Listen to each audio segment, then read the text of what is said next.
Moin, liebe Leute. Hello and welcome to another Open Saturday Kriegsspiel.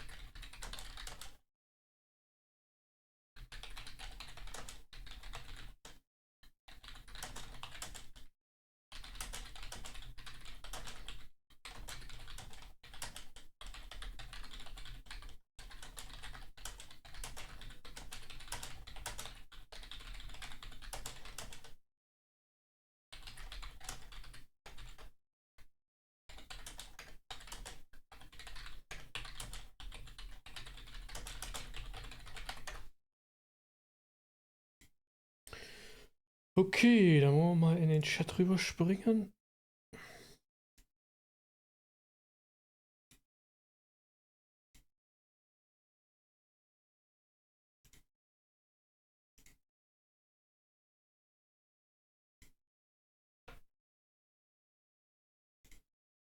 From some sort of book. Hello. I mean, generally you count your strengths based on bayonets, sabers, and guns. But I don't know if there is a definition or... Schönen guten Abend, Tastenhauer. Grüß dich. or military talks. Yeah, I'm trying to get a citation for academic use, so... Oh. We're just waiting until like the clock actually reaches before. What were you looking for there? The definition of ration strength, combat strength, and bayonets or bayonet strength. A definition of it from a source. Okay. Let me take a note. I will look into that. I think I have something for you. Oh wow, thanks. Really appreciate it if you could help me. Sure.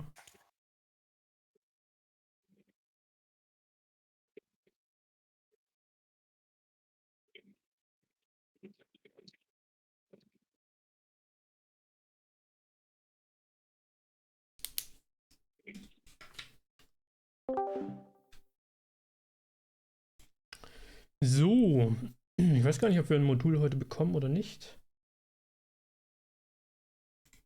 Ich gehe mal davon aus.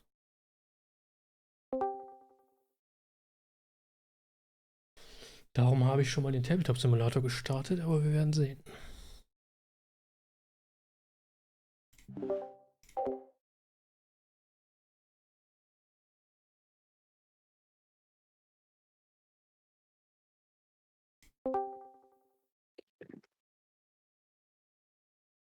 Bin gerade mal noch wieder in der Sammelphase gewissermaßen.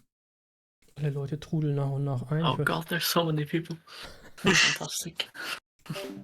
Ich weiß gar nicht, wie viele sich angemeldet haben. 39. Weiß natürlich immer nicht, ob die Rolle tatsächlich kommen. Jedenfalls werden wir die Schlacht, naja, nicht die Schlacht, eine Schlacht bei Elchingen spielen. Oder zumindest ist das Szenario dadurch inspiriert. So this is not a historical recreation of the thing, but rather inspired by the battle of Elchingen, which happened in 1805, if I'm not completely mistaken, and it's a very, very important part of the Austerlitz campaign, right? The Battle of Elching allows Napoleon to completely encircle Feldmarschall Mack and the Habsburg army at Ulm, and basically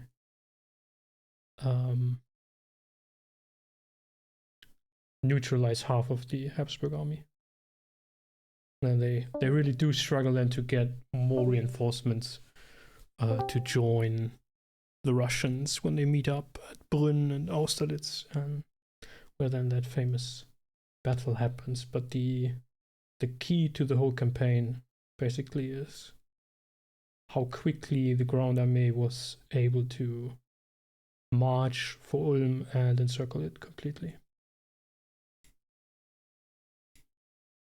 Wir werden heute immer ein bisschen zwischen Englisch und Deutsch hin und her switchen. Klasper, grüß dich, moin. Ich hoffe, das ist okay. Schreibt einfach in den Chat, wie ihr gerne mögt. Ich kann mit beidem antworten. Das Spiel wird allerdings natürlich auf Englisch sein. Okay, so I'm looking for an even distribution of players. So I think it works out if people just join red one or blue one, and I'll redistribute it if it's uneven. I think. Let's or we go. can just, yeah, I think that's easier. That's good.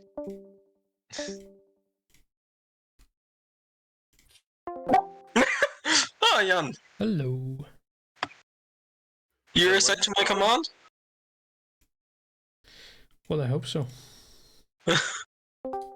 Gentlemen, good evening. Hello, hello. Bonsoir. So the only one who knows the plan is not here. Excellent. Well, like yesterday, 10 p.m., the orders from Napoleon got changed. Basically, where do I have? Do we have a module for today's game? What?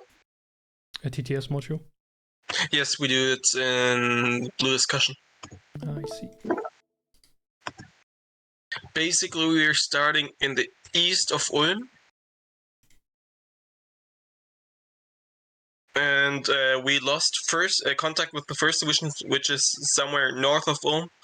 We are to hinder the Austrians to retreat to the northeast.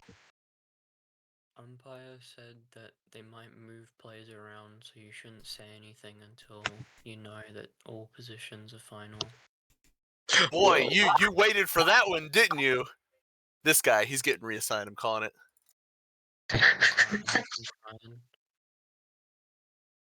Well, he said to brief. Well, I mean, not my problem anymore. Which module was it on there? It's in the discussion. Do you have access to Blue Discussion? I do not.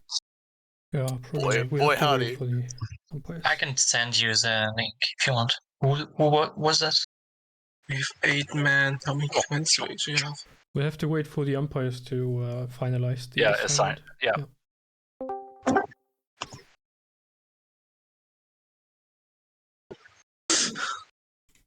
Would be awful if he changes again. Oh lord. Well, there you gave the plan away. I can't believe you would break OPSEC like this.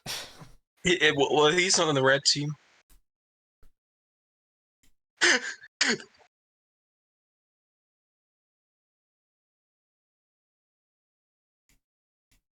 How long do these go for? Typically, like 4 to 6 hours, right? Yeah. About I that. think Yeah. about 3, yeah. It's probably gonna take longer since there are more players. Oh, this one's gonna be a bit longer. All right, I bet. wouldn't be surprised. Well, I wouldn't be surprised either. Warum kann ich gerade nicht auf meine Moderatorenfähigkeiten hier? Ach, da. Sperren. Und tschüss.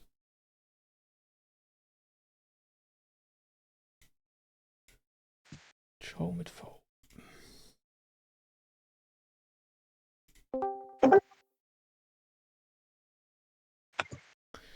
Ist das wieder sowas, wo du einen Teil der Truppen delegierst und nur eingeschränkte Sichtweite hast? Genau, das ist der Kern von Kriegsspiel. Es wird sogenannt doppelblind gespielt. Ich lade das Modul jetzt mal noch nicht, aber.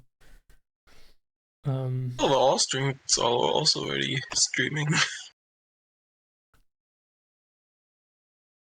Das heißt, ich kann nur sehen, was die Spielleiter in mir mitteilen und was meine Teammitglieder mir mitteilen per Nachrichten.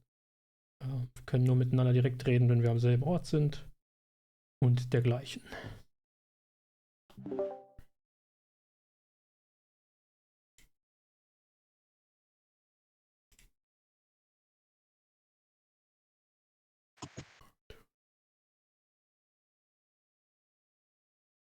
So we have 9 players in red. 9-9. Okay, so I think we are good then. So let's get into that. Who needs access to blue? Everybody, basically. I'm muted. Well, and here I am talking to my muted microphone. Who needs access to blue now? I think we are equal out. So is that basically everybody? Yeah, does everyone here have access to the pool I don't see it. for discussion? Most of you don't. I'm going to give you all access to it.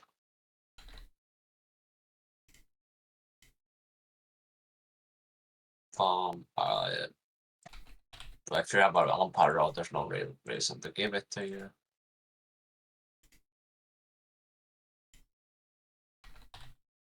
That's everyone, I think.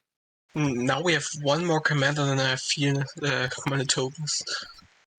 How many commanders do you have? 1, 2, 3, 4, 5, 6, 7, 8. There are 9 commands. We're 10 people. I'm an umpire, so I'm your umpire today. Oh. I'm just there to listen. Okay. So I can assign roles for you guys.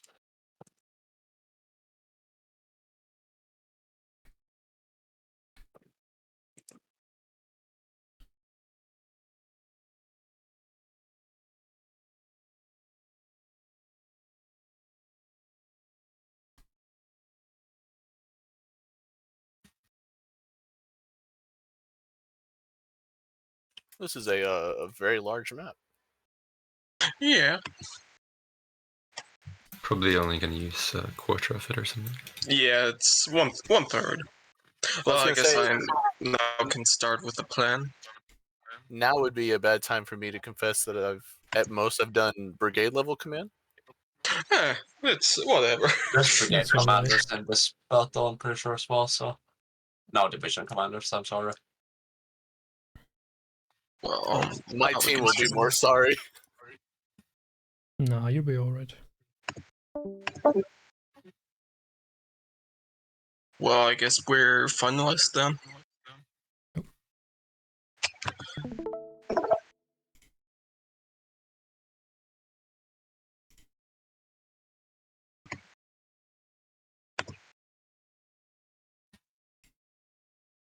Three.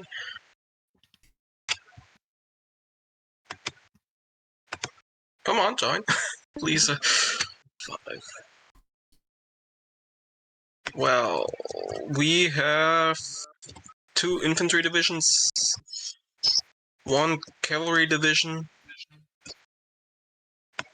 and 1 cavalry brigade. Listen. The second division is led by Tunotter. I'm sorry for disturbing your plan. We're gonna need to constrict an umpire from you. What? Yeah, right. Sorry, I'm gonna ask if any of you are willing to be an umpire. Oh. I can try. Moritz, is that or? No, that Slavky Cash. Oh, that's you. Okay, I'll move you up to the umpire chat then. Sure. Thank you. Thank you.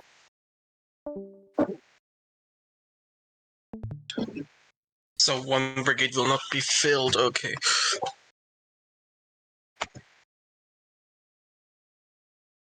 Well, they were mentioning earlier that those that are assisting in umpire stuff can still play, so he might be back to. Would be weird. That would be Yeah. pretty weird, yeah. Well, however, we have to block the northeast of Ulm, which would be around here and here, on the heights.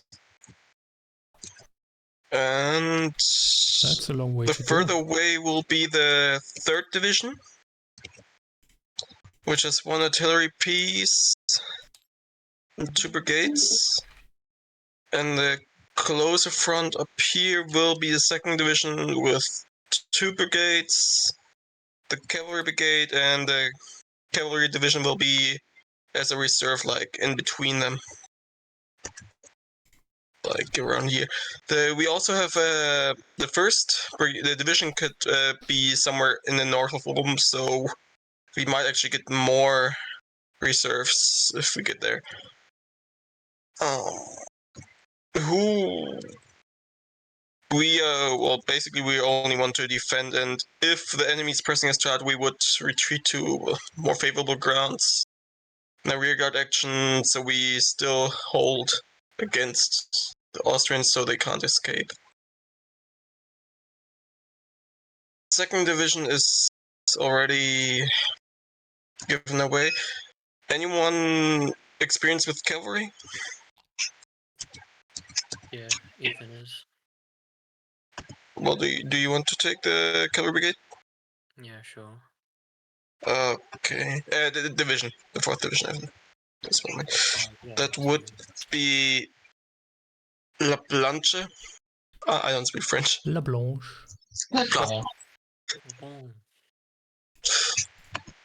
So that's given. That would be not as important as it only has 2 cavalry blocks and a bit of artillery that can be commanded by the 2nd division commander. Which road are they starting on? Could you zoom out a little bit? Well, it's basically on the very edge of the road. They should go to north and go over the islands. This town. Just like a weird pier. And then there's no roads anymore. And they will block the main road to the north. It would probably be 1 brigade over here, 1 brigade over here. That would be... Oh, what's the larger one? The Guet, which has 10 battalions, and the smaller brigade has 8 battalions. For artillery... So, who would like to be... What's the 3rd division commander? I can take it if anybody wants. Okay. And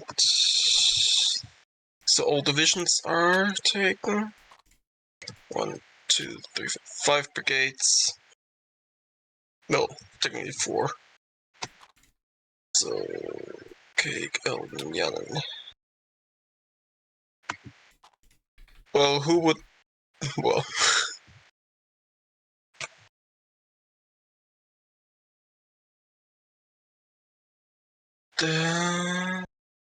Where do I have my plans? Do I not... Are the Austrians coming from the west? They're in Ulm. They are in Ulm. Ulm? Okay. Like, to the west, they're already French. To the south, and they're basically surrounded except to the northeast. Okay. Do you think we should... I believe this will be the most fierce front. Jan, would you like to be... What's this? Brigade... Oh lord. There. This is Roquet? Roquet? Or something like that. Roger, yeah, sure. Johansson, would you be okay with Velate? Perfect, thank you. Okay, can be Marcognet, Marcognet, I don't know. Marcognet. And Elden de la Basse. Could you show me Marcognet? He has 10 battalions. 2, 4, 6, 8, 10. Fantastic. Yeah, so I think that'll be doable. Thank you. I've never played this game, so I was just watching, but yeah. Well, you'll be fine. Yeah, you just be fine. That's no problem at all. Yeah. One thing, don't you think we should spread out the crossing points a bit further? I mean, if the the crossing points are now fairly close to Ulm, so if the Habsburgs would want to prevent us from getting over there, that's probably... Yeah, then we kind of would move like... Well, I'll be starting with the cavalry. I'll ride up ahead and I'll see if they are further ahead already than I believe. Then we still could go here to the right. Sure. I would advise brigades with 10 battalions should at least keep 4 battalions as reserve. Brigades with 8 battalions should at least have 3 battalions in reserve. Are there any questions?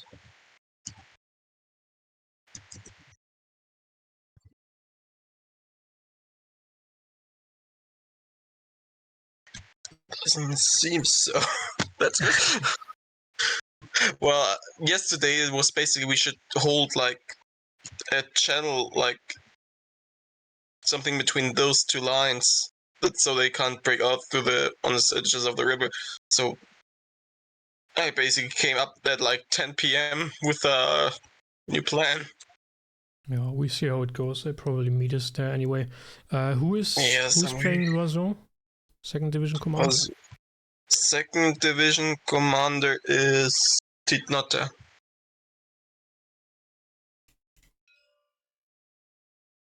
Titnotta, yeah, something about that. And this brigade is basically currently no one. Chambanai. Tinot, why can't I see Tinot? I see 2nd Division Loison in my module. Loison, yeah. Loison. Is Titnotta. So Chapnay is under Loison, right? Yeah, he is under Loison. I'm Mother, right? Yoritz.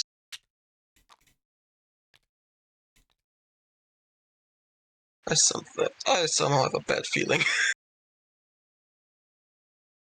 It's gonna be fine. Just don't have a bad feeling. Easy. Yeah, I guess it could be good if you put down the... Well, do you have that prepared by chance? The path you want the columns to move along? Well, I guess those are those red lines. Yeah, sure, but I mean, we can't go back. Can't go back and watch your stream when the game is running. So. Well, don't you have a time machine? But I have a screenshot of that. I'll send everything into the discussion channel. Thanks. Der Oberbefehlshaber wurde dieses Mal von den SpielleiterInnen vor dem Spiel schon ausgewählt, um das vorzubereiten, aber ja, mal schauen. Es scheint nicht so ein sehr detaillierter Plan zu sein, was aber nicht schlecht sein muss. Jetzt geht es nur darum, den auch sinnvoll an alle zu kommunizieren, und er stellt einen Screenshot. Naja.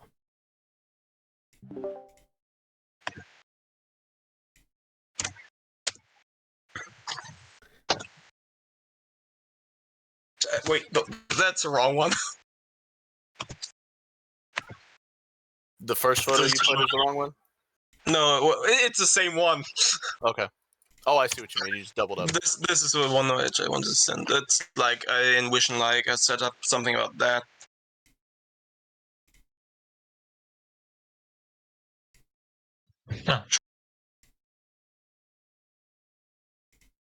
Yeah, keep reserves, guys. Keep reserves. Who needs reserves? Reserves of what? Who is he? I don't know. I don't know reserve. Or are we actually doing 7 Years War? One big line.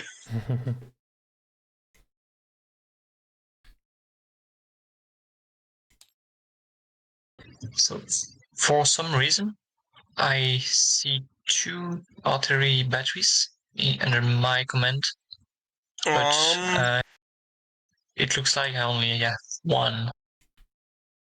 Yeah. That's each division has one regularly, and where are they? The cavalry brigade has 3. Where did I put this? The cavalry brigade is also pretty much in the center. So the one artillery from the cavalry brigade will be also stationed. Right. With what's it? Third division. Like cavalry brigade will be centered about here. They have 2 artillery here and 1 over here. Sure. Well, let's see if we even get there before the Austrians. For the order of battle, I'm noting that the infantry is under their commands that you've already given out, but the artillery is under the division command. Is that how that's going to be dictated? It's like a division like this. The division commander commands the battery as well. Like it's there to place wherever they want. You don't know the weight that just came off of my shoulders, but Were you thinking we just leave them behind? No. I thought, because I was looking at the lineup you had for the initial start, and I saw artillery in my brigade command. I thought, so I got scared. Yes, yeah, for Marconier. Yeah, well, I just put it like I don't like the artillery being the very first piece, because if something happens like cavalry ambush, it would be lost basically. Hey, the infantry that's would have more. That's fine. Yeah. You can put it wherever. I don't have to worry about it. That's a huge weight off. Put it. I usually put it further in the front, but not the very first piece. Marshal, with respect, I don't care. I'm here for the infantry.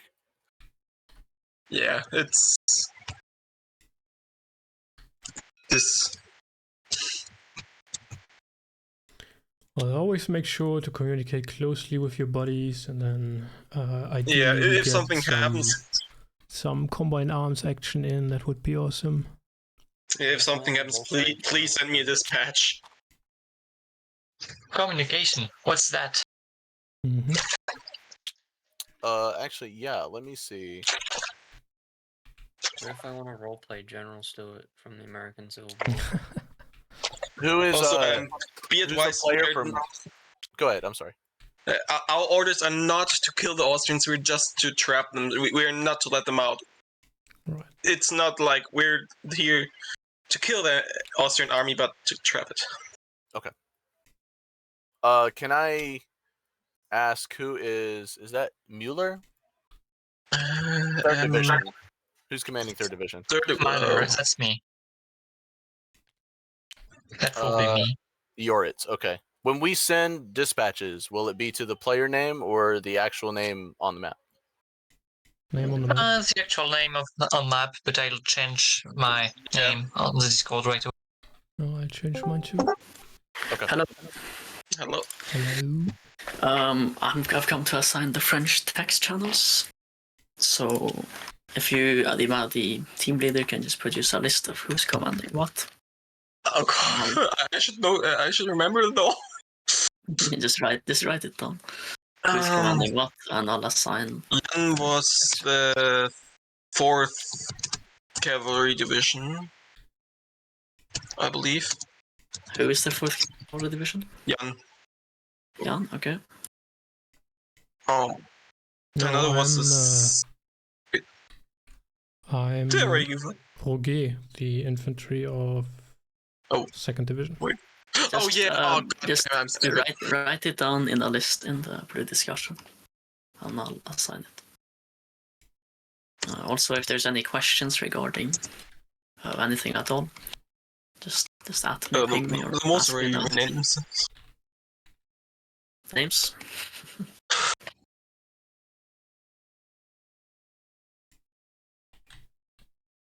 Do we get an extra morale boost for weeping? For weeping? Yeah, weeping. At crucial moments in the battle? What, crying? Yes. I know. So long as it No, but narratively great. if you quote Waterloo like really hard, then I might Waterloo? Yeah, you need to Yeah. quote Waterloo really loudly, then I might give you extra dice. Etinote was Loison.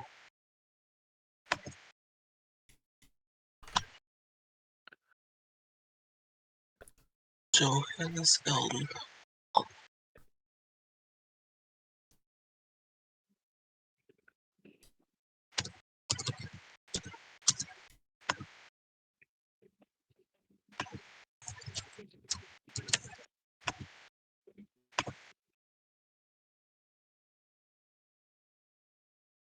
Johannes and Elden were both brigades.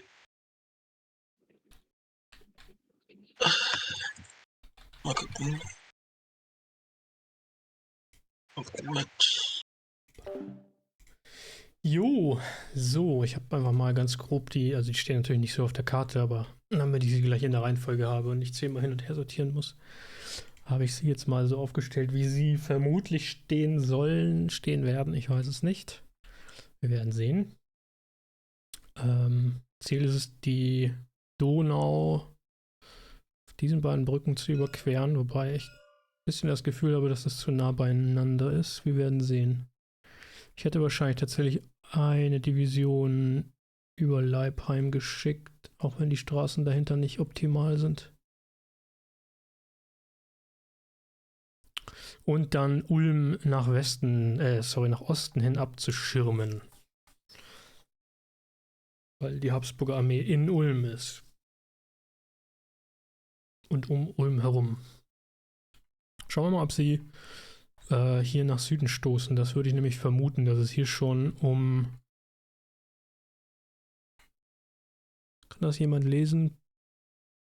Burlefingen? Um Burlefingen zu kämpfen kommt. Die Auflösung ist nicht ganz optimal. Wir waren in der Lage, diese ganzen Kartenblätter aus der welche ist das? Die jetzt weiß ich nicht, welche Tschechien ist, glaube ich, die ich weiß es nicht. Die johanninische oder irgendwie so. Landesaufnahme der Habsburger. Die sind nämlich über das Arcanum verfügbar. Da kann man die auch runterladen, hochauflösen, muss allerdings dafür bezahlen natürlich und gegebenenfalls Lizenzrechte erwerben. Das Ganze ist aber über so ein geodätisches System abrufbar und die sind tatsächlich freigegeben zur Nutzung. Deshalb haben wir quasi alle Karten aus der Landesaufnahme frei zur Verfügung. Was ziemlich cool ist. Weil auch wenn das nicht der optimale Maßstab für Kriegsspiele ist, ich glaube, die sind so im 1 zu 20.000 Bereich. Idealerweise will man, wenn man sozusagen auf dem Originalmaßstab mit den meisten Details spielen will, 1 zu 8.000, 1 zu 10.000 haben. Aber ich finde, sie sind immer noch gut genug.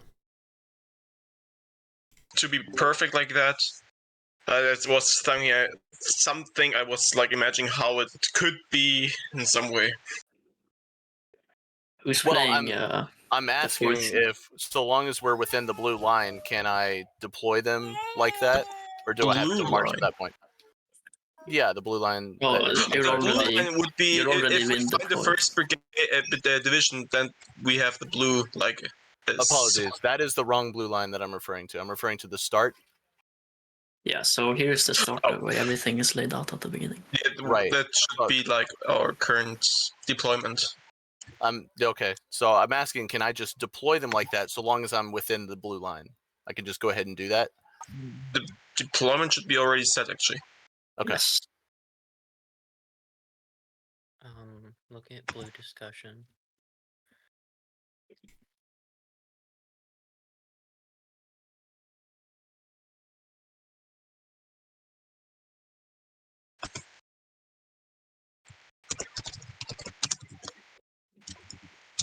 So what is Eldon commanding? We need to get him on the same page here. Eldo is Not commanding Delabasse? He's but yeah, it would be the much better if this was all one message and not 10 different messages. The current people I'm lacking is Mark Hoganet and La Planche. What do you need from me? Yeah, Oh, you're Mark Hoganet, okay.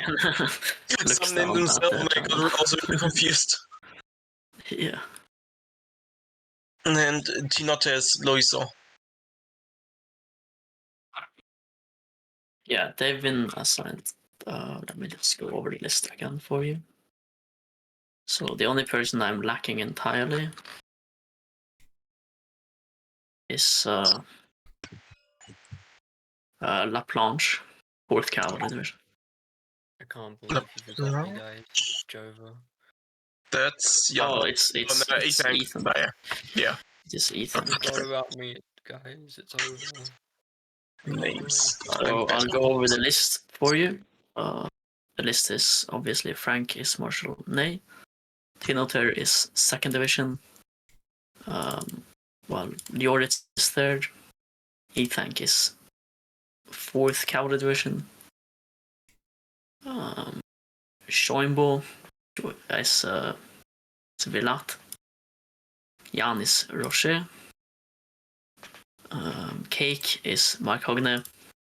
And Eldon is Delabas. Does that sound correct to you, Commander-in-Chief Ney? Yes, something about that. Okay. Well, names already override. Okay, have you guys done all your planning? Are you guys mostly ready?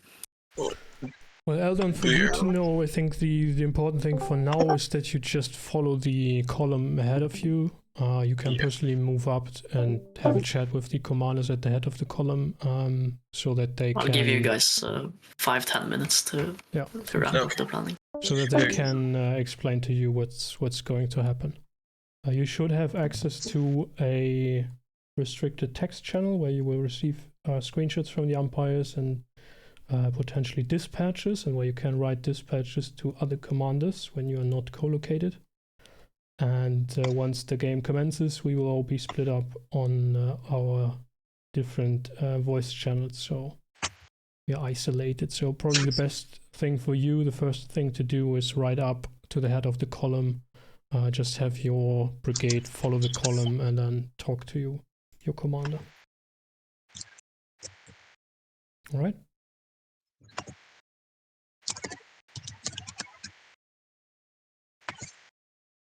Excellent. Okay.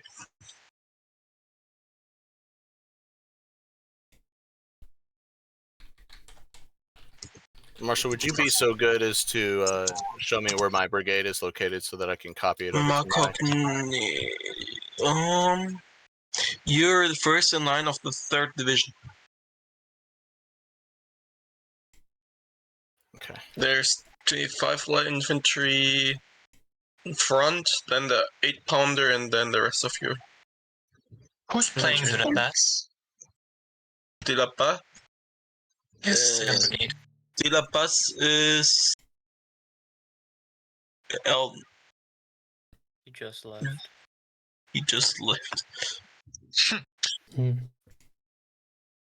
he went off. I think he was a bit lost in it, but I just tried to explain to him how things work, and I think he just wanted to spectate. yeah, that's too bad. I guess. Let's see if I can drop him a message.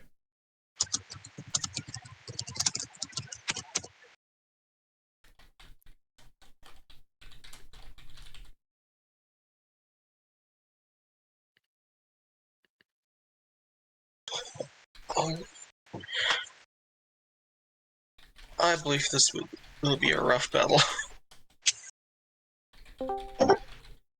He's back. Well, we have around 14,000 men under our command. We don't know if we 14,000. We don't know if we will find the 1st Division.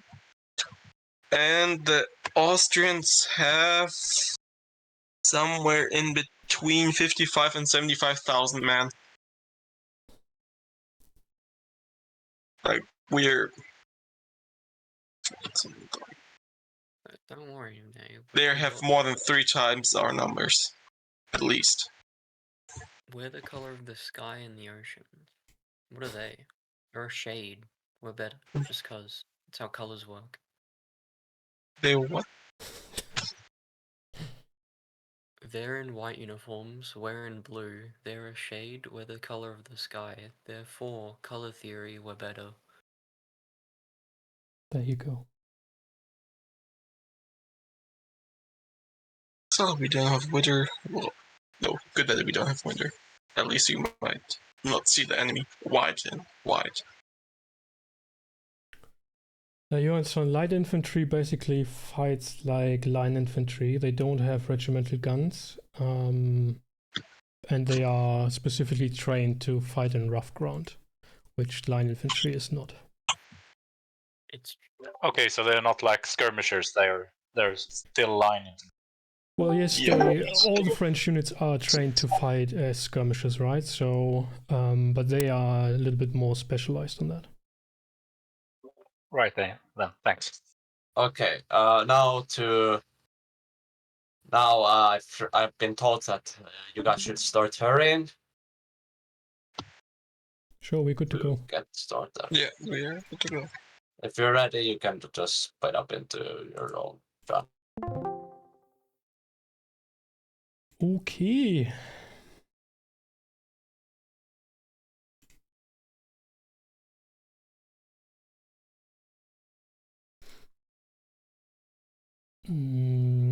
So, wo bin ich denn hier?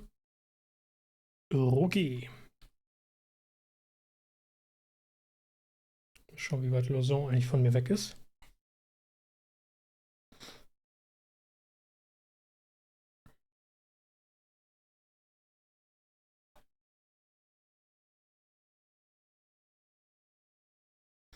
Und ich weiß auch gar nicht, ob Chabanel, das hat er jetzt gar nicht gesagt, ne? Ob Chabanel mit der berittenen, ist das doch berittene Artillerie? Nee, ist keine berittene Artillerie.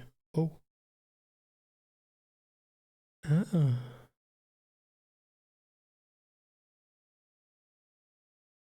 Haben wir keine berittene? Scheinbar nicht. Das ist ja spannend, okay. Das ist also sozusagen eigentlich einfach nur die Reserve für die 2. Division, die aber nochmal gesondert eine Artilleriebatterie hat. Gesondert zu der Reservebrigade nennen wir sie mal. Mit Husaren und 8 Batterien. Okay, das heißt dann wohl, die werden nicht abdüsen zusammen mit der Kavallerie, denn so schnell sind die Kanonen nicht. Naja. Kicken wir mal.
Gut.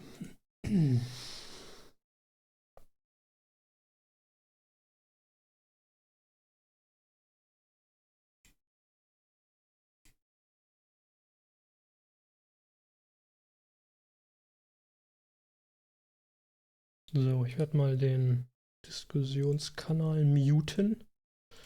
Falls da noch irgendeiner was reinschreibt, möchte ich das bitte nicht sehen. Und Kategorien alle einklappen, damit es ein bisschen übersichtlicher wird hier.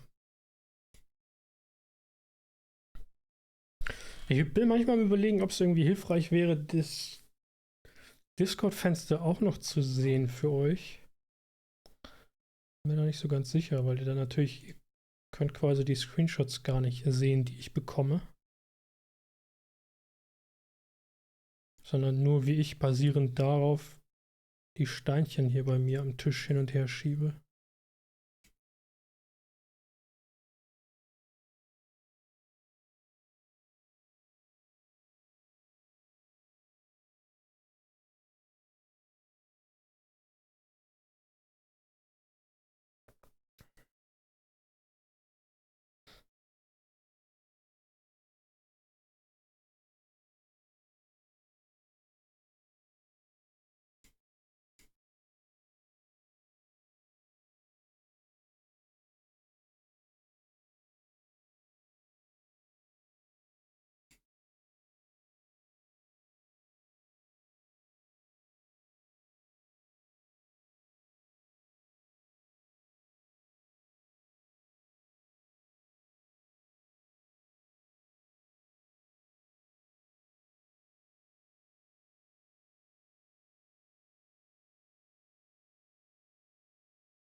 Ah, sehr gut. Der neue Spieler ist direkt vom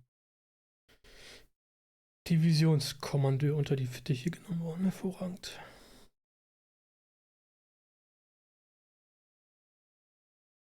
Das kann nicht schaden, wenn man am Anfang jemanden bei sich hat, der ein bisschen durch die ersten Züge hilft und erklärt, wie das Ganze funktioniert.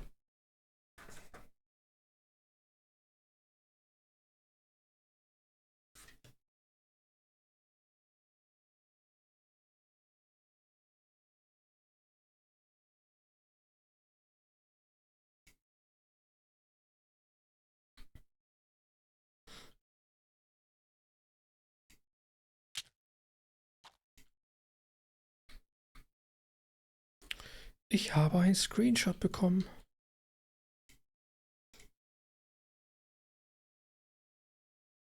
Ah. Ich befinde mich bei einer Generalsversammlung hier. Die Kavalleriedivision ist irgendwie hier so. Oder eigentlich müsste eine Brigade sein, oder nicht?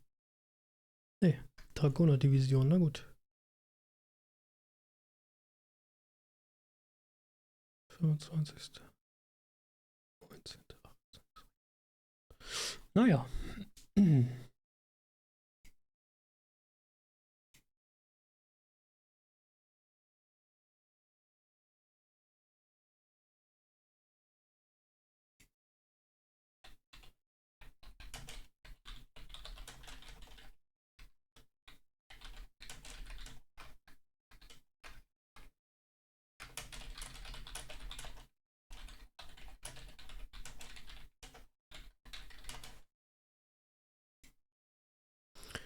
So, wer war jetzt hier nochmal die Reservebrigade? Chablais.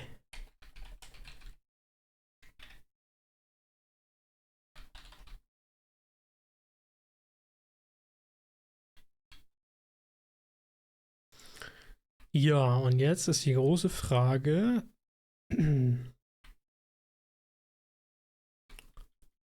welche Route ist das hier?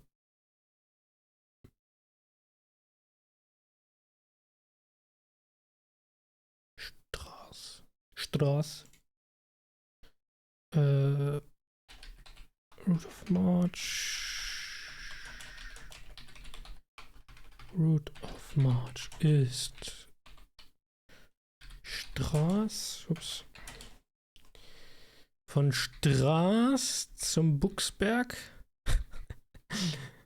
Nach Leiben. Straß, Buchsberg. Leiben. I think Alright, rotate here. Starting very well. I already got confused in my deployment. I thought I was on the left and I'm on the right.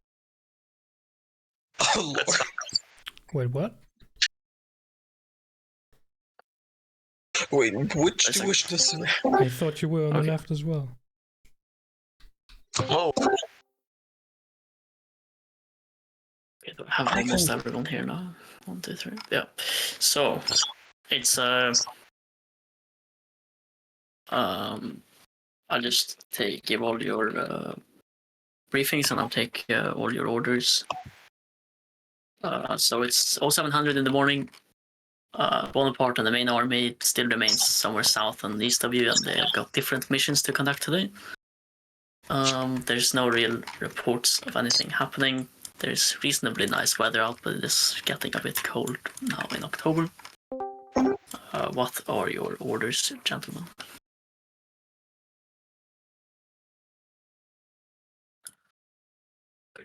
Starting with Nay. Well, which division is actually which one? Is on the left the second or the third division? On the left. To the south, basically. On the south is Loisson's division. At the head of Loisson's division is Rocher's brigade, and behind him is Villa. Okay, then. The northern end is. That's the other way around. Okay. Well, I'd like to. Well, La Planche, I would like you to get your column. Well, You guys can discuss real quick, but get some orders and I'll be right back. Okay, the divisions have been mixed up, which is okay. so do you want to switch, or No. do we stay like that? We stay like that because the divisions have the exact same amount of units. It doesn't really matter if they're called 1 or 2. Well, I'd like the cavalry obviously being first in line and riding as fast as possible. I'll be with you, 4th division. 2nd division, I'd like you to follow, and 3rd division, you should go onto the road I assigned to you. Well, now it's 3rd following me and 2nd.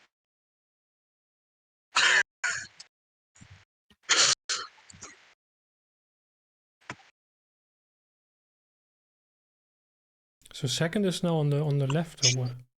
Yeah, 2nd is actually in the north. No, 2nd is on the south. In the south. Okay, then it's okay. That's all right. It's just the other way around. That shouldn't be that much of a problem as they have the same amount of units.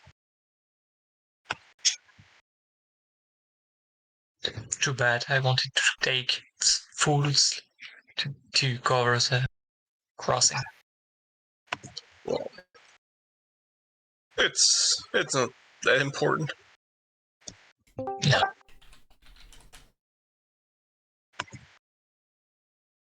Is that another umpire in here? No. Okay. No, not at the moment. Oh, Mallow. It's a nice day on the. This is German, so that would be an okay name for it. There's a lot of cavalry behind you, but otherwise, it's a pretty clear day. Any orders for me or anything? So those cavalry behind us? Behind the cavalry division, there are 2 more cavalry units, but they are with the 2nd division. There's just a bunch of cav there. Malhar, are you here? Yes, I am.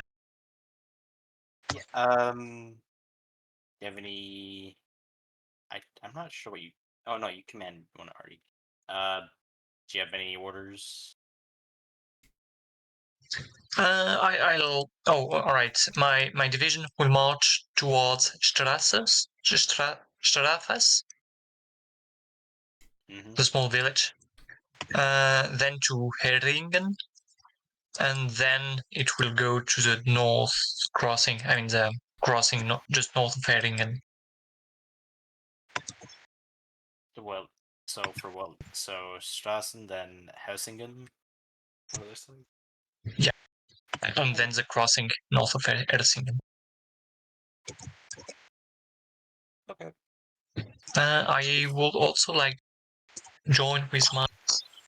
brigade commanders, especially Eldon. Specifically, who?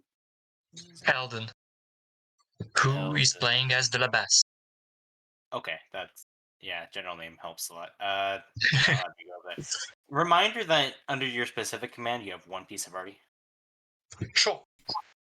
Just so you have it will go to basically it will be the second unit in the column. At the moment, there's a long chain of arty, and yours is in the back so far. All right, no problem.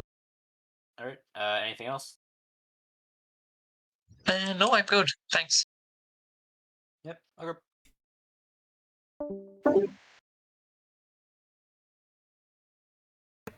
General Loison, what are your orders?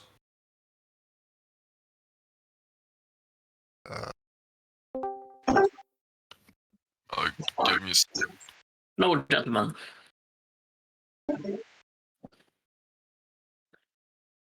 Your orders, please. Well, Laplanche's orders. First. I've posted my orders. Okay. Okay. Everyone.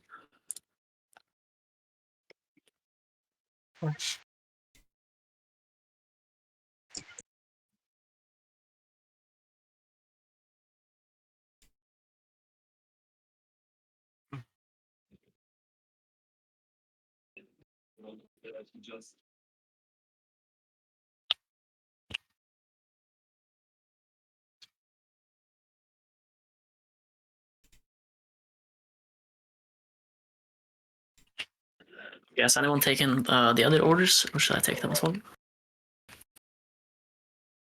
Well, I will ride with the 4th Division. Okay. They will follow.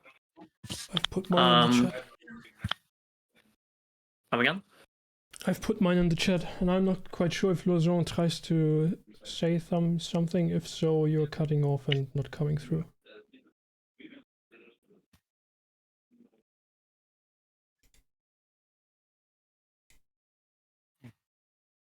Okay. Yeah, Loison. Where do I post my orders? You can just tell me. Okay.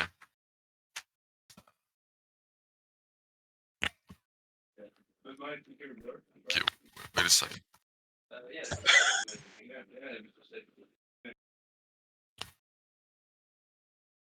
Okay, my division will just... Okay, wait.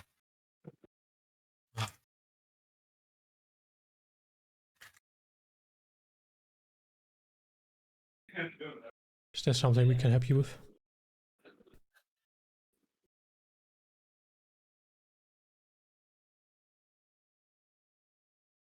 I presume we'll just join your division and follow. Or Mahler, can you give? My division will go on that road that crosses the streams just west of you. Yeah. The north, like the one road above it. Okay. And Mahler, do you have any orders? I already gave them. Okay, thank you. This is a rough start, fellas. Don't worry though, we're gonna win. Once again, color theory. We're blue, they're white. Yeah. We are infinitely superior. If you think about it. Yeah, it's. I mean, that's the first lesson of the day. I think is it's always good to have a substantial briefing, not just like a quick stream of zooming back and forth around the map, but really write it down where which division is supposed to be, where it's supposed to go, what its supposed objective is, and then maybe contingency plans to that. Yeah, I mean, I'm not entirely sure what we are supposed to do. I mean, Is that just taking position and defending our position Yeah. on the other side of the river?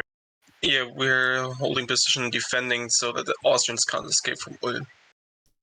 Right. What Like if Ulm they was where attack us? the Austrians got beat heavily and basically destroyed. Yeah. What if they attack us on this side of the river while we are approaching the Because crossings? Napoleon is to our east. Napoleon, the rest of the French army is like already here. We're just like filling the gap here. And what if they take our positions before we are there? Then we have there. to go for the northeast, like around this road, maybe here, on the high ground. Alternatively, Marshall, if we just break through the center of the lines, if they're retreating northwards, then we just cut them off. Well, if you can flank them, that would be perfect. Like, then we can go down to the offensive, but we're basically ordered to be defensive and keep the Austrians in Ulm.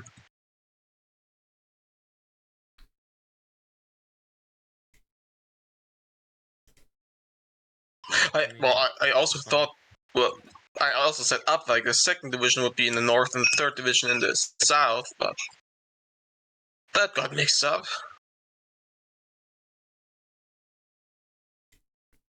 Also, important with the map, the north is like, if you have the map the right way, you're facing actually the west. If the names are like this, like right from the right, you have north up.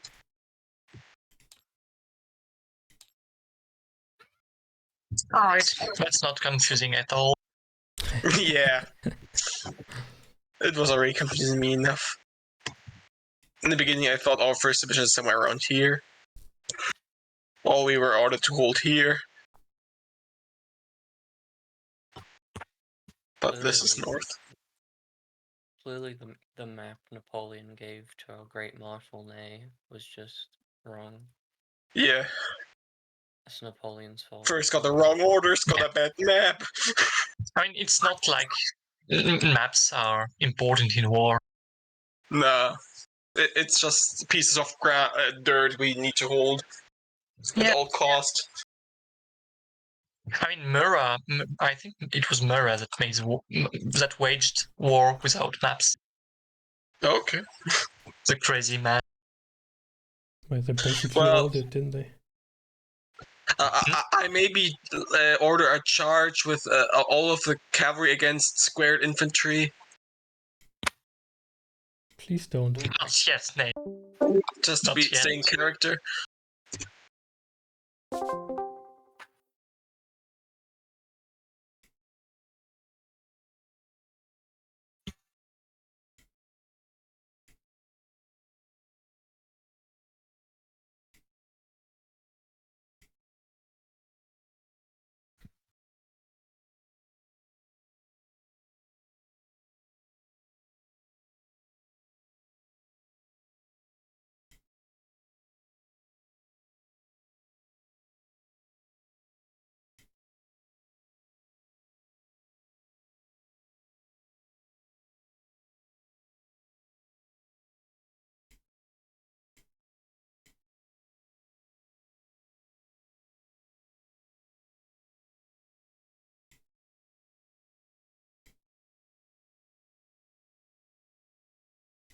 Okay, so let me switch that.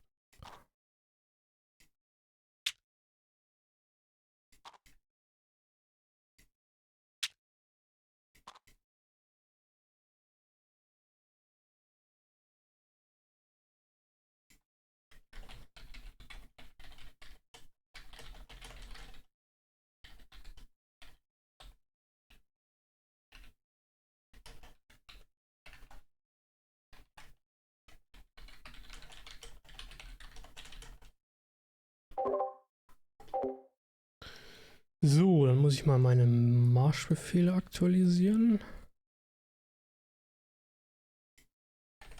Steinheim, also weil das ja hier alles durcheinander gekommen ist. Steinheim. Olefingen.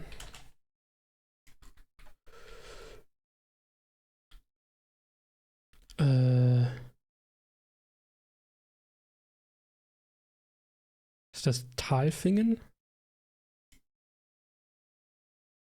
Talfingen, ja.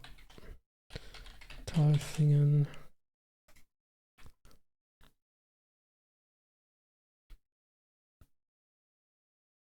Und dann leer.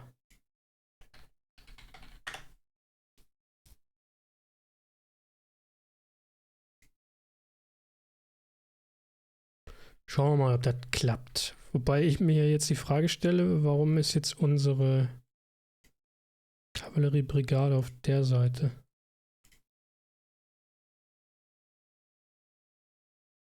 Das hat sich mir noch nicht so ganz erschlossen.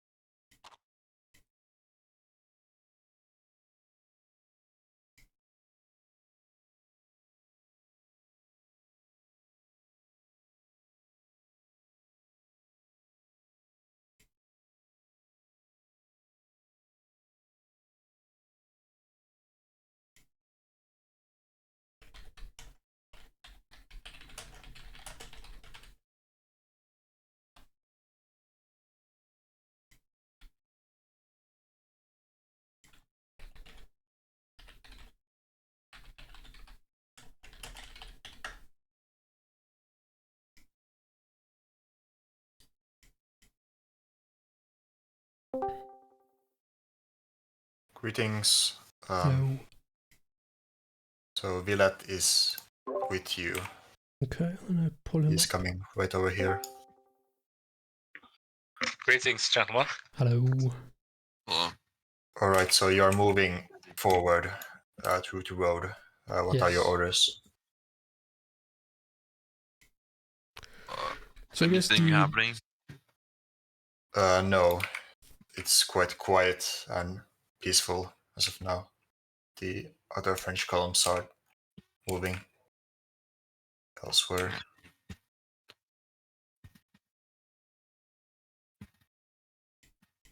So, what are your orders? My men will continue their march along the road. yes, I get due to the mix-up, our route is now Steinheim, Graben, Bohlefingen, Talfingen, and then up to Leer. Okay. So we follow the road west and then turn north, west. Yeah. All right, thank you. Thanks. What did you say there, Jan? First, what was the route you said? We're crossing the whatever that is, the Rotbach. Yeah. Towards Steinheim, and then at Steinheim we cross der kleine Graben, I think. Yep. Linningen or Finning. Bohlefingen. Bohlefingen, yeah. And then take the bridge at Talfingen. Yeah, right. Continue towards Leer. Towards Leer. And I'm being the reserve, am I right? That's Division correct. commander. Yep. So where did it's but the ultimate goal is to occupy Leer. Is that our? I guess that's up to Loison, of course, but that would be the approximate area indicated by an A. Yeah, I was because I looked at the screenshots and I saw me positioned at Ob Haslock or whatever. At the reserve position, I put it in as an order, but I'll change that later. Yeah, we just see how it goes. Yeah. We'll probably meet the enemy before that. The plans usually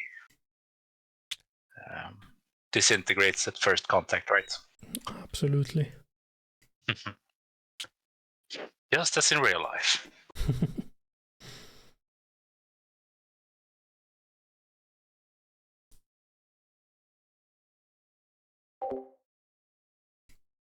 So, ich glaube, jetzt haben wir das größte Chaos erstmal entknotet.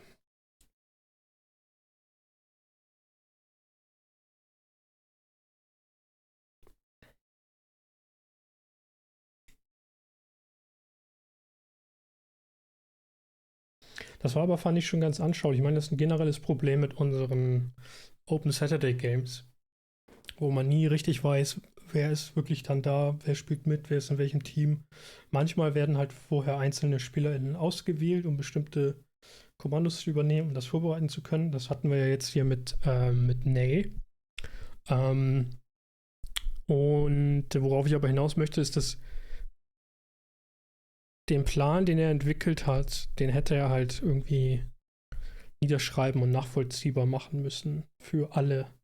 Sozusagen spontan einfach einen Discord-Stream zu starten und wild auf der Karte rumzufuchteln, hilft Menschen nicht so richtig weiter, wenn sie noch gar keinen Überblick darüber haben, welche Truppen ihnen eigentlich gehören, wo die genau sind, wo die hin sollen, was ihr Auftrag ist. Also sozusagen Kriegsspielregel Nummer 1: präzise kommunizieren.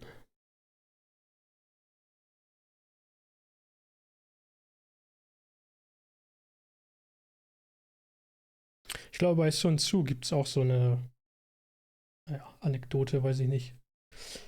Ich glaube, er erzählt es als Anekdote, dass wenn die Soldaten die Befehle des Generals nicht verstehen, ist es der Fehler des Generals.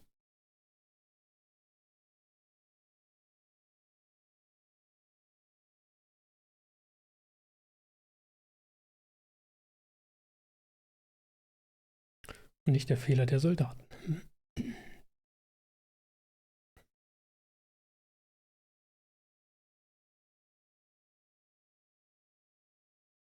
Ach, hier gibt es auch einen Ort, der Rot heißt. Der Rotbach fließt also durch Rot. Ich finde es ja auch immer Wahnsinn, wie viele Mühlen an so Bächen waren. Also schaut mal hier. 1, 2, 3, 4, 5, 6.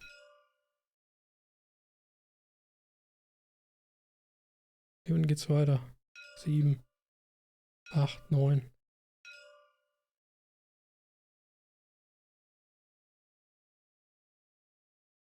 10, 11, 12. Okay, bei größeren Ortschaften, Städten, das kann man wohl schon als Stadt bezeichnen hier, da kann ich es verstehen, aber Rot, weiß ich nicht. Haben die so viele Felder hier oben? Wahrscheinlich, ne? Irgendwo muss das ganze Getreide herkommen.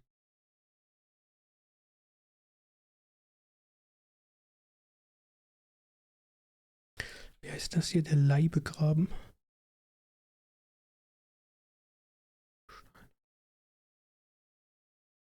Oh. Der Landgraben.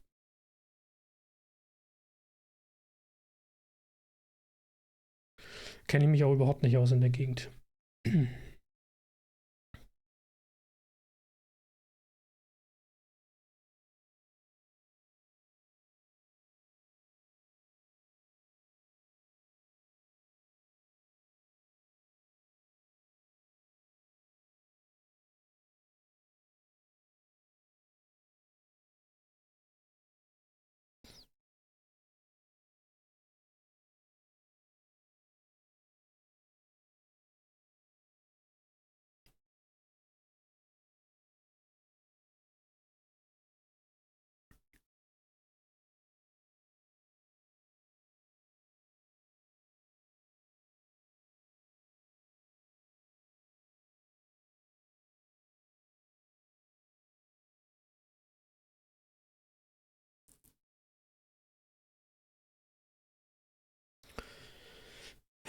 Problem? I'll be in the bathroom for a second, so if they come, just tell them that.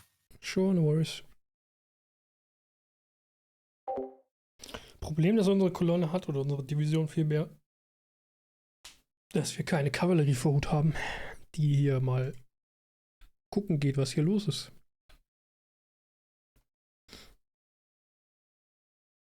Ich werde mal eine Depesche an den werten Marschall Ney schreiben.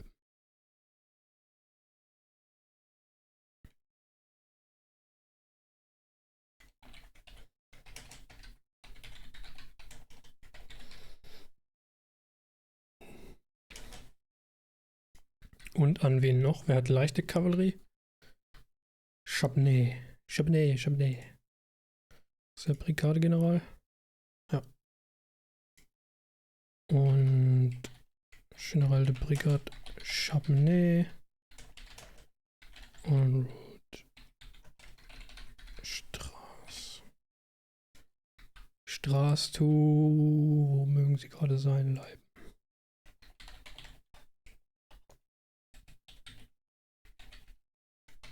Von Generalbrigade Ruki.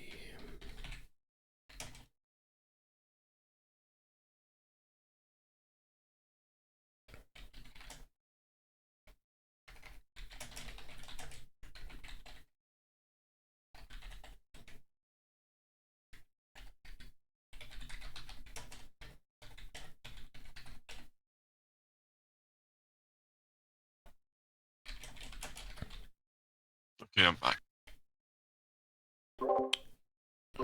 Welcome back.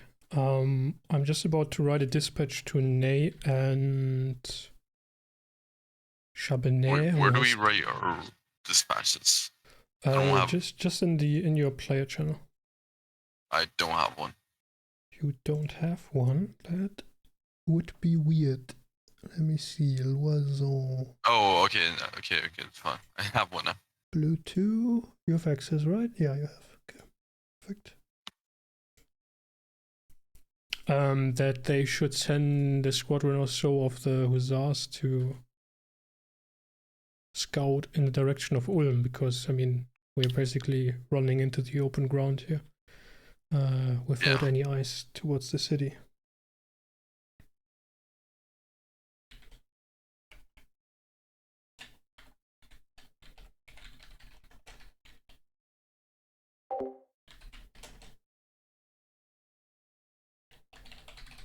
So, are we like in the vanguard? Greetings. You and your large column of French troops continue to march down the road. Nothing of no sounds of battle can be heard. Just the marching of French soldiers. What are your orders? Everybody should sing the Chanson de l'Oignon. Are you still planning on moving to Steinheim? Yes. And then to what is the next step? From there we turn north to get on that road to Bohlefingen, and then turn north from there again to get to the crossing at Talfingen. All right. Yeah, and I will return to my command. All right, so you will move back to your troops? Yep, I will. Okay. And Loisan, what about you? Well, I continue following the path with Roget. All right, thank you.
So, Depesche ist raus.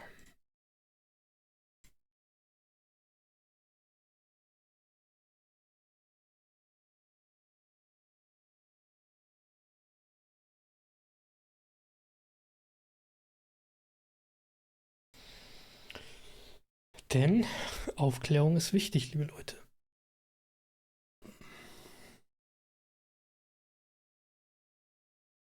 Das ist tatsächlich ein Phänomen, das wir sehr häufig beobachten, dass die SpielerInnen die Kavallerieeinheiten immer als geschlossene Einheiten betrachten und kommandieren. Und die SpielleiterInnen das oftmals auch tun, auch wenn das natürlich historisch unsinnig ist. Also diese Husaren hier, selbst wenn die zur Reservebrigade mehr oder weniger gehören, sage ich mal, die werden überall Patrouillen hier in diesem Bereich herumschwirren haben normalerweise. Das wird in der Regel aber nicht berücksichtigt, deswegen muss man das schon nochmal alle so ein bisschen da in die Richtung stupsen, wohlmeinend darauf hinweisen, dass es nötig ist, dezidiert Einheiten zur Aufklärung zu schicken. Und dann eben nicht ganze Schwadronen. Was sind das hier? Schwadronen, ich nehme an. Ja, 2 Schwadronen des 3. Husarenregiments. Ich kann echt 3D nein. No, no, no.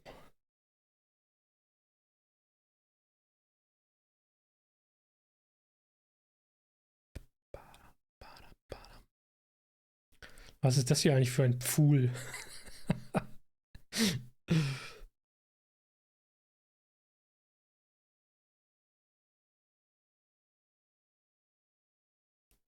Ist das einfach ein kommunaler Wald oder was ist das? Hier ist ein Wegkreuz oder vielleicht sogar eine Kapelle. Ja, Pfuhler Kapelle steht auch sogar dran. Und hier sind Gärten, aber keine Häuser. Ein Haus sehe ich hier. Strieberhof. Sollen wir mal schauen, ob wir da was herausfinden können. Ganz spontan. Ulm. Pfuhl. Strieberhof. Pfuhl gehört heute zu Neu-Ulm. Aha.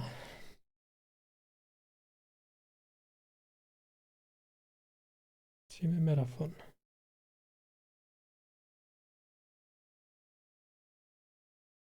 Musste schweren Katastrophen wie Feuern und einem Hochwasser trotzen. Ja.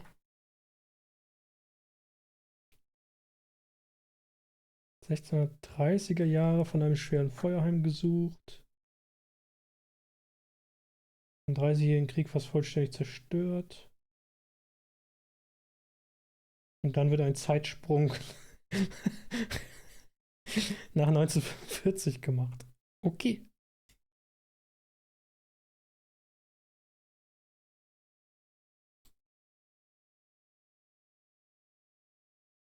Hm.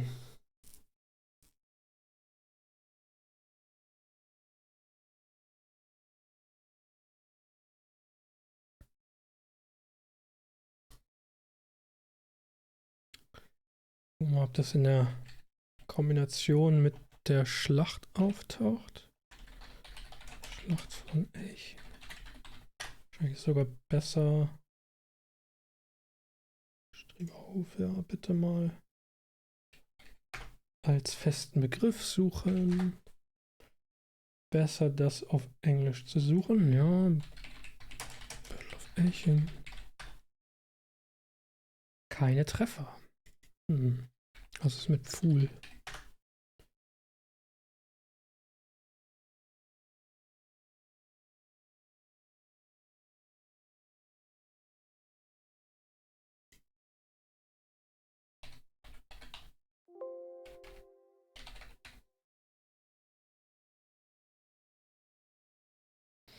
Auf dem rechten Donauufer standen die vordersten französischen Truppen an der Donau bei Delmensingen, 12 Kilometer vor Ulm.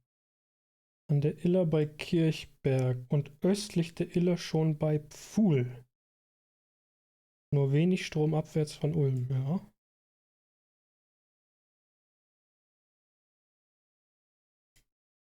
Okay. Das ist die einzige Erwähnung von Pfuhl. Na gut. Dann hat es wohl keine so große Rolle gespielt. Zumindest nicht in dem, was ich hier auf die Schnelle finden kann.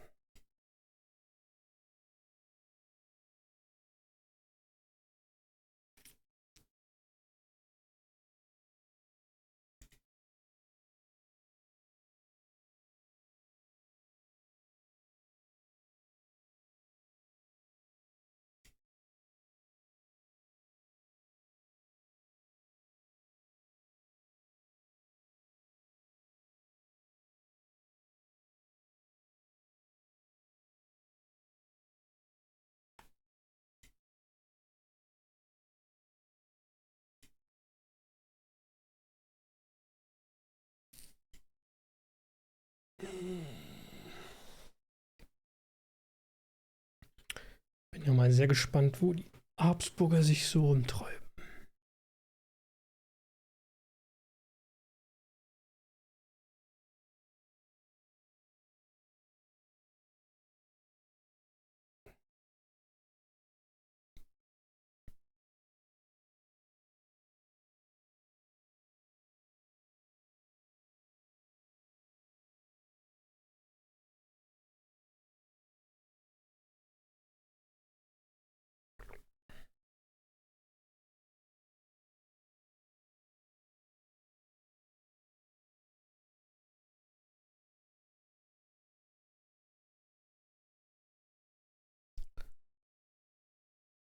Ich habe hier ein Problem mit meinem Mikrofonarm. Und zwar durch das Mikrofon, das ich da jetzt dranhängen habe und den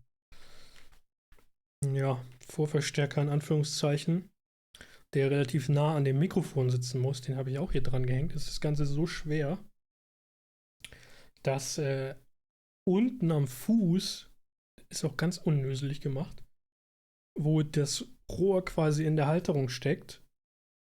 Das ist alles nur dünnes Blech. Also selbst das Rohr in Anführungszeichen ist dasselbe Blech wie das, woran die Federn hier befestigt sind, was quasi die Gelenkarme flankiert und unten zusammenhält. Und das ist so dünnes Zeug, dass, wenn ich den hier rüber drehe zu mir, sodass der Arm quasi parallel zur Tischkante ist, das Gewicht das so runterzieht, dass das fast schon durchgebrochen ist. Ich habe da jetzt ein Alublech zurechtgebohrt, da durchgesteckt, aber das ist natürlich auch nicht, sage ich mal, stark genug, um das ganze Gewicht abzufangen, einfach so. Das liegt jetzt so halb auf der Tischplatte drauf, damit es nicht weiter durchbiegt. Aber da habe ich ein bisschen Bammel, dass das jeden Augenblick irgendwann mal sagt, jetzt musst du das Mikrofon mit der Hand festhalten. So, weiter geht die wilde Fahrt.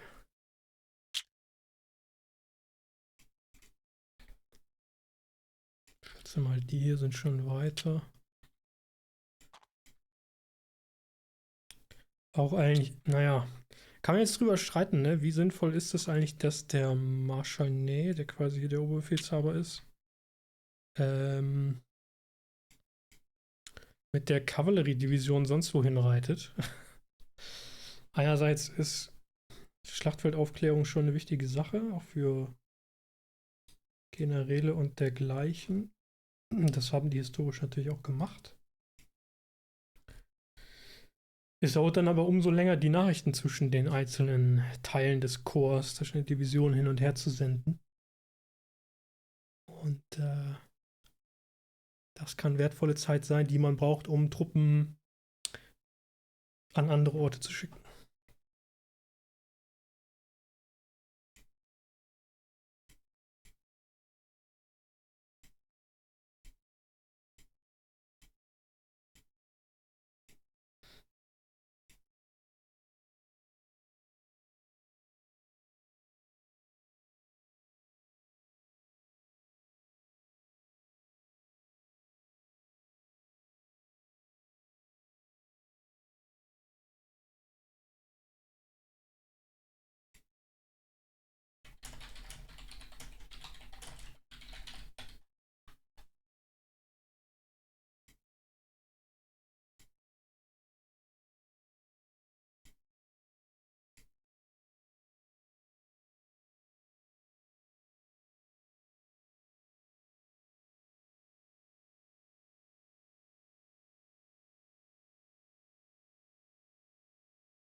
Greetings. You're approaching the city of Steinheim. What are your orders? Any news? Any sounds? No sounds, just the marching of French soldiers and the forest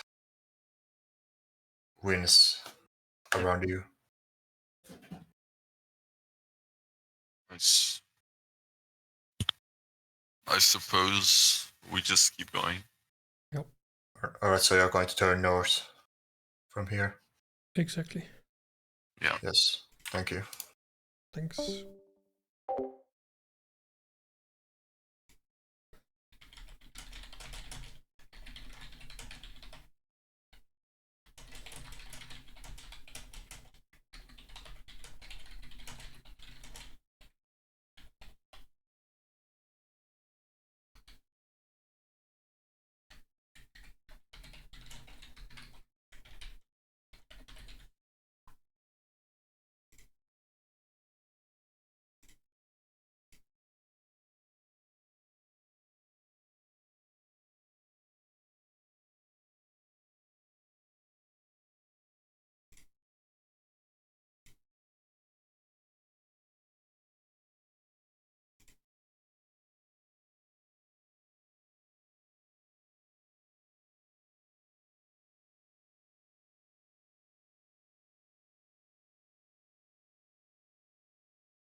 So, ein ruhiger Anmarsch mal wieder. Aber es wird sicherlich noch spannender werden.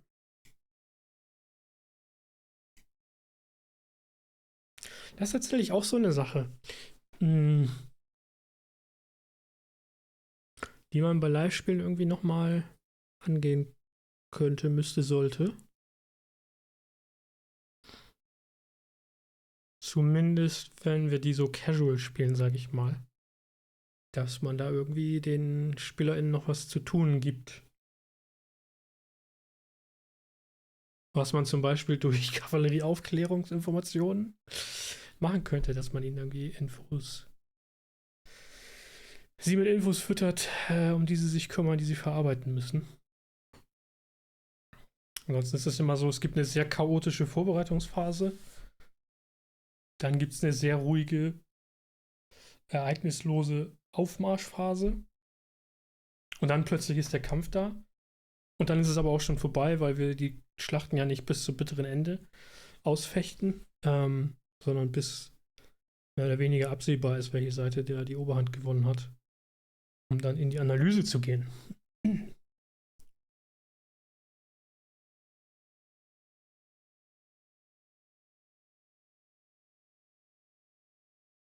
Ja, das ist gar nicht realistisch. Ich habe es gerade schon mal gesagt.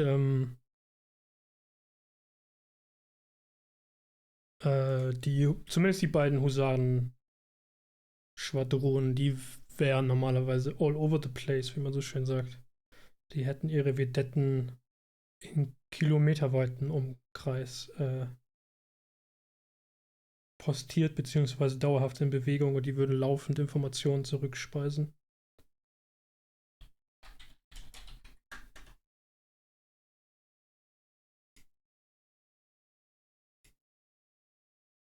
Genau, aber das ist sehr oft wird es nicht berücksichtigt, weder von SpielerInnen noch von SpielleiterInnen, weil man, also einerseits sozusagen wegen des Zeitdrucks, weil wir, glaube ich, bisher kein sinnvolles System gefunden haben, mit dem man relativ schnell und einfach so einen Aufklärungsradius darstellen kann oder einen Aufklärungsfokus, also dass es nicht einfach nur ein Radius 360 Grad um die Einheit drumherum ist. Ja, und dann sozusagen verleitet natürlich der Umstand, dass eine Schwadron einfach hier so ein Block ist, auch dazu, sie einfach wie einen Block zu behandeln, nicht wahr? Also, naja. Aber das ist genauso etwas wie Reserven und so weiter. Also da haben wir tatsächlich mal ein bisschen intensiver drüber nachgedacht, weil die SpielerInnen auch dazu neigen, einfach alle Einheiten sofort in den Kampf zu werfen. Also erstmal sozusagen blind in den Gegner reinzulaufen, dann alle Einheiten, die sie haben, in den Kampf zu werfen, anstatt das Gelände zu analysieren und zu sagen, das hier ist der strategisch oder für die Schlacht taktisch wichtige, der entscheidende Ort. Hier müssen wir uns vorbereiten oder in Stellung gehen und hier werden wir kämpfen. Wenn der Gegner hier nicht kämpfen will, dann kämpfen wir halt nicht. Genau, aber auch dafür fehlt natürlich Aufklärungswissen in gewisser Weise. Andererseits aber auch die, soll man sagen, die Konsequenz. Wenn das immer so funktioniert und alle das so machen, dass sie alle ihre Einheiten sofort in den Kampf werfen und nicht mit Reserven operieren und so weiter, dann macht man das halt. Wenn aber das dazu führt, dass plötzlich die ganze Armee wegrennt, macht man das vielleicht irgendwann nicht mehr. Wobei in unserem Hobby-Kontext dann auch wiederum die Frage ist, wie hart will man eigentlich mit den Spielenden umgehen? Also die völlig gegen die Wand laufen lassen, dann kommen sie nie wieder zurück und spielen nie wieder mit. Oder will man sie so versuchen, irgendwie langsam da ranzuführen und da, sagen wir mal, in Anführungszeichen umzuerziehen, auch wenn das jetzt vielleicht ein bisschen unpassender Begriff ist, aber sind sie ja sozusagen konditioniert von anderen Spielen, dass man das halt so macht. Kämpft halt immer. Da ist der Gegner, da kämpft man jetzt. Ich wüsste eigentlich, fast kein Computerspiel würde mir einfallen, wo Reserven belohnt würden. Tutorial oder Guidelines? Ja, genau. Sowas gibt's auch. Aber die werden natürlich auch nicht von allen gelesen. Aber die könnte man vielleicht nochmal offensiver bewerben. Wobei auch da, ja, natürlich immer die Frage ist, wie detailliert macht man das? Welche Taktiken oder wie auch immer nimmt man mit rein oder nicht mit rein? Also ich finde es auch sehr sinnvoll. Ich glaube, womit man aufpassen muss dabei ist sozusagen die Spieler in eine bestimmte Richtung zu drücken damit. Also denen halt sozusagen die eine richtige Lösung vorzugeben oder zu suggerieren zumindest, dass sie annehmen, dass es so wäre. Aber ja, Infomaterial ist auf jeden Fall sehr wichtig. Habe ich denn, wartet mal, ich habe doch irgendwo mein Dashing Manual, wo ist das denn? Oder mein Manual for Dashing Commanders. Oder heißt es Handbook? Ne, ich glaube, es heißt Google Drive. Komm mal her hier.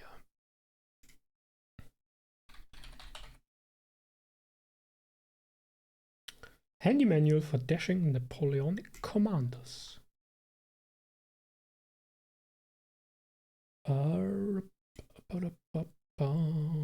Betrachter, Link kopieren. Kann ich ja mal in den Chat werfen.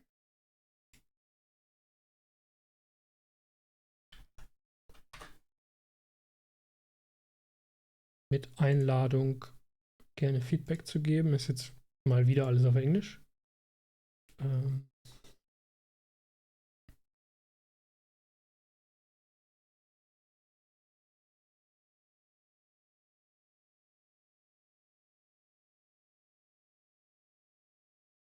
Aber das ist so eine Übersicht. Also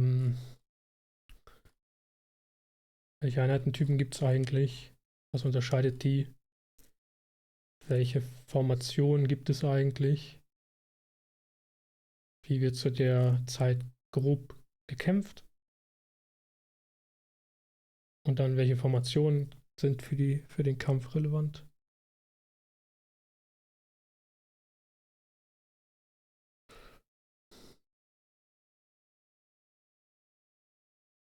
Da könnte aber vielleicht der Glossar tatsächlich nochmal mit rein. Ob man den auch noch direkt zur Hand hat oder nicht. Kriegsspiel-Glossar. Ist das jetzt der deutsche? Ja, okay, den müsste ich dann nochmal übersetzen. Das ist der, den ich auf dem Discord-Server gepostet hatte. Für Jersey.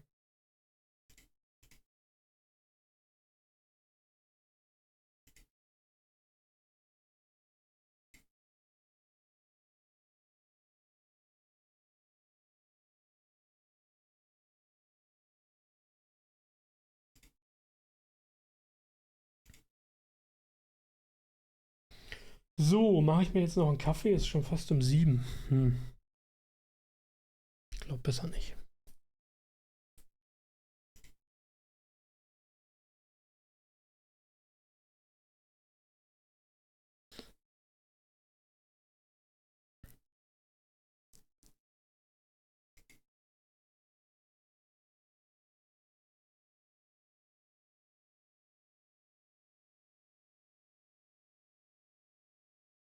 Ach, siehst du, das Glossar, den Glossar hattest du auch erwähnt.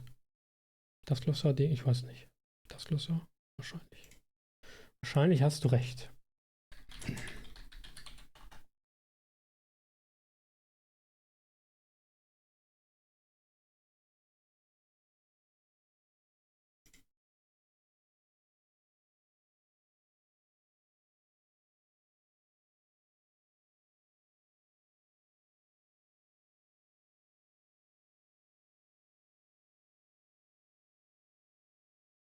Ja. Das Glossar.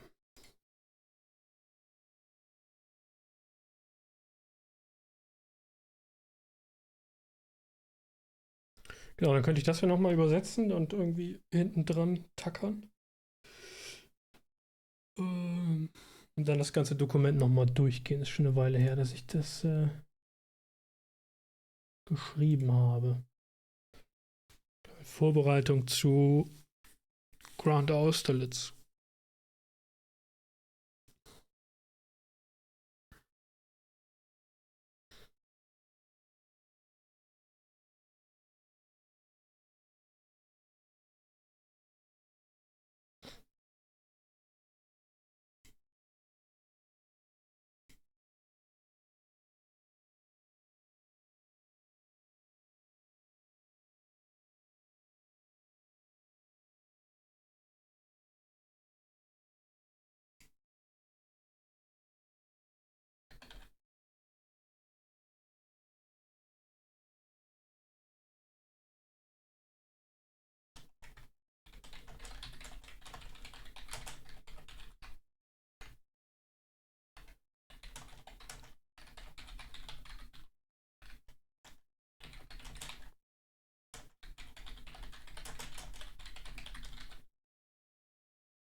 Ein neuer Screenshot. Wir sind abgebogen. Juchhe!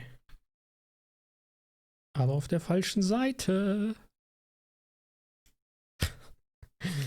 Nein. Das muss diese Friktion sein, von der immer alle sprechen.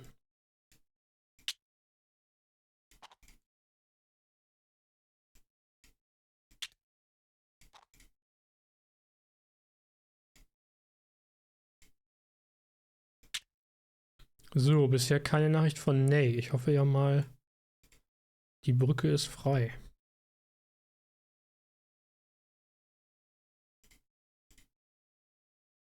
Präzise Befehle, ja genau.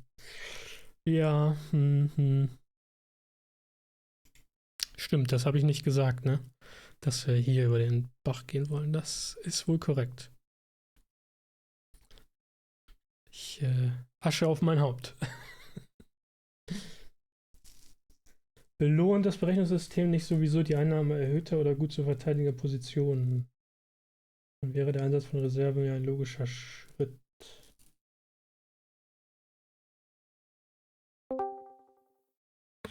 Greetings. You're continuing to march down the road. You can hear faint gun and musket and cannon fire from a distance, seemingly from the northwest. What are your orders?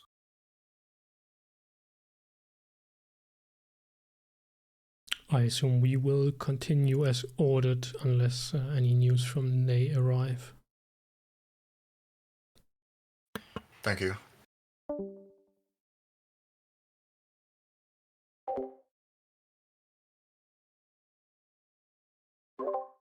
Razon, did you receive... I was muted.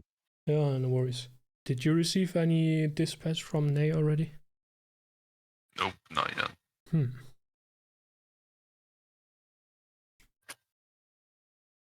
So we do have potential enemy contact at Elchingen, probably.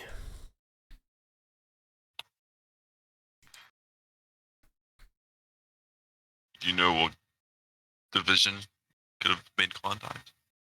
Like, on our side? So our vanguard would be La Planche, the force, the Dragoon division, basically, and Ney should be with them. So I guess they have crossed the Danube, and I mean, if the fire is coming from the northwest, then I assume the enemy is in the hills around Elchingen, maybe.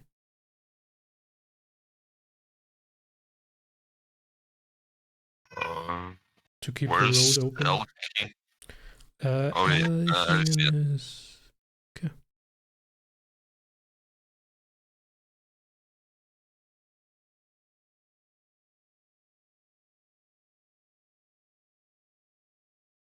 Yeah, which totally makes sense if they want to keep the road to the north open from Ulm to the north. Yeah.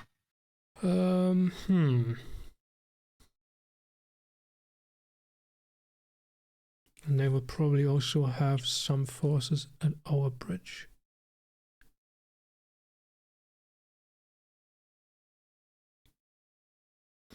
And the terrain is not really suitable to deploy a lot of artillery batteries.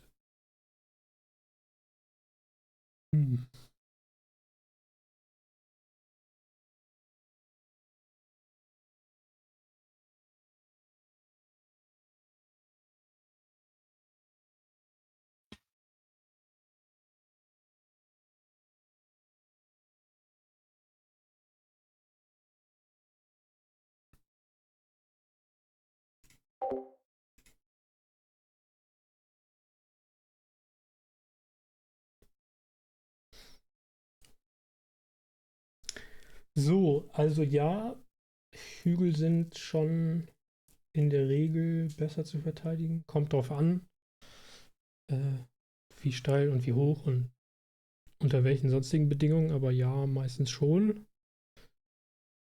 Weil es natürlich für Infanterie schwieriger ist, da hochzurennen und hoch zu schießen tatsächlich. Es wird immer wieder berichtet, dass den Einheiten nicht bewusst war, dass sie entsprechend höher zielen müssen. Und dann die Salven zu den Füßen der Gegner eingeschlagen sind. Andererseits sind tatsächlich Kavallerieangriffe den Hügel hoch deutlich effektiver als den Hügel runter, auch wenn man das wahrscheinlich spontan annehmen würde, dass es andersherum ist.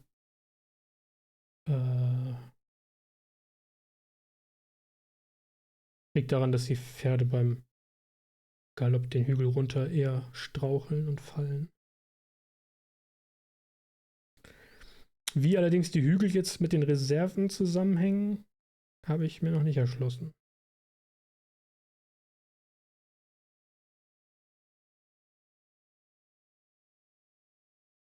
Meinst du, um Truppen zu haben, um den Hügel auf jeden Fall halten zu können? Oder um Truppen zu haben, um mehrere Angriffswellen zu haben? Gegen den Gegner zu werfen?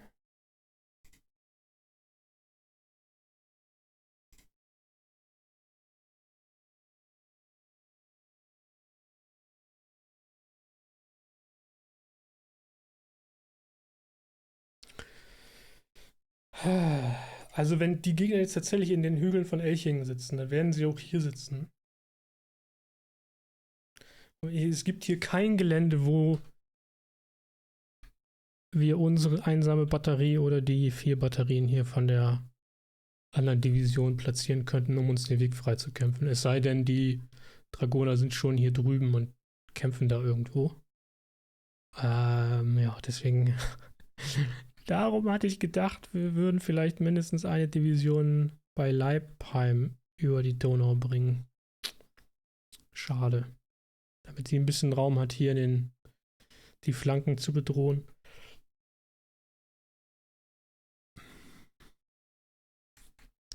Denn Ulm selbst anzugreifen, ergibt halt gar keinen Sinn. Also Sowieso nicht und schon gar nicht von der Seite hier.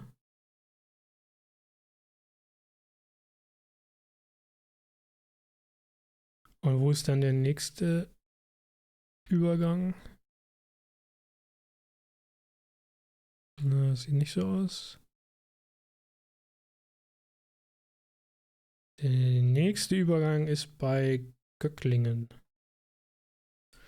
Und das ist sehr weit weg. Da müsste man hier sich durch die bewaldeten Hügel kämpfen. Hier die Hügel hoch, die auch sehr leicht zu verteidigen sind. Naja. Naja, ich weiß ja nicht.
Na, mal schauen.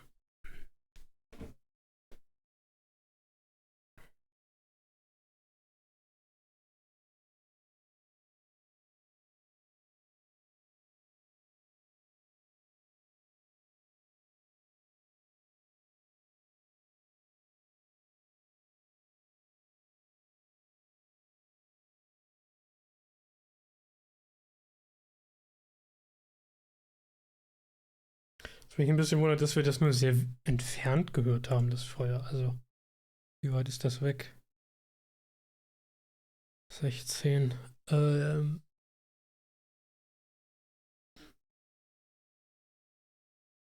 4 Kilometer.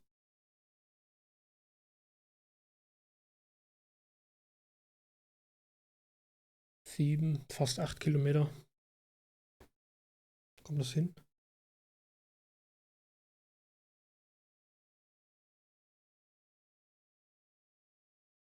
Ach nee, Quatsch. Jetzt habe ich falsch rum gerechnet. Jetzt habe ich mit 400 Metern gerechnet, nicht mit 300. 3, naja, 4. 4 und ein bisschen.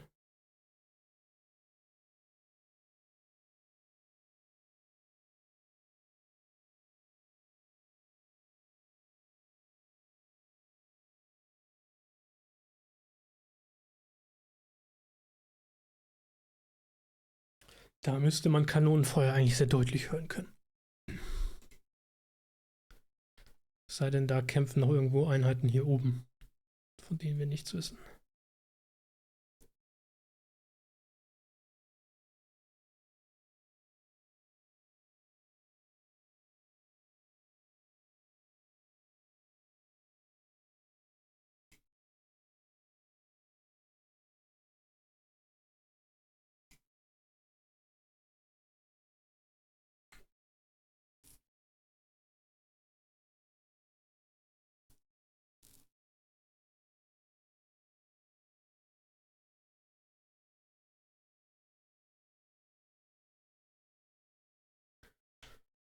Achso, aber was ich mal machen könnte, ist die Bildschirmaufnahme und dann die Screenshots immer mal rüberziehen, damit ihr das seht, ne?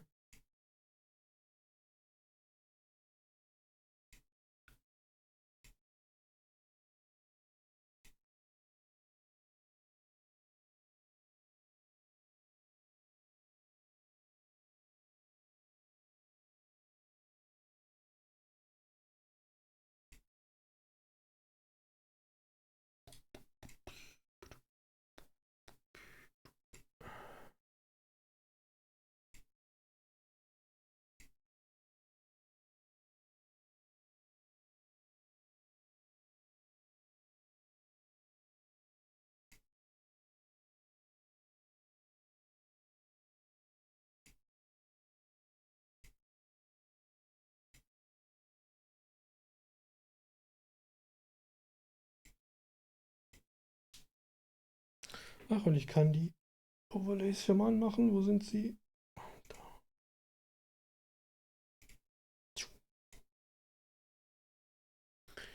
Badaboom.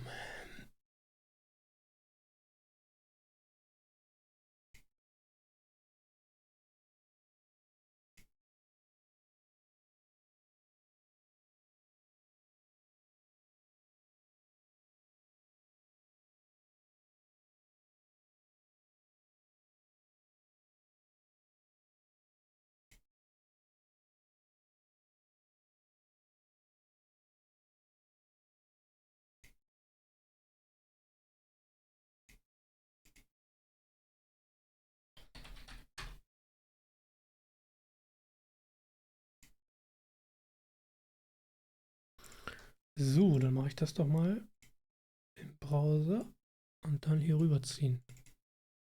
Und dann wisst ihr, was ich sehe.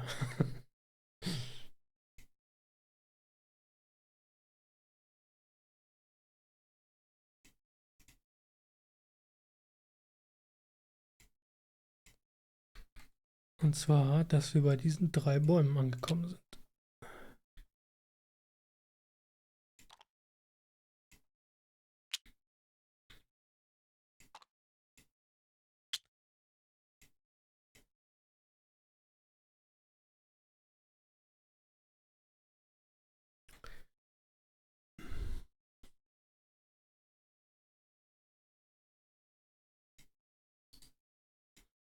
Wenn die wirklich da jetzt drin sitzen, ist das der Wahnsinn. Wir haben keine Einheiten, die flankieren können. Nein.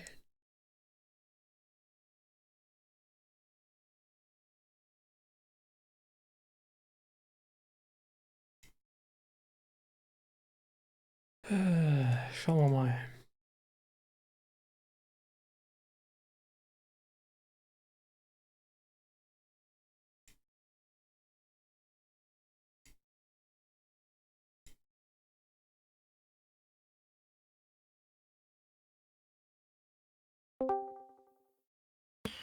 Hello. The sounds of gun and musket fire is getting louder as you march forward, but it's still quite faint and seemingly coming from the crossing up ahead. You, however, have not seen any other troops nearby. Okay.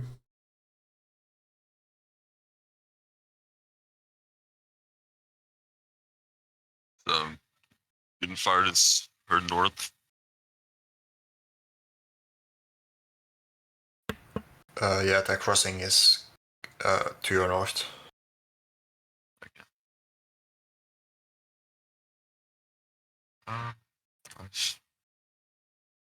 Do you want to move? Do you want to personally move over there and check what's going on? And I'll just evaluate continue. the situation. Yeah.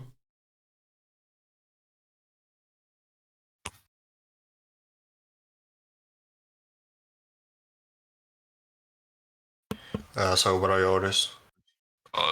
We're gonna head towards the gunfire and we'll evaluate the situation. You are going to stay in column for now. Yes.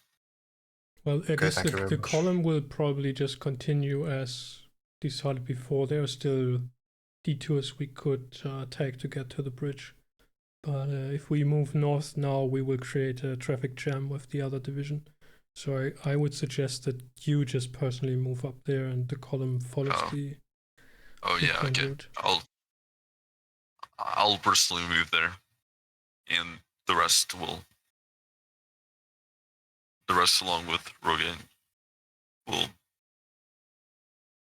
do whatever he wants.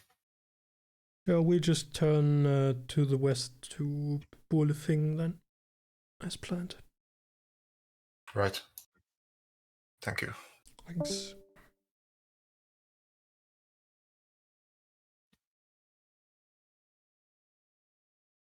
I'm a bit concerned now. I guess if they are holding that bridge, they probably hold the western bridge as well, and we don't have any forces that can flank them. And there is no crossing And the next one to the east is at Leipheim, and the next one to the west would be Ulm, which is unfeasible, and then Göcklingen, So, which is quite far away. What's like the goal? Like, how would we strategically or tactically or whatever win this battle? Well, we basically want to cut the highway, basically, which leads from Ulm to the north. That's our objective, to bottle the remnants of the Habsburg army in Ulm. Okay. So that will probably mean that we will have to break through these positions unless we want to sit here and wait for the cavalry to make a detour to the east and cross there.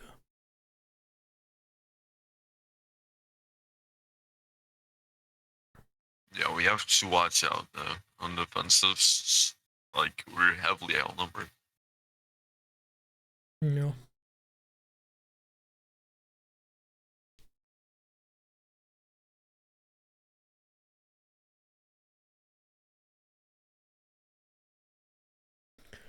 Well, I guess we will know more once you move up there to the crossing and see what's going on.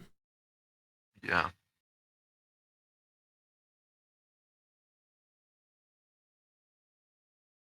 I was briefly thinking about doing a leader recon myself of the other crossing, but there are woods right in front of it. It's probably a little bit dangerous to move in there.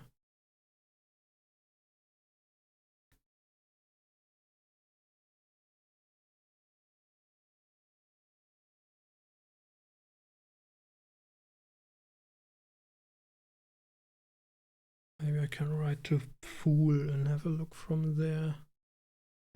How far is that away actually from the hills? 6.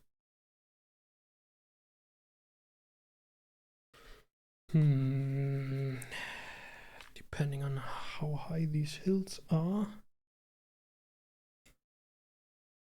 This one is too far away.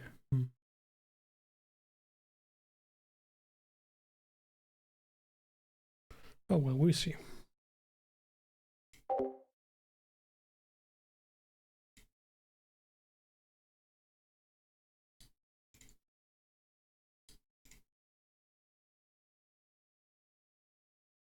So, wir haben offenbar noch immer keine Kavallerieeinheiten bekommen, weil eine Nachricht habe ich um 7:30 Uhr geschickt. Es ist 8:15 Uhr. Mittlerweile müsste die Antwort da sein. Ist sie aber nicht. Und jetzt überlege ich, vor der Kolonne. Also ich meine, das ist halt alles offenes Gelände hier. Da müsste ich den Gegner wohl hoffentlich früh genug sehen, um wieder umdrehen zu können. Entweder auf den Hügel bei der Fuhler Kapelle zu gehen, aber der ist sehr weit weg. Da kann ich nur was sehen, wenn ich ein Fernrohr dabei hätte, ob diese Hügel besetzt sind. Wenn ich die Karte lese, müsste es möglich sein, hier über die Bäume hinweg zu gucken. Im Fernrohr. Die Alternative wäre, durch den Wald hier zu eiern, oder zumindest von Fuhl aus. Das kommt mir doch reichlich gefährlich vor.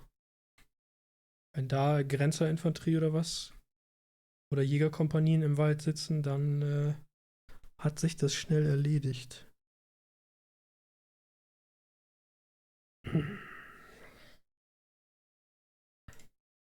Frage ich doch mal den Spielleiter, ob ich ein Fernrohr dabei habe. Do I carry a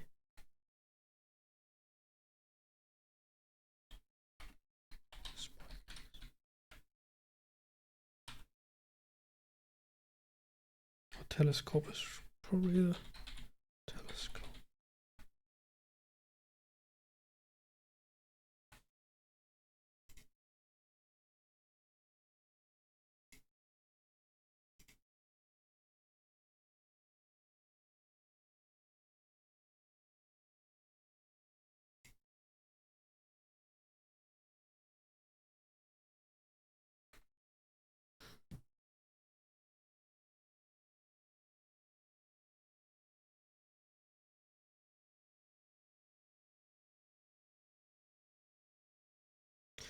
Die Frage wäre dann auch wiederum, ist der Weg eigentlich der richtige hier? Also ich meine, die Wälder geben ja Sichtschutz, aber wenn da der Gegner sitzt, na gut, kann er das nur mit Fernrohr sehen, ne? Was da los ist. Also das würde tatsächlich Sichtschutz geben, es sei denn, da sitzen Jäger oder Grenzer im Wald. Das wäre okay, um da an die Brücke zu kommen, aber das ist ja schrecklich. Ein Sturmangriff über Brücken ist. Elchingen ist nicht Arkoli. Und auch nicht, wie heißt das andere? Rivoli? Ist er da auch über die Brücke gegangen? Ich glaube, ne?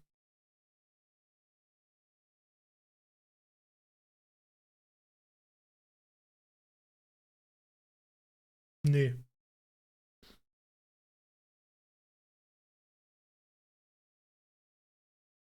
Na, komm nicht drauf. Arkol ist, glaube ich, das berühmt-berüchtigte, wo er angeblich Napoleon mit der Flagge voran über die Brücke gerannt sein soll.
Ja, und es müssten langsam mal Berichte an unseren, also an mich ja nicht, aber zumindest an unseren Divisionsgeneral kommen. Deswegen ist es schon ganz richtig, dass er jetzt aufbricht, um selber nachzugucken, was da los ist.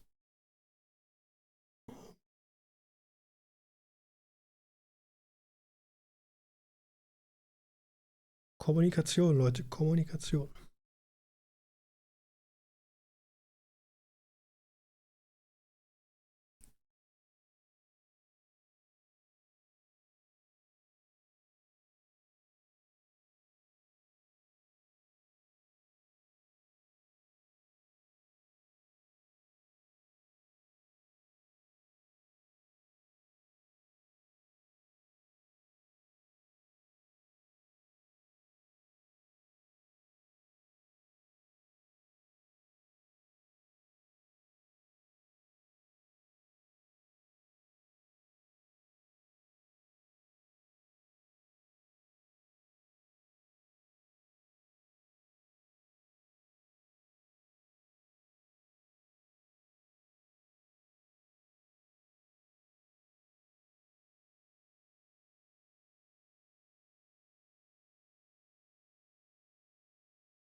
Vor allem müssen wir wenn wir den Weg durch den Wald antreten, müssen die Kanonen weiter nach hinten. Die können auch nicht ganz vorne vorweg marschieren.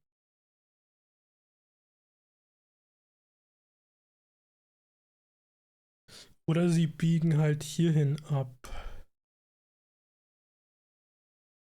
Oh, das ist alles zu weit weg und da sind Bäume im Weg. Und man würde die eigenen Truppen beschießen, wenn sie da durch wollten. Das ist keine Option.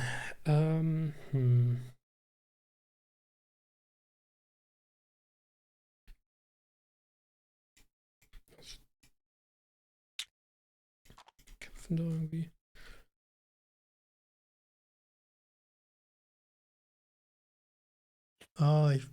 Ach, die haben hier so Textfelder. Ich wundere mich schon und die sind ein bisschen in Mitleidenschaft geraten. Das ist natürlich unglücklich, wenn man da nicht genau aufpasst. Dann was tippt. Wenn man die Kamera bewegen will, überschreibt man das gleich alles.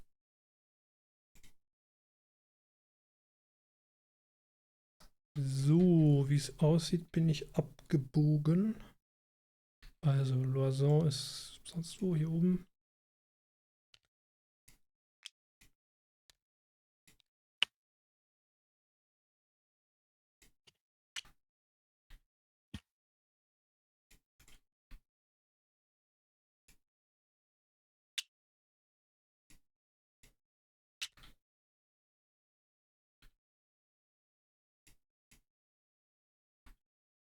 Ich werde auch eine Nachricht an Johansson schicken.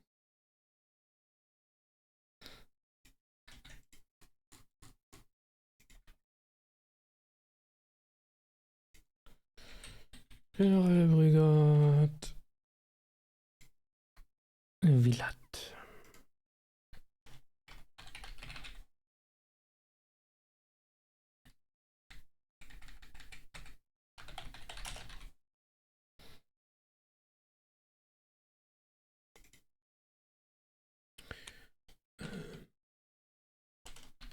Olefingen.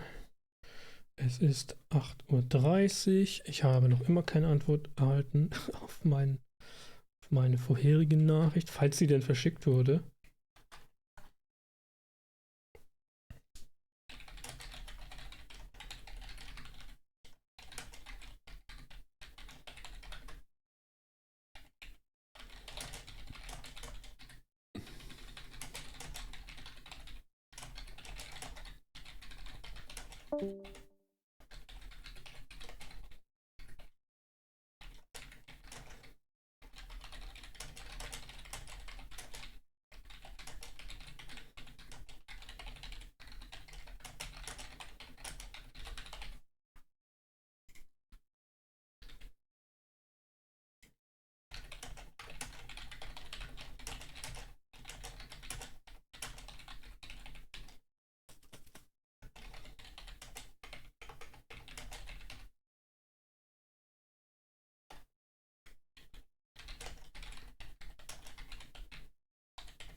Greetings. You do indeed have a telescope with you. However, the forest ahead blocks you from really seeing anything. Right. Okay, so I'm thinking. So what we definitely need to do is get the battery cannot be the first unit in the column of march anymore. So I guess once we get into Bolefingen, there are some parallel roads. We'll use that to sort of rotate the battery in behind some of the infantry battalions, like behind the second or so. And the column turns north again in Bolefingen, as we said prior, and then to the west through the woods along the river to the other crossing. I personally want to conduct leader recon and move along the highway to the west. although that seems a little bit risky, and move up onto that hill at the Fuller Kapelle. Do you see that? Yes, okay. And from there, I want to try to use my telescope to see if I get any indications of whether there are enemy forces occupying the heights at Talfingen that is opposing the crossing we want to take. All right. Very good, thank you.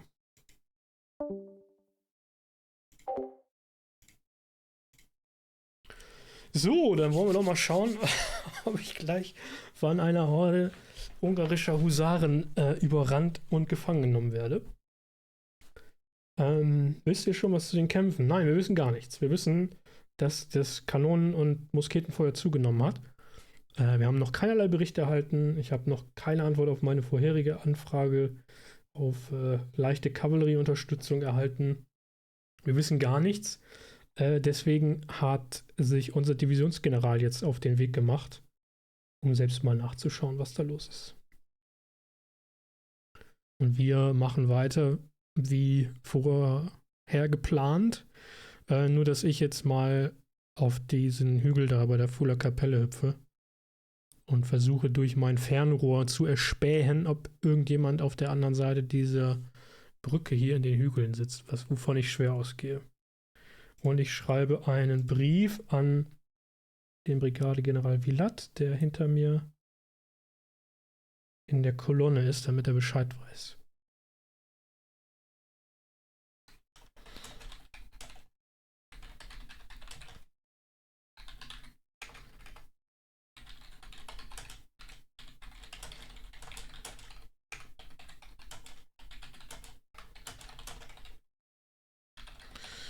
Near the Fuller Kapelle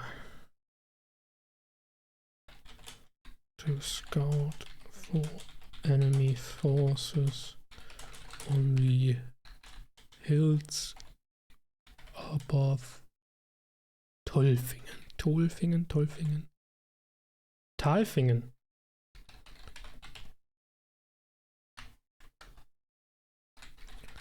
Sincerely. General Brigade Rogi.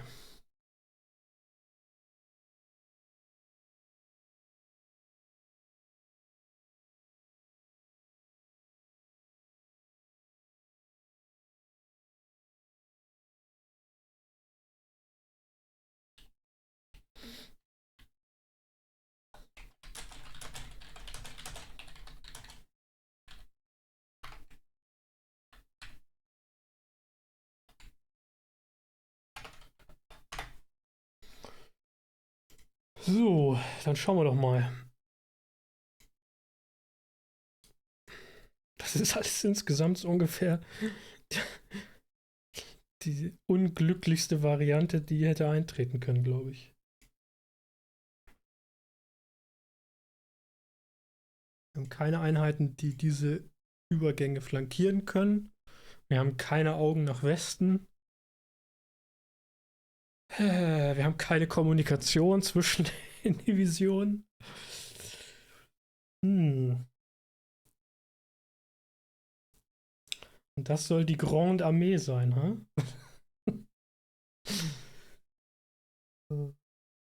Schön über den Flaschenhals unter Feuer mit dem Kopf voran durch die Wand. Genau. So sieht's aus, so sieht's aus.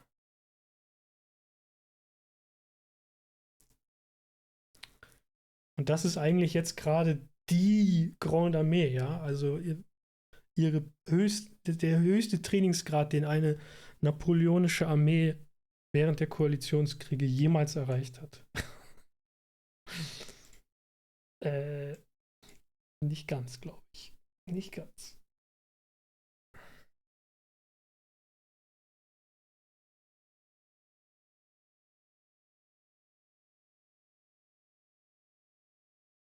Naja.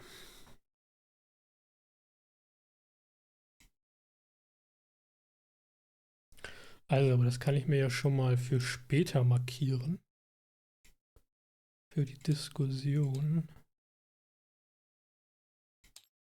Also, es hätte gegeben eine Brücke hier. Gut, die da hinten geschenkt, ne? Die sind halt am Ende der Welt. Hier die Brücke, dann Ulm selbst.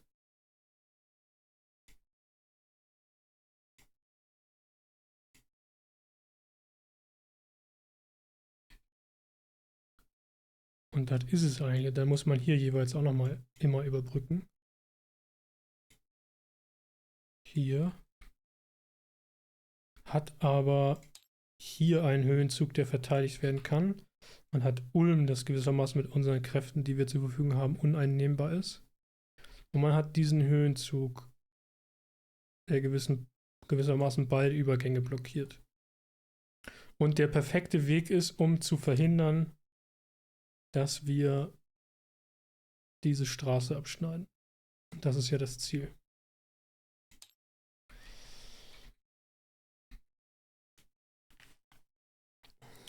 Schlechte Geländeplanung, möchte ich mal sagen. Der Kaiser hat den Verstand verloren. Ja. Marschall Ney hat den Verstand verloren. Was ist denn das eigentlich für ein Fluss hier?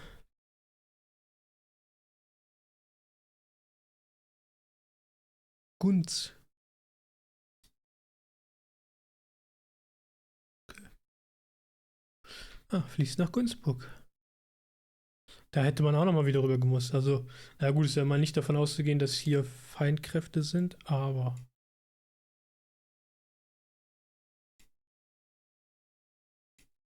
schon nicht unrelevant.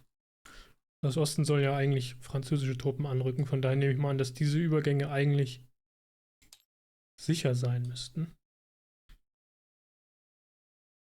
Naja. Naja.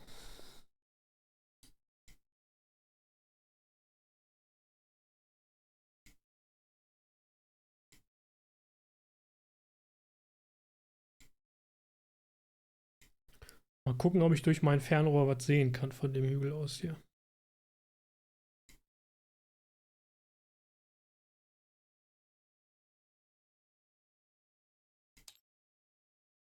Also hier wäre meiner Meinung nach, also klar, was heißt klar? Man hätte die Kavallerie und die Infanterie hier rüber schicken sollen wahrscheinlich. Über Leipheim. Und eine Division diese beiden Übergänge sozusagen antasten, um den Gegner hier zu binden. Damit dann der Flankenangriff hier erfolgen kann. Das ist eigentlich meiner Meinung nach der Schlüssel zu dieser Position, der wir uns hier gegenüber sehen. Also hier blocken und dann hier flankieren.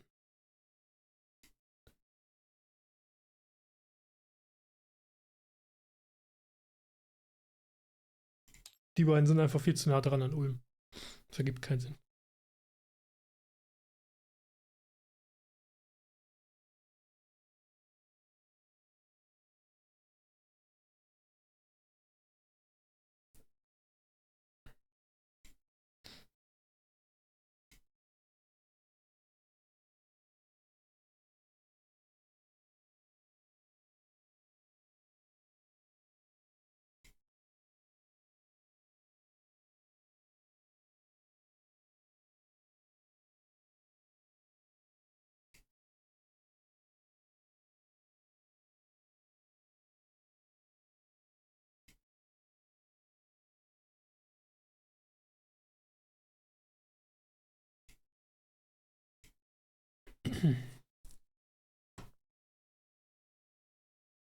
Oder kann er dafür mal eine andere Farbe nehmen? Ups.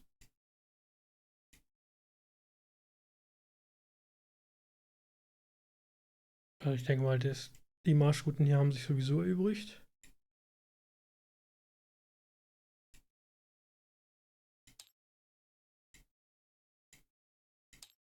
Wir wissen einigermaßen sicher, dass zumindest hier Feinde sitzen.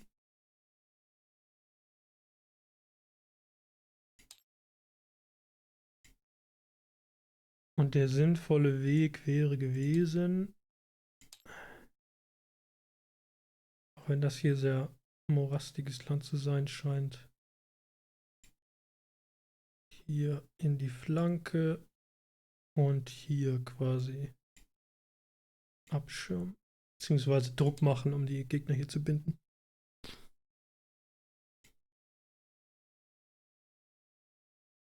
Yay, ich habe den Kapellenhügel erreicht. Miau. Frage ist, was kann ich sehen? Auf meinem Screenshot quasi gar nichts. 1, 2, 3, 4. Ich schätze mal, die Jungs sind hier angekommen und machen hoffentlich das Spiel mit der Artillerie jetzt. Hütchenspiel mit Artillerie.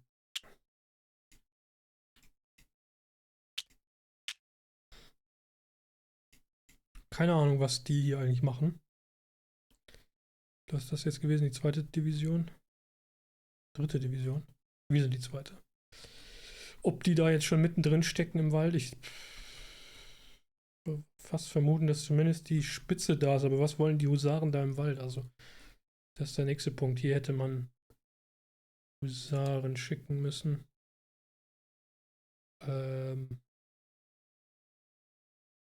Aufklärung. Hussar.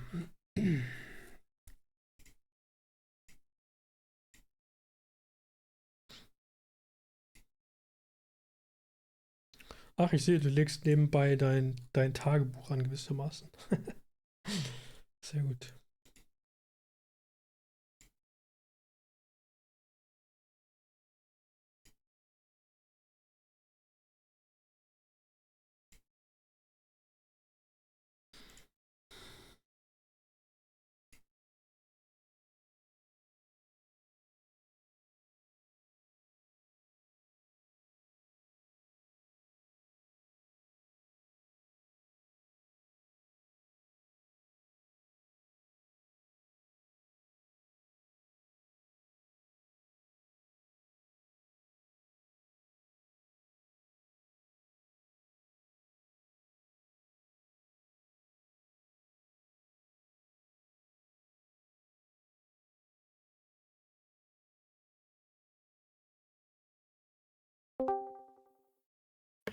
You have arrived at the hill.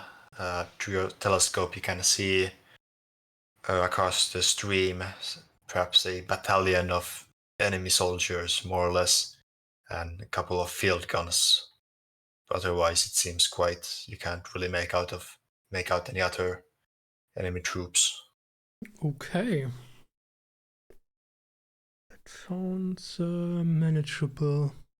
Well, I will then return to the head of my column. Very well.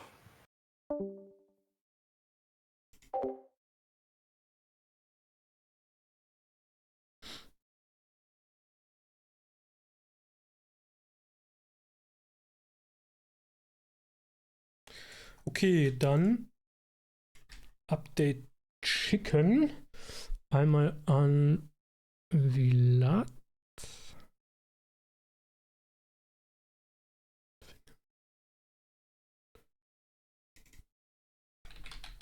Auf dem Weg nach Talfingen. Es ist 8:45.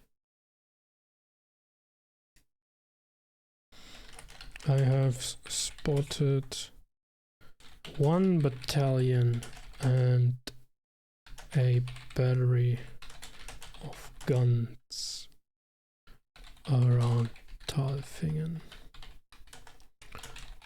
I will rejoin the column and prepare the assault. Auch wenn mir das nicht gefällt. Ich glaube nicht, dass wir Zeit und Raum haben, ein Artilleriegefecht über diese Brücke zu führen. Wir müssen einfach den Adler feste greifen und drüber rennen.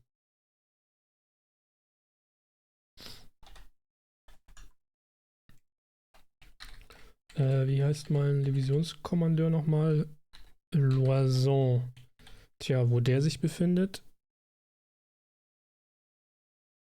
Keine Ahnung.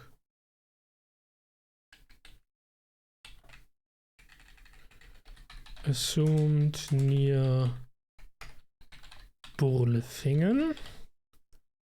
General, I spotted one battalion and a battery of guns around Tailfinger.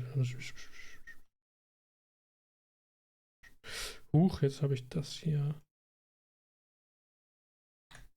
durcheinander gebracht.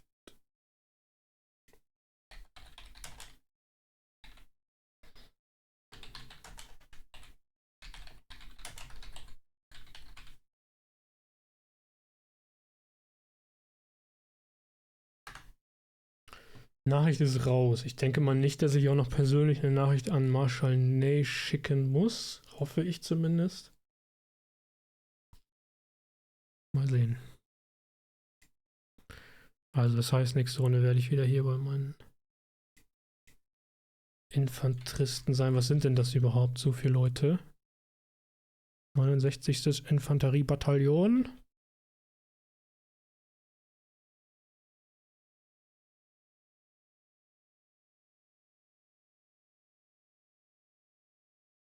Ach, das sind. Warte mal. Das sind. Ach, ich habe mich schon über die Größe gewundert. Das sind Halbbataillone. Ah. Reichswitz-Style. Okay. Ja, dann ist das hier so ein bisschen durcheinander, meine Kolonne, nicht wahr? Weil ich die automatisch habe sortieren lassen. Ups. Und ihr seid aber beide einfach Linieninfanterie. Ja. Okay. Na gut, ja, um die Sortierung kann ich mir dann Sorgen machen, wenn es soweit ist.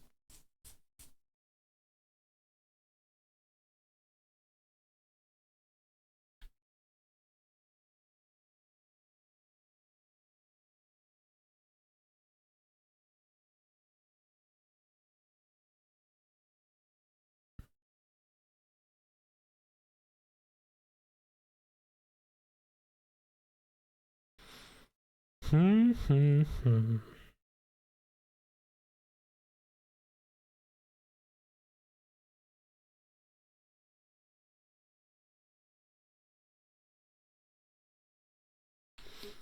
Naja.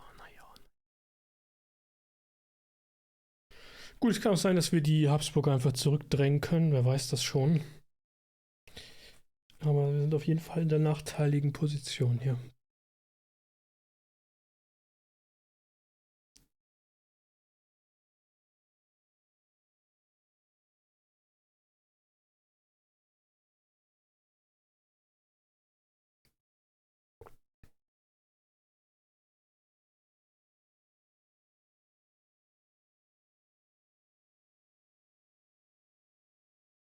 Ich werde mal ganz kurz ein neues Getränk organisieren.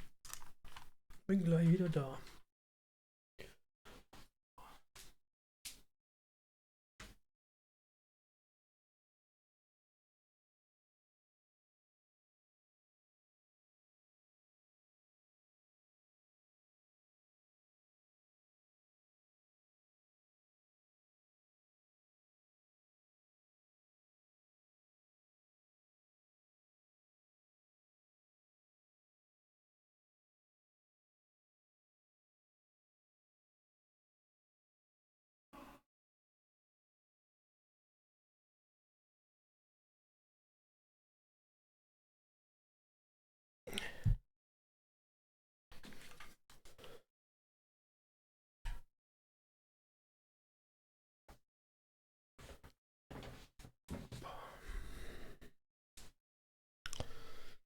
So, was ist passiert?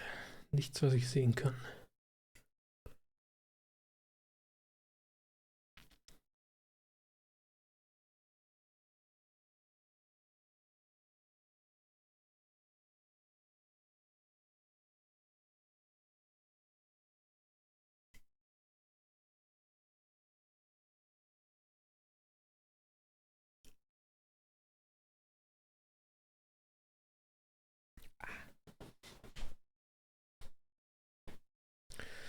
Ich könnte eigentlich nebenbei mal ein Schiffchen anmalen oder so.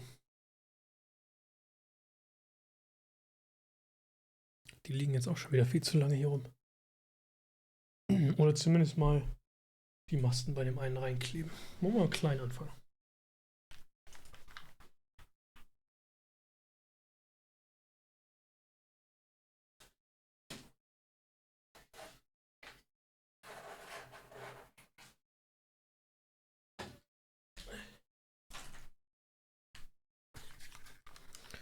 Ich habe mir nämlich vor ein paar Wochen neue Modelle bestellt.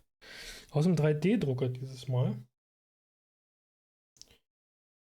Turner Miniatures. Ich weiß nicht, ob man das erkennen kann. Es ist der Rumpf eines Linienschiffes 3. Klasse der französischen Tournon-Klasse. Bisher habe ich ja nur Brigatten und Brigantinen und Fregatten. Jetzt hatte ich mir noch 2 Linienschiffe 3. Klasse, Korvetten. Achso. Ja, bei den Korvetten muss ich mir, die sind eigentlich auch fertig bemalt. Die hatte ich ja vorher schon bestellt von Hagen. Die sind aus Metall. Also die Masten aber alle abgebrochen. Deswegen habe ich überhaupt 3D-Drucke bestellt, weil ich Masten haben wollte. Allerdings sind die Löcher jetzt viel zu groß für diese Masten. Und die Löcher in den 3D-Drucken waren zu klein. Die musste ich jetzt nochmal aufbohren. Aber das sollte jetzt passen. Also Kleber.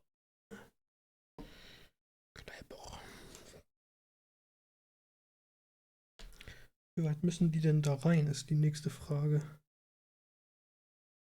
Kann man die ganz durchstecken? Gibt das Sinn?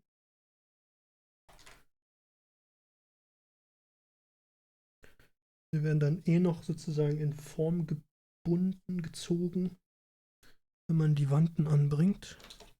Na, warum passt der jetzt da nicht rein? Hallo?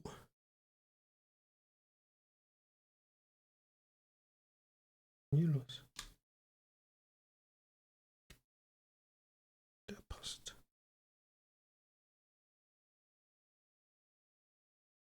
Der zu dick bemalt? Kann sein. Ein bisschen vorsichtig damit sein, weil die schon auch relativ weich sind. Selbst wenn ich die längere Zeit so einfach nur in der Hand halte, fangen die an, sich zu biegen, weil das Plaste dann weich wird.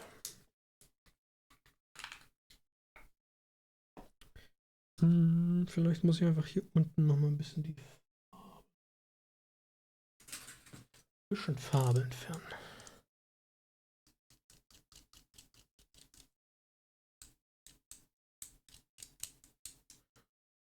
Ein neuer Screenshot.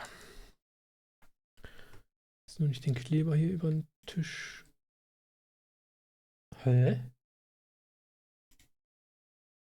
Was ist das? Shit! Yay! Was ist denn hier los? I found someone! Was ist denn hier los? I'm here! I have 2 squadrons of broken dragoons with me. Okay. The dragoons are basically already all routed. The whole division? They're facing cuirassiers at the moment, Okay. like at least 30 minutes ago. What's happening? We're heavily engaged at Elchingen. The dragoons have mostly been routed. I have 2 of them in now for your scout. Have you engaged any enemies? Nope. Okay. 3rd Division. They were getting ready to cross. You're ready to cross? No. The 3rd Division. They're like crossing. about to cross. They're crossing right now. Yeah. And yeah. Okay, so I went there to were the... earlier cavalry, but we believe that the point where you were supposed to cross is now empty. It is not. And we actually want you to cross there. Yeah. And it follow is not the Austrians empty. into the back. And where would that be? Basically in the next road to turn right. Yeah, road at the bridge at Tolfing. I went to the Fuller Kapelle and had a bit of a recon spying action there. There seems to be at least 1 battalion and a battery of guns protecting the bridge or deployed there in the hills. Where? At Tolfingen. At Tolfing. Yeah, we heard there was cavalry earlier. Okay, yeah, you will cross there, and do you by chance have 4 batteries of artillery? No, we have 1. Where the hell's your artillery reserve?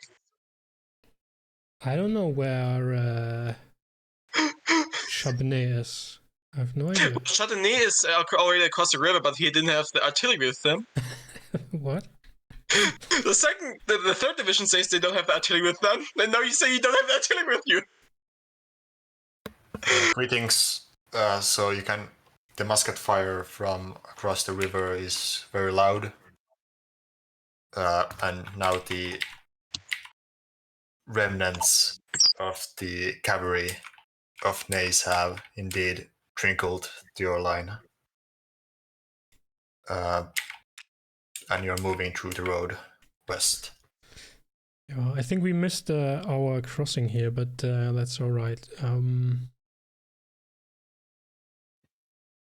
I don't really see any position where we could deploy our guns to support the crossing where we want to cross. So I will just simply form assault columns once we get down from Fool towards the bridge, and then we just push through the canister fire, I guess.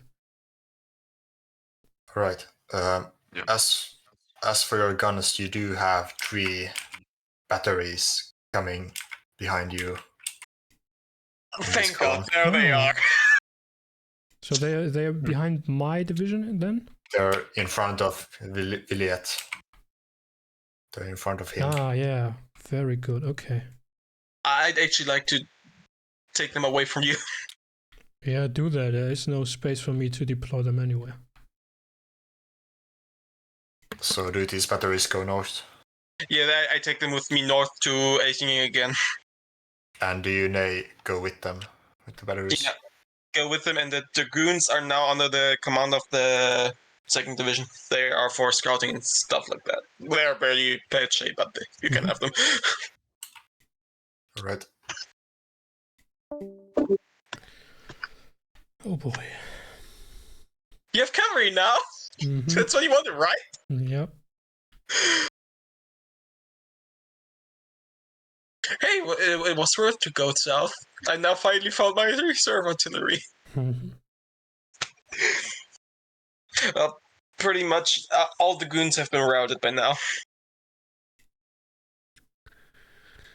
Okay. And I hope the 3rd Division is now actually engaging the cuirassiers.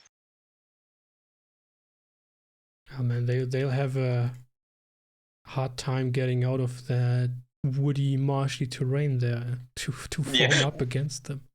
Like, we crossed the river and the Austrians were already in Elchingen, and we had to attack them to delay them. I guess what we probably should have done then, as soon as yeah, I guess you didn't know in which numbers they were there, right? So well, they're probably a column. I've seen at least 2 generals there at Elchingen. And we also believe that the cavalry, what we saw earlier at the crossing where you're supposed to go, that those cavalry actually went to Elchingen because, like, we first saw infantry and then we saw the cuirassiers. No, makes sense. They have the inner lines there. Yeah. You have now a bit of cavalry, which is in pretty bad shape. I don't have the terrain to use them anyway, unless the enemy fancies to cross at Ulm and attack us from the west. Yeah. Well, it shouldn't be south of the river. They want to go north because these officers is deploying with 200,000 men. It would be suicidal to go against that.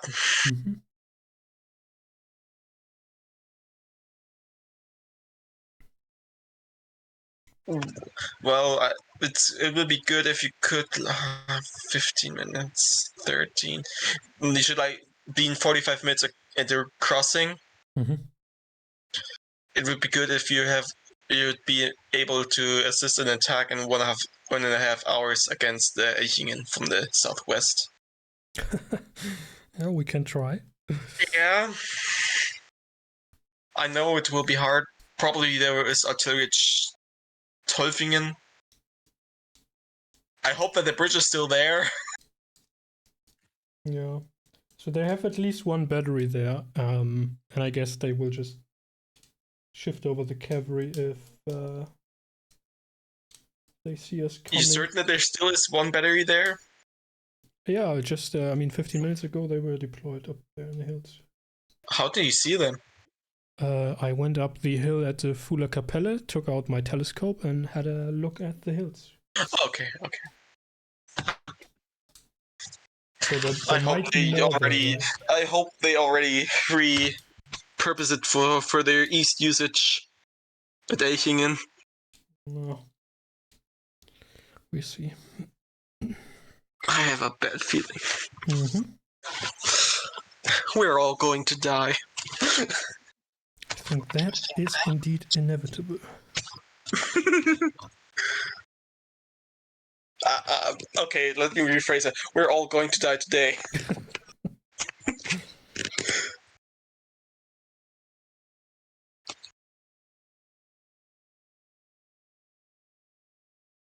Ich bin doch Österreicher.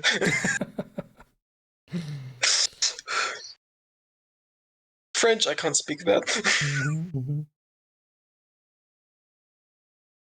No, I never said Friedel.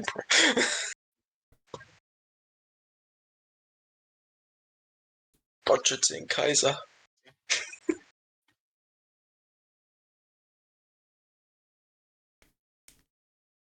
Well,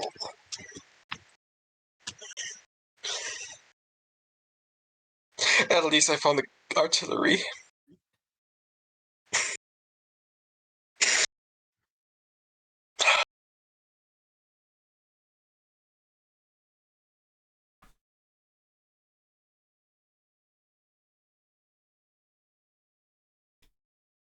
You also diverged from the planned route. I get that. Yeah, but not intentionally. Well, the other division actually went like first north through the forest, and then north again towards the main road and through Elchingen. Ah, okay, yeah. They originally also somehow lost their artillery first.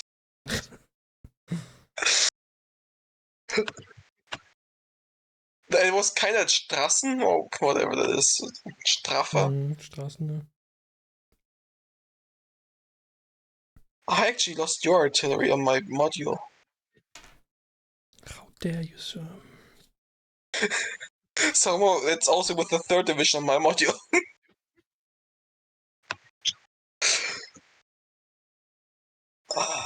You can do this. I believe in you. The Emperor will be promoting you if you win this. I'm sure. You're all being made marshals. I just mimic him, grab the eagle, and storm across the bridge. Yes. I don't know which battle. I know that it happened, but I don't know which battle it was. I don't care really about 1700s. Yeah, I think I'm not quite sure if that's Arcoli or the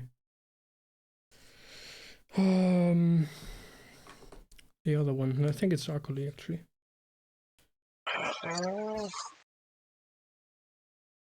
I usually only care about battles 1805 and later. Yeah, so many do, and I think that's quite a pity because they're quite interesting battles before that. You're missing out in the revolutionary wars. I still want a PvP battle of Kolberg, Siege of Kolberg. I have to get my module finished. Not my module, my system.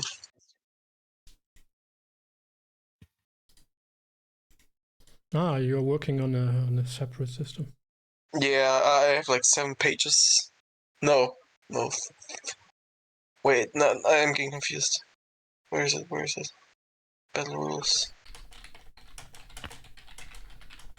I actually have 7 pages.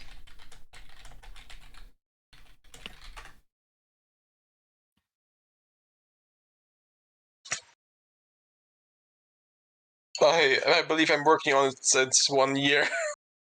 Mm-hmm. Yeah, that's how it goes.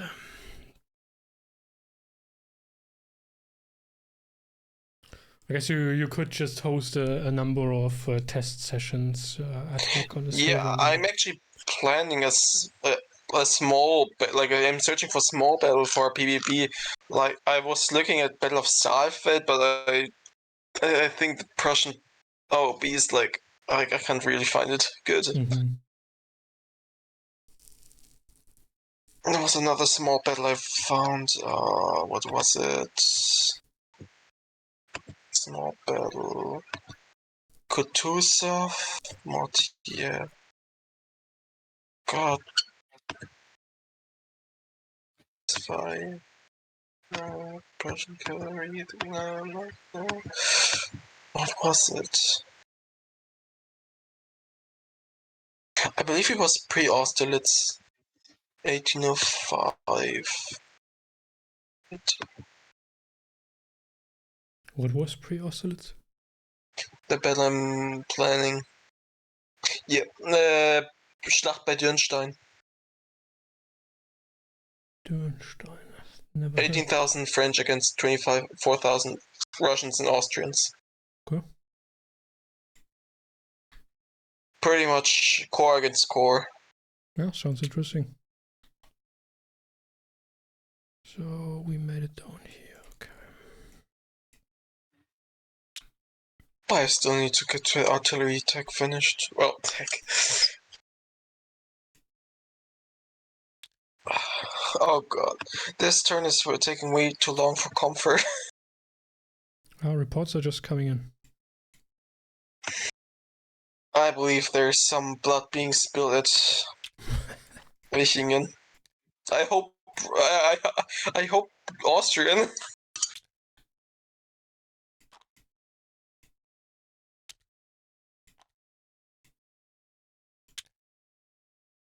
Well, Great Gold said he would crush me.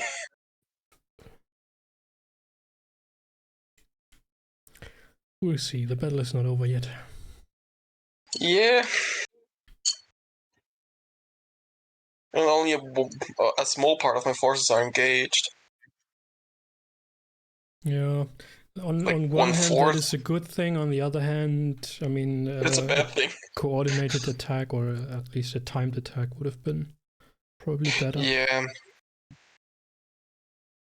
But it's hard, like the distance and the river. It's hard to get a coordinated attack. Yeah, especially with the usual chaotic start open citadel games have. Yeah.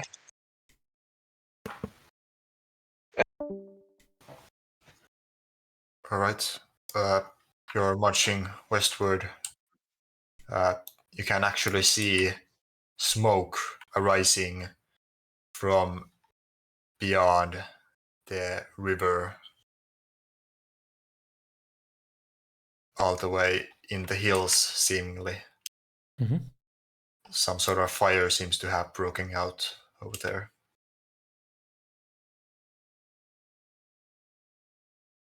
And some of the musket fire has subdued. But you can still hear cannon fire coming from the stream. What are your orders? Well, unless Loison has any new orders for me, we will continue. What's the terrain like here? Can we go off-road without losing too much speed? Yes, I do believe you can. It seems okay. Quite flat. Yeah. Then we want to go off-road to the northwest now to reach that small winding road towards the bridge. And once we reach that, we want to start forming assault columns. Let me see, these blocks are half battalions, aren't they? So then 1st Battalion and 2nd Battalion. Let me see the numbers, 96.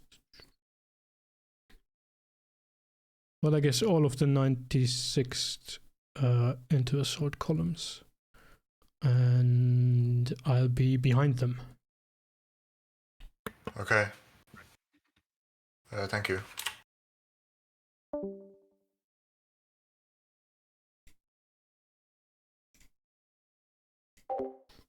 I don't have to die with the very first attack, have I?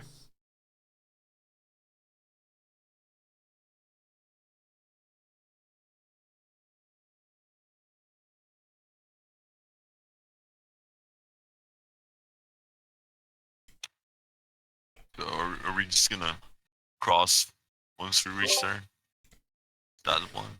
I mean, unless you have another idea or plan, believe that is what we are forced to do. Yeah. I'm not quite sure about our battery of guns. I don't see a spot where we could place it to support the crossing, really. Yeah, the terrain is not really good. Artillery.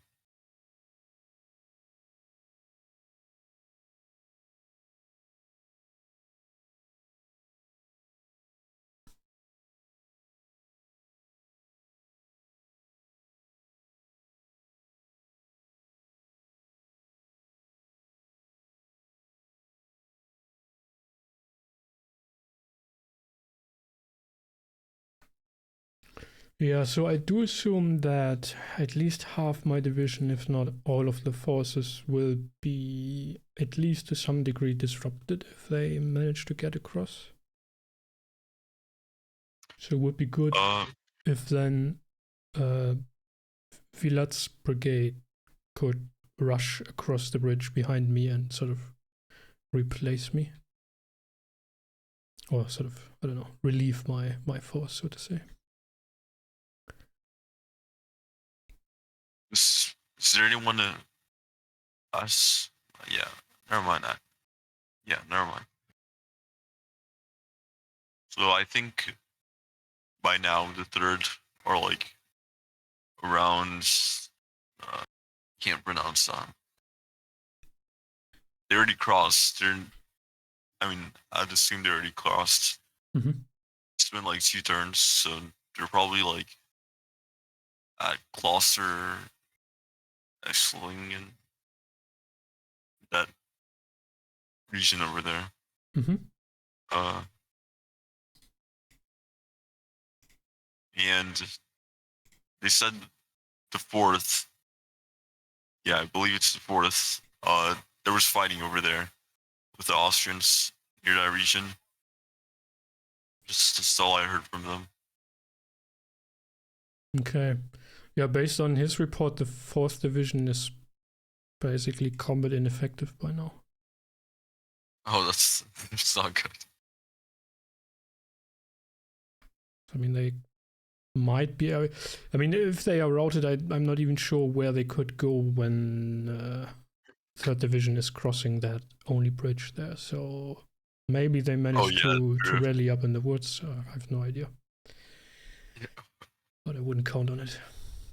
Something bad can happen there. Mm-hmm.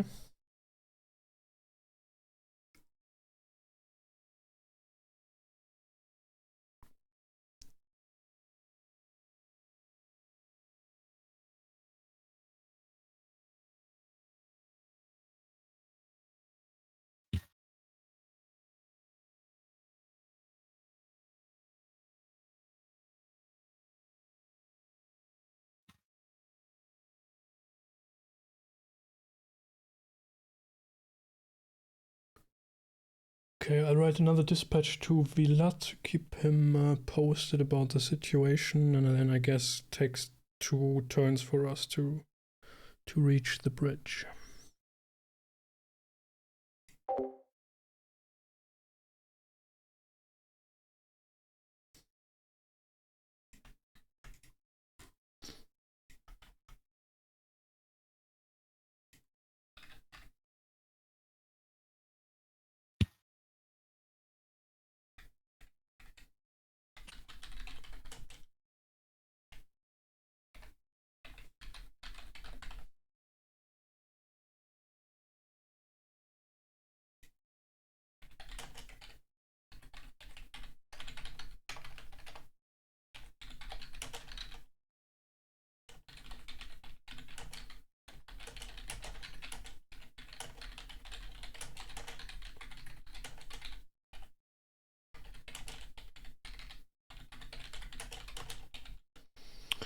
The marshal has reported to us that the 4th Division is basically competent and effective by now. 3rd Division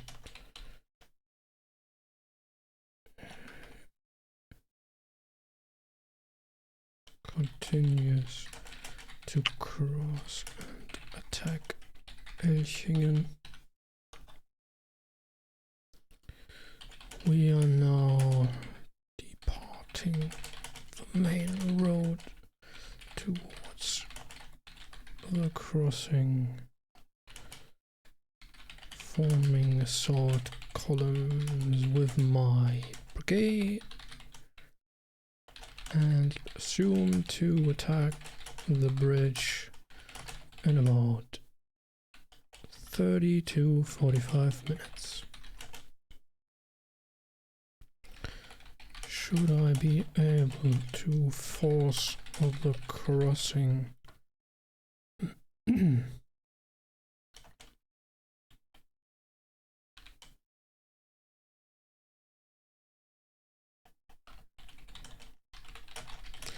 hope you can come up behind me swiftly to replace my disrupted battalions.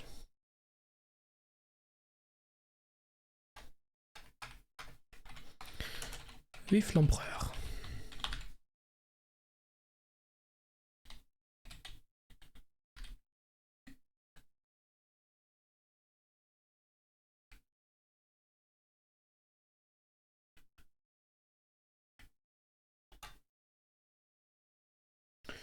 Okay, Nachricht ist raus.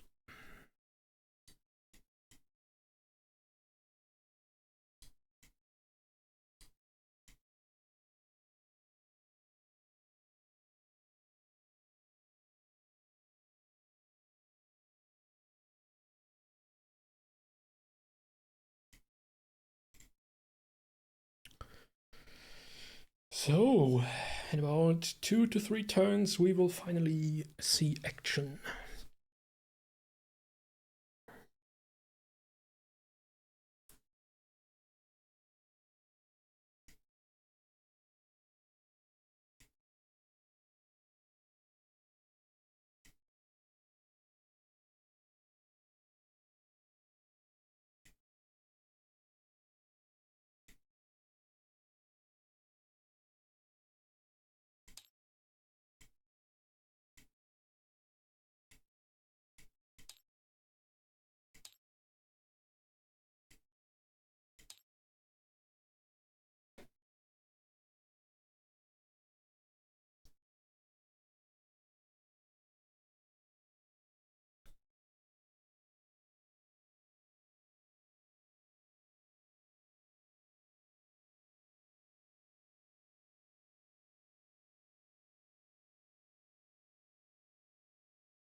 Yeah, even these hills are too far away. Even if they could shoot across the river here above the trees, too far away for effective fire upon the monastery of Elchingen. So, what does that look like, by the way? Elchingen.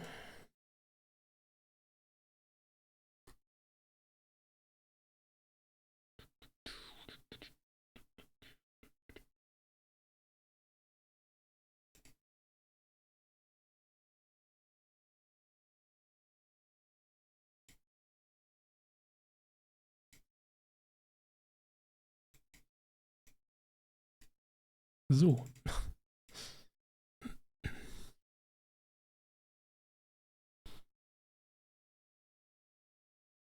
Beziehungsweise das ist von...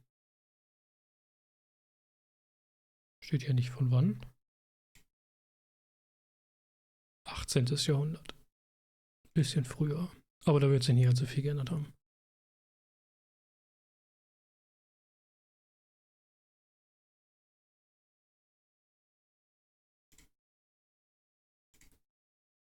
Man kann sogar die einzelnen Gebäude hier auf der Karte sehen.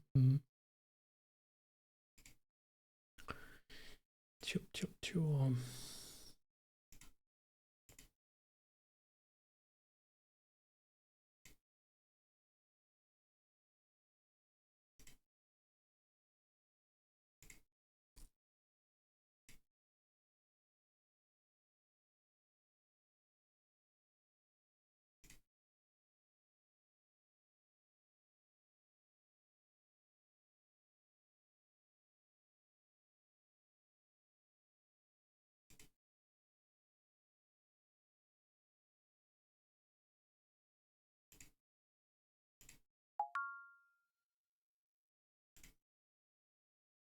So, ein Screenshot.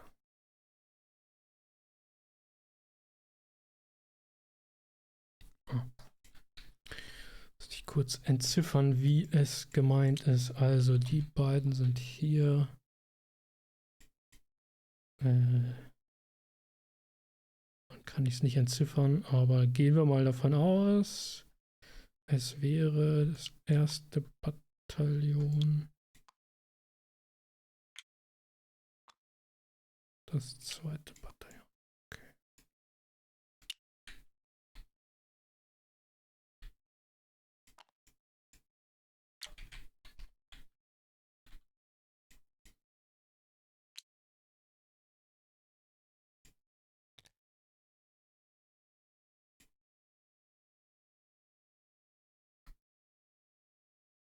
Wo habe ich denn den General hingepackt? Oder so.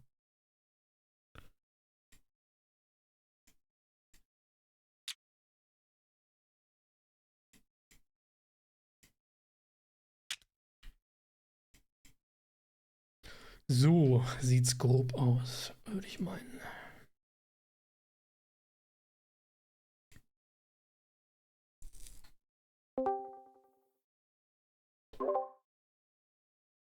Greetings. You have now gone off-road and are starting to assemble your troops into columns. What are your orders? We will continue and also start forming the 76 into assault columns. All right. Where do you want your battery to go? Well, that's a very, very good question.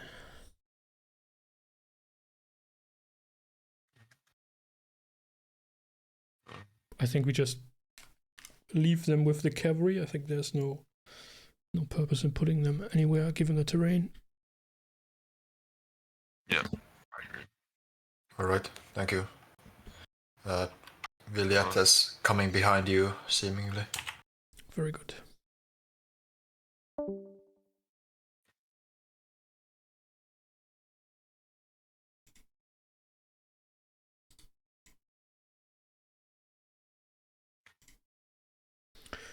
Just sort of. Yeah, sorry, go ahead. I think by next round we'll already be in the bridge. I think so, right? We'll probably move a little slower now, so I would think it takes us 2 turns to get there. Okay. Do you want me to go ahead a little bit? Like, maybe scout near the bridge? I don't Probably know. not getting ambushed. Yeah. I was thinking about doing that previously, and then I thought, man, riding through those woods and then there sits a company of Jäger or Grenzer somewhere there. No, better not.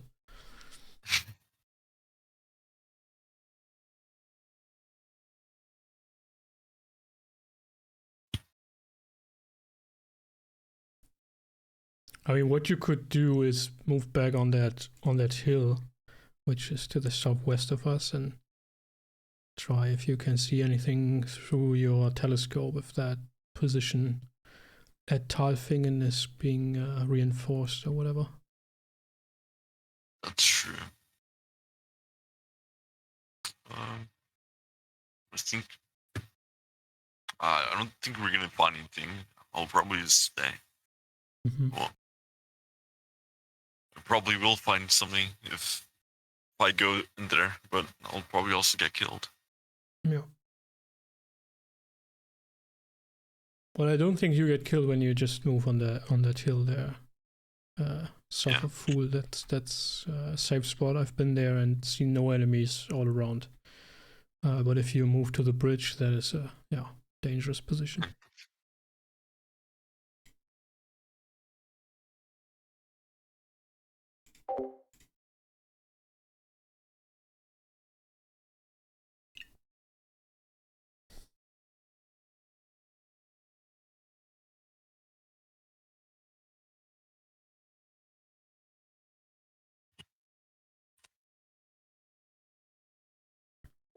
By the way, did any of the other, or rather the other division commanders send you any updates throughout the game so far?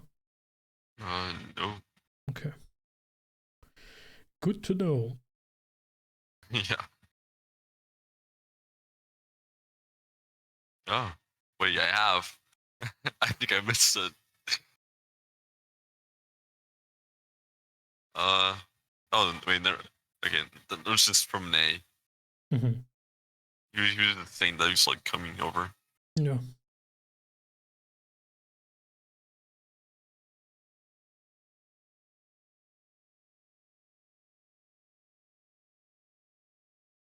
It was a long time ago, though, like 2 hours.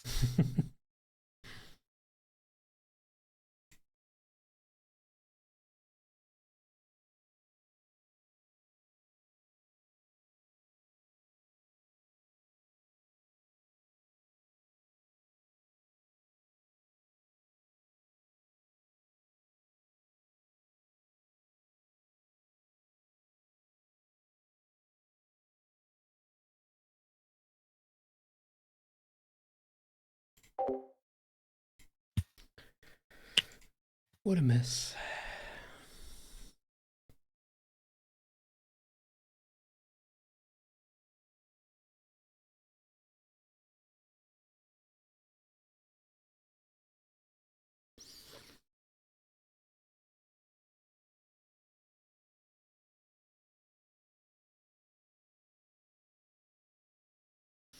So that's actually one thing these half battalion blocks can't really portray as assault columns. Historically, they would be placed on top of each other to indicate that, but even that does not quite fit the size of an assault column. Although I guess it sort of makes sense if you think about French battalions post 1807, but we are not there yet, so these would be 7 companies, if I'm not mistaken. Let's see. And an assault column would be 2 companies wide. It's a so-called column by division. The division is 2 companies. French battalion.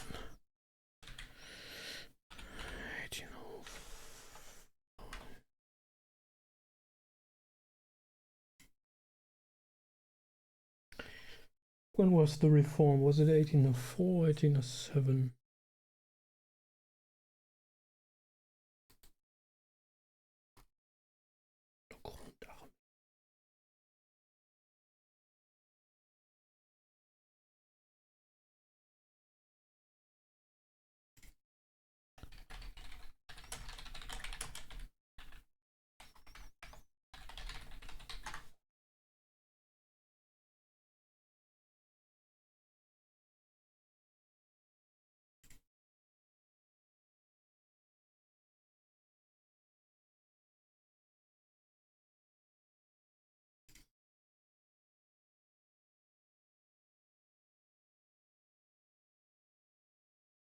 8 companies even would have been in a demi-brigade in 1793.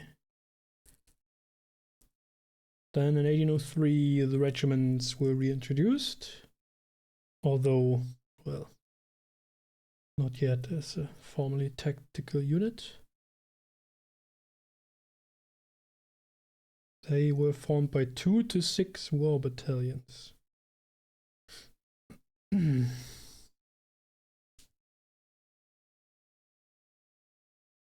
the war battalion would consist of 9 companies.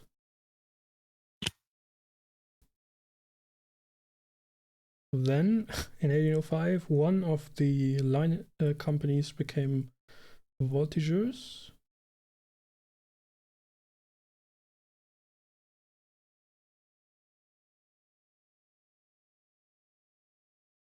In September 1608, each 3rd battalion of a regiment was dissolved to fill up losses.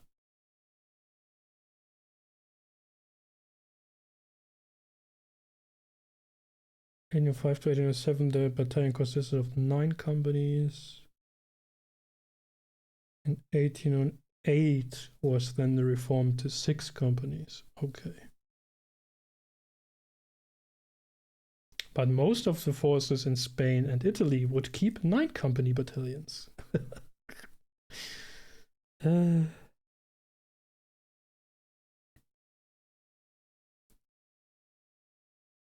well, well.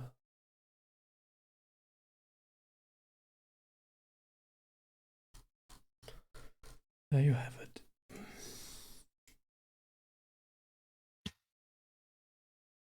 Flexibel, ja.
Well, I think even an assault column is too wide to cross such a bridge, right? Not even sure if it's wide enough for a company to cross.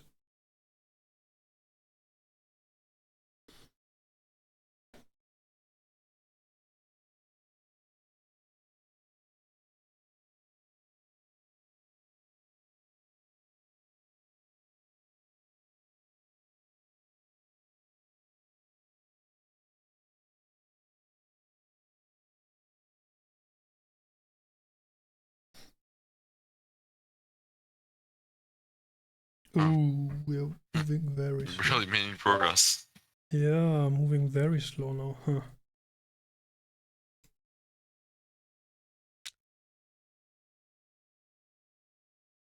That's unfortunate. I think by now we're supposed to be like crossing the bridge. Yep.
Sehr, sehr langsam.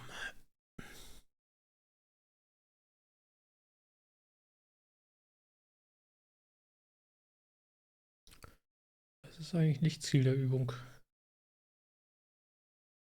Assault Columns sind eigentlich immer noch relativ schnell.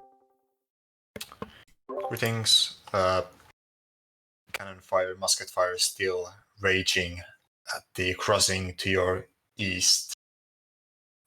And you can still see fires burning across the river. You're starting to form your columns. What are your orders? Oh, Well, push onwards, get these guys moving a little bit faster. yeah. Yeah, they have been Keep marching on for quite a march. long while. Yeah, that's true. All right, so forward, they shall go. Thank you. Thanks.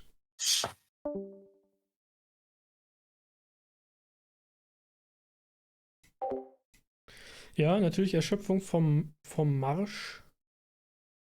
Sollte nicht sollte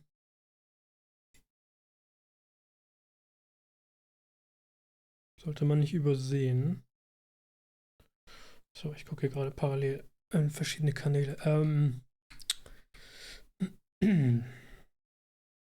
Sollte man immer berücksichtigen. Ich meine, wie lange sind wir jetzt marschiert? Fast 3 Stunden. Da könnte man schon mal eine Pause machen. Naja, andererseits Stunden werden sie schon durch. I'll be back. Look. Sure.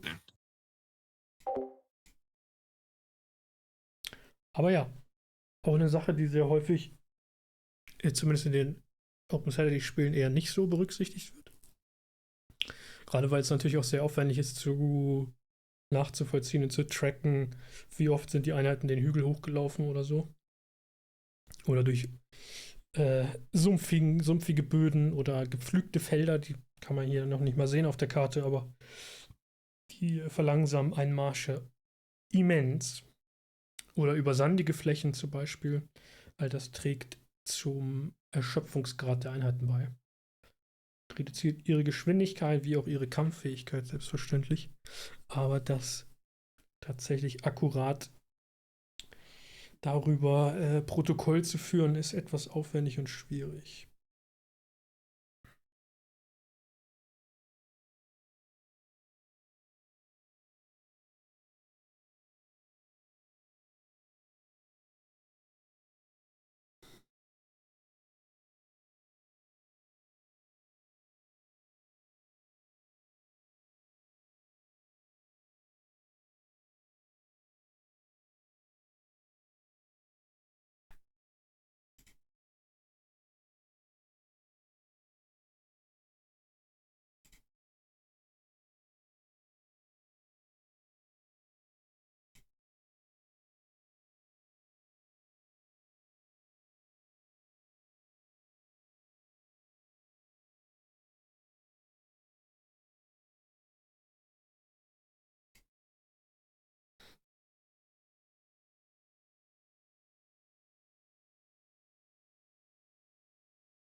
I would assume, I mean, who knows how many forces the enemy really has at their disposal to actually face our core, but if there's still batteries blasting away and these guys don't really have any batteries than this one single battery here, and they don't really have the ground to deploy them either, because what are they going to do? Shoot up that hill or what? Then those must be enemy guns on the high ground. And, well, there's not much space to develop into formation, get out of column to avoid being massacred. So in the worst case, we've basically lost a cavalry division and an infantry division, or half of it, by now. And even if we manage to force this crossing and still be in somewhat of a good shape, I don't know if that is enough to pull off the trick here. Don't think so.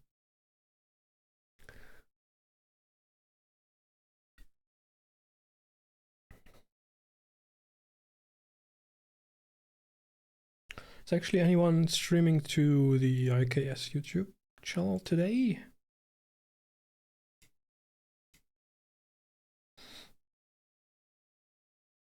No, apparently not. Huh. Could have been me. Marshall, I failed you. I'm so sorry.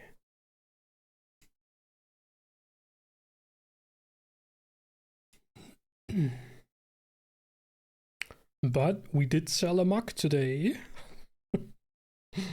All the hard work is paying off now. People are buying IKS merchandise. Get your apparel now and buy a mug to make Marshall happy.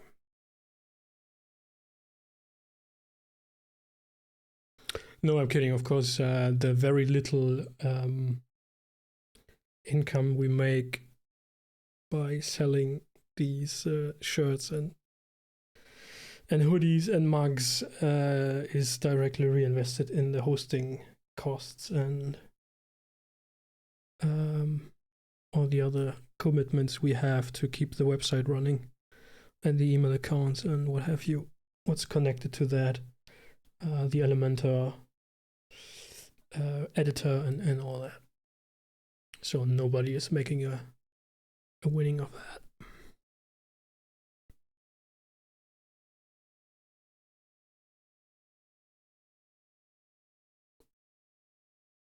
Which sort of is a shame because, I mean, we are also running like Okay, I'm back. detailed scenarios for professional conventions and all that. But it's the same issue, at least in that context, as you have in sort of academic. I wonder how the situation's going. Sorry, what was that?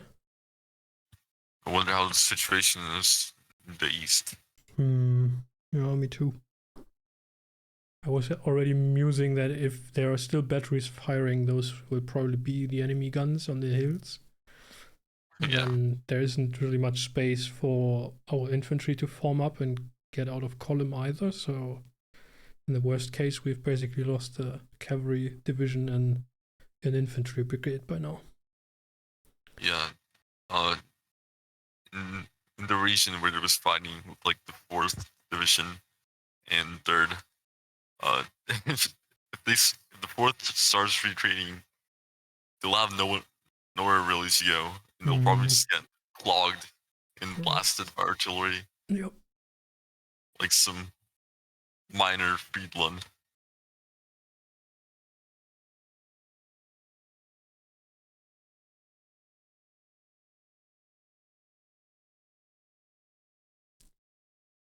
Yeah, I mean, it's annoying for us, but it's a very good example of how to approach such a mission. Or rather, not to approach it.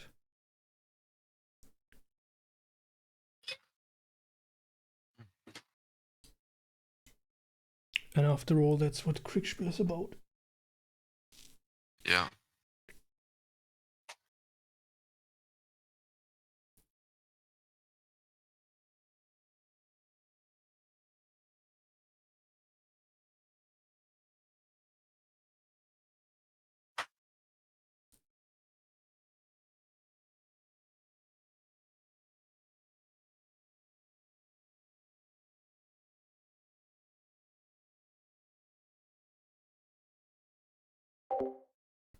And that's another thing with these games. So no, let me first finish my previous thoughts. So there is no money basically. Nobody's getting paid for running these games, even at the professional conventions,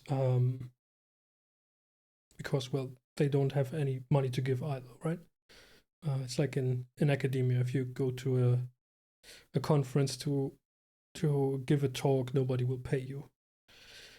You're lucky if you get the traveling expenses. It would be different if we would run them for the sort of public gaming conference or conventions rather. which some of us do in Los Angeles frequently, but that's a very small one. So I'm not sure if there's actually any money coming in, or if that's just a pro bono as well.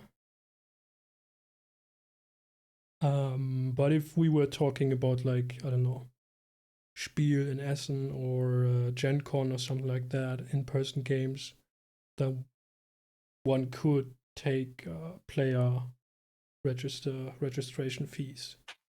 And at Did you play least at Grand Leipzig? give a few bucks to the umpires. No, I didn't. I was on vacation over that week. I see.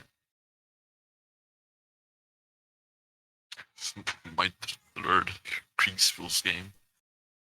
I played at Grand Waterloo, then Leipzig. Now this one.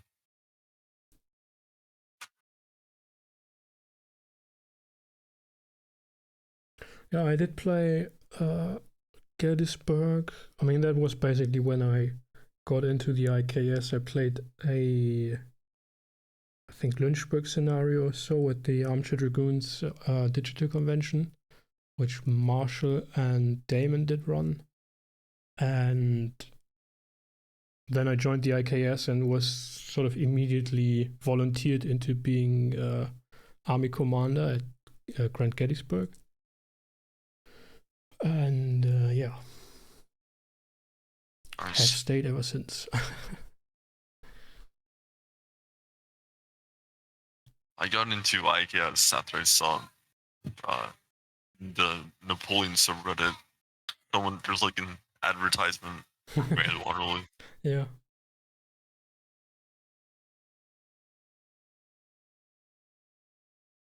Waterloo was a very good game.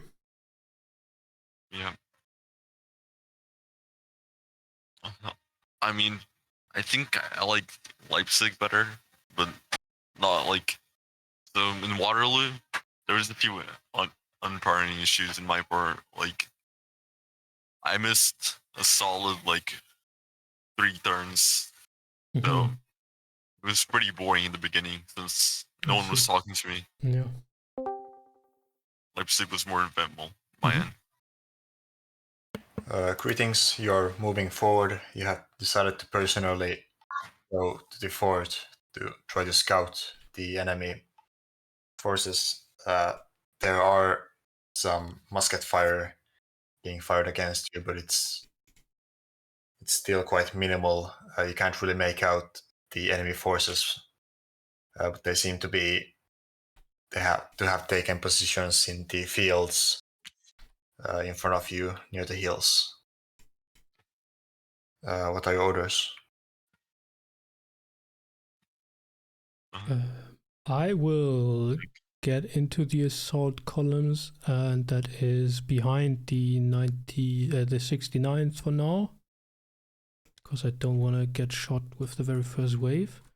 And then I will hurrah the men across the bridge. Understood. I think we nearly got ourselves killed there. Yeah.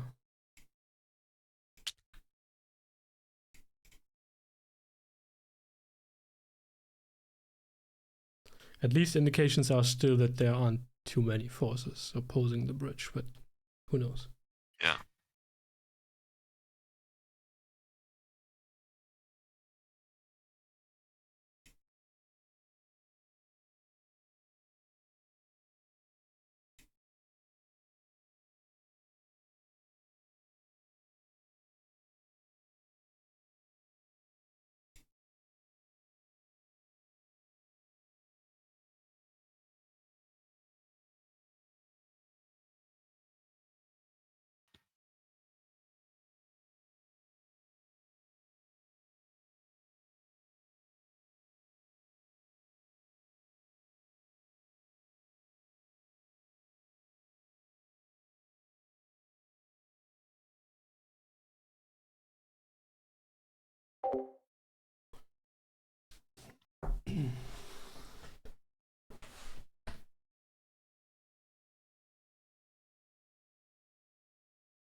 So, bald wird's ernst.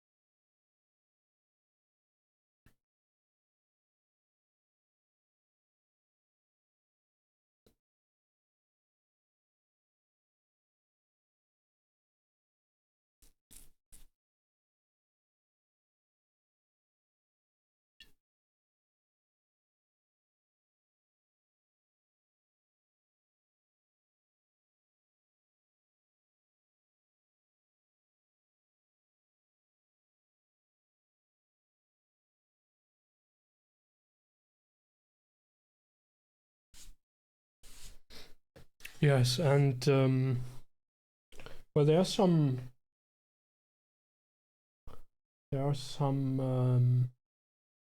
plans being made to run games for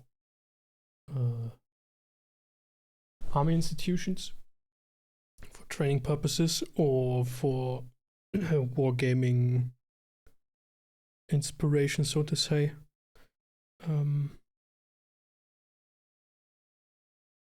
And I guess those would be the opportunities to actually get some sort of a honorar to pay out to the umpires, or again, at least get some traveling costs back if those games would be played in person, which I think is, for that purpose, probably the best, if that's an option, depending of where it is, if we have enough umpires in that region, if we can prepare them properly for a live game.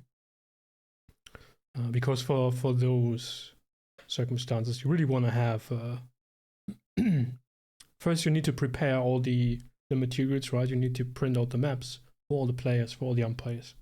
You need to get the pieces done, and you need to get the people there, so the umpires at least, or 1 or 2 umpires, and then volunteer participants into assisting you. And you really want to have a very well done and tested scenario, not the usual open Saturday. Let's see where that goes, where that leads us.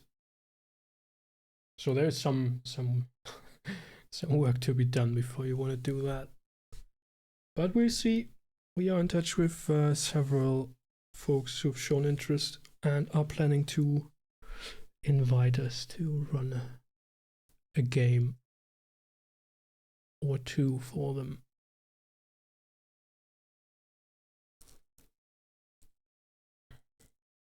I'm quite happy with how the International Kriegsspiel Society is spreading its network in the field of the so-called professional wargaming sphere, networking with practitioners from military contexts, but also civilian contexts. And yeah, it's quite inspirational and supportive from what I've experienced so far. So I do quite enjoy that, even though I do have personally some problems with getting too deeply involved with military stuff, but that's probably another story.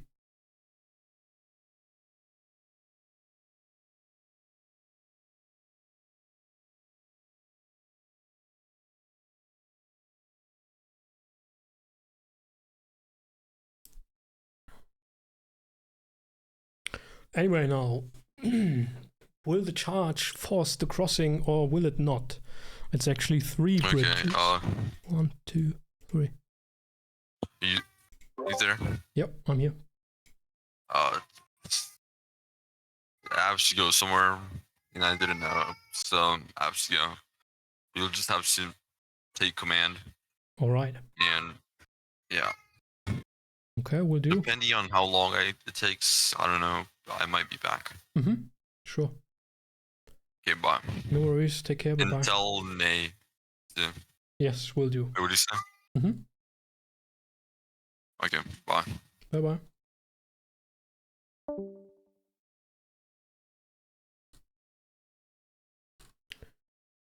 Okay.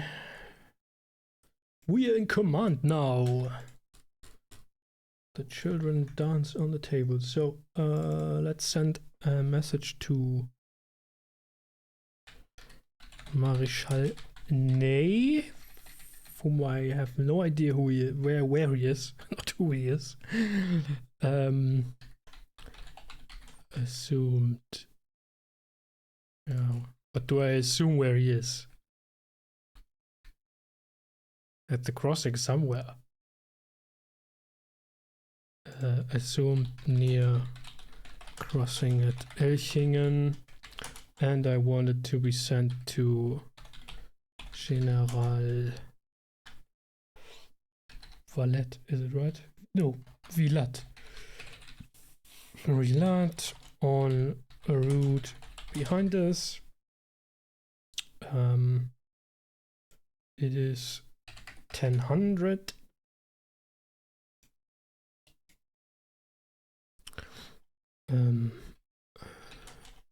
At crossing Talfingen.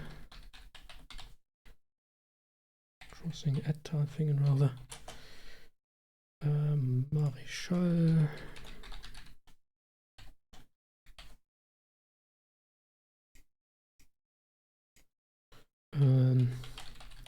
General de Division Loison has fallen ill.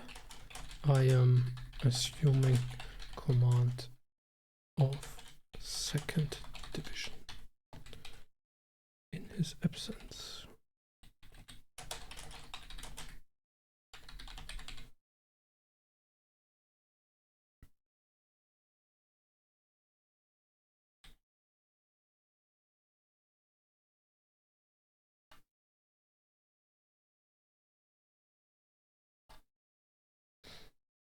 Okay. Yeah, assuming direct control. I'm the captain now.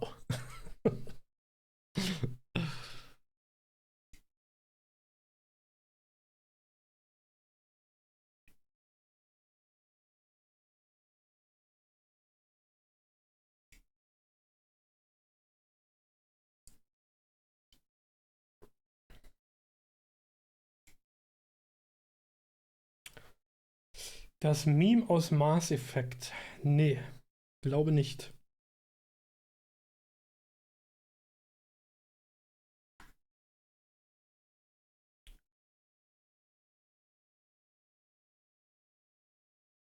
Das kann ich ja mal googeln. Mass Effect 2. Assuming direct control.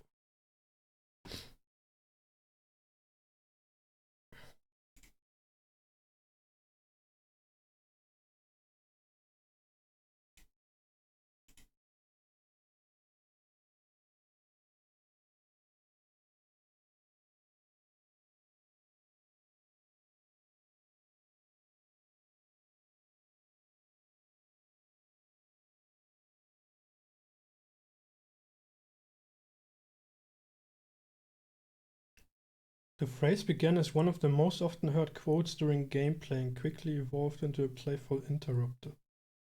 Okay.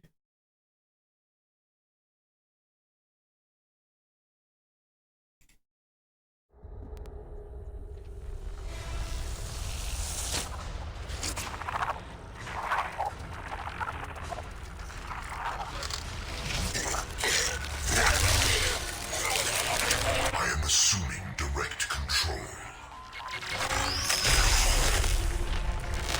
Okay. Alles klar. Wieder was gelernt.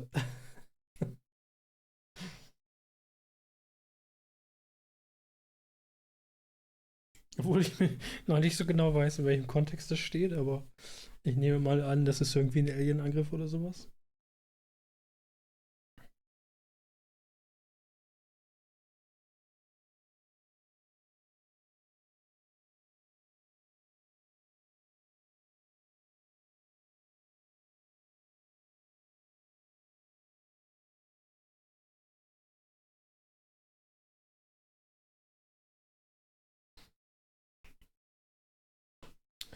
Mass Effect habe ich nicht gespielt.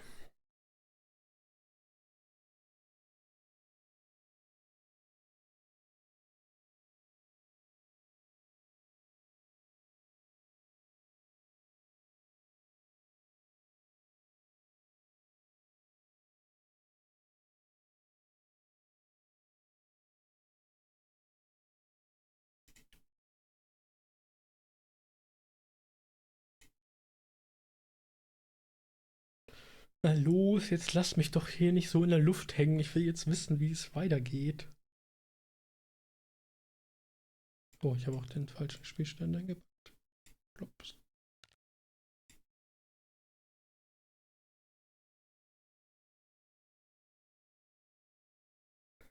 Sogenannte Kollektoren greifen Kolonien an und entführen Kolonisten. Ein General übernimmt in Kampfsequenzen seine Minions. Aha. Da kommt es. Okay, da kommt es her. Assuming Direct Control. Okay. Interessant.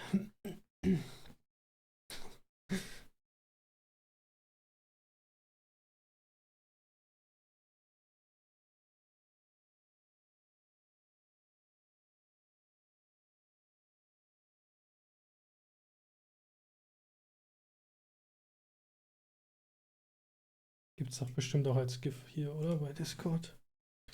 Assuming Direct Control. Jawohl.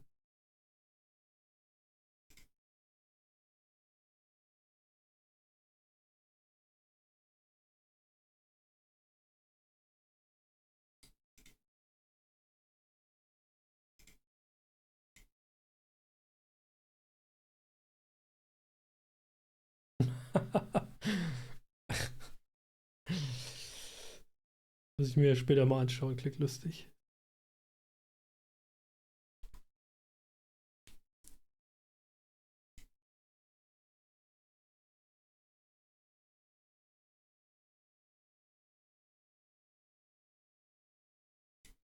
Oh, apropos, ich wollte mal gucken. Das neue, also was heißt apropos, es gibt keine inhaltliche Verbindung dazu, aber das neue Magic Set schon zur Vorbestellung sicherlich draußen ist, oder? Trader.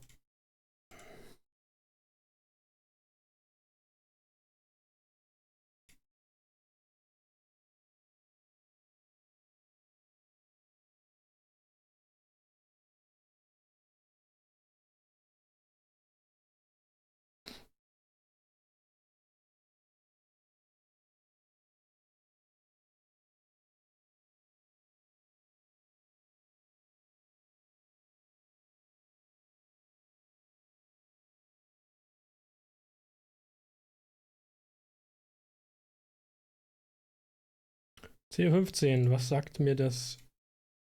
Oh, ich sehe Rauch.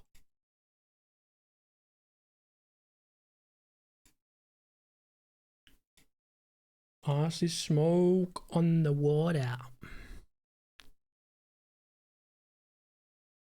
Was ist das für ein Symbol? Ich kenne diese Marker nicht. Ich schätze mal, also das hier wird wohl Unordnung sein, Disruption, und das ist wohl Verluste, weil man die Größe der Steine nicht verändern kann. Warum schießen wir nicht zurück?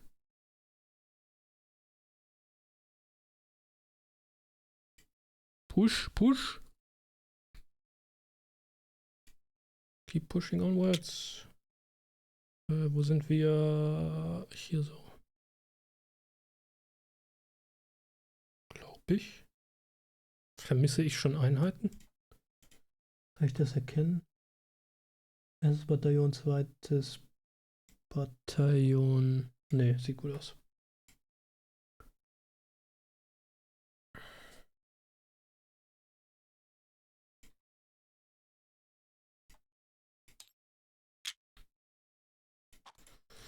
Also wobei er gesagt hat, dass er auch hier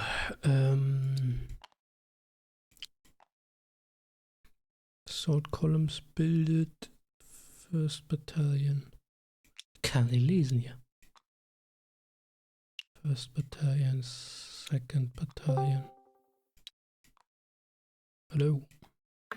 Greetings. So you look on as your brave regiments march forward. French soldiers are actually able to cross the river, with their being heavily shot by Austrian muskets and cannons. When they reach the stream ahead of them, the Austrians are in positions right in front of them. Now further back in the hill, there seems to be Austrian cannons actually firing upon you as well as their own soldiers. They are quite shooting the entire area. Okay. So what are your orders? Well, there's no way back. Push onwards. All right.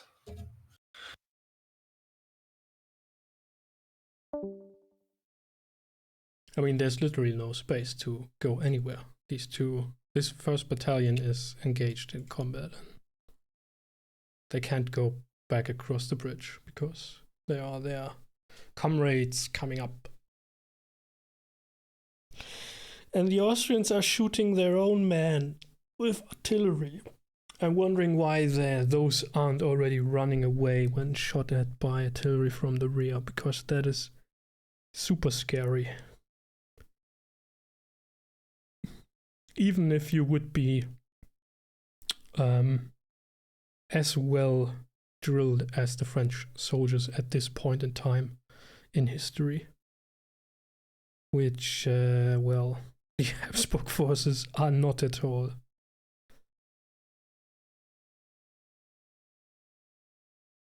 Quite the opposite.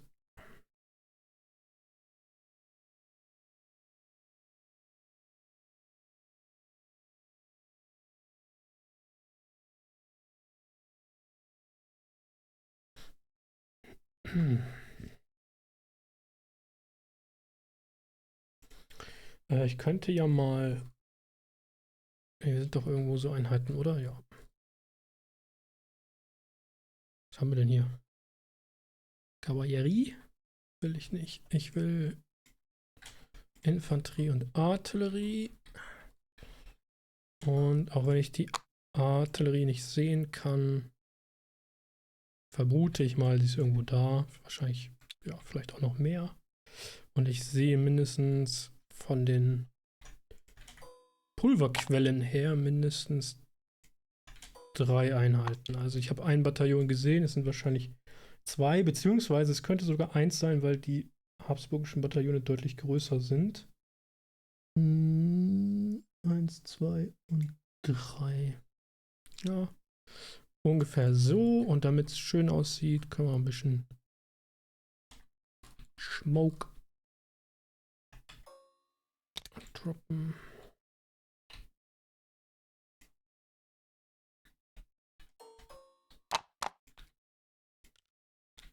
Pau, pau, pau.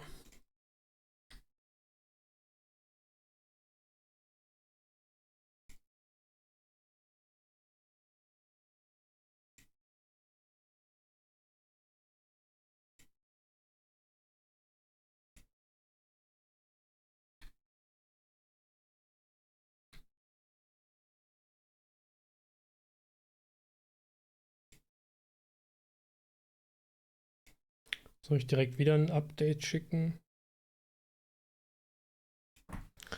Ja, ich glaube, das ist schon noch eine relevante Information, dass jetzt die ersten Einheiten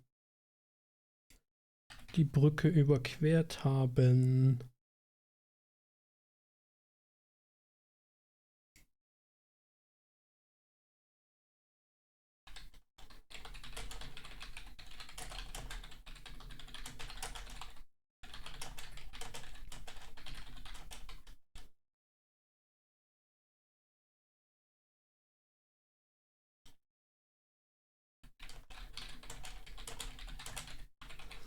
Battalion and enemy guns shooting.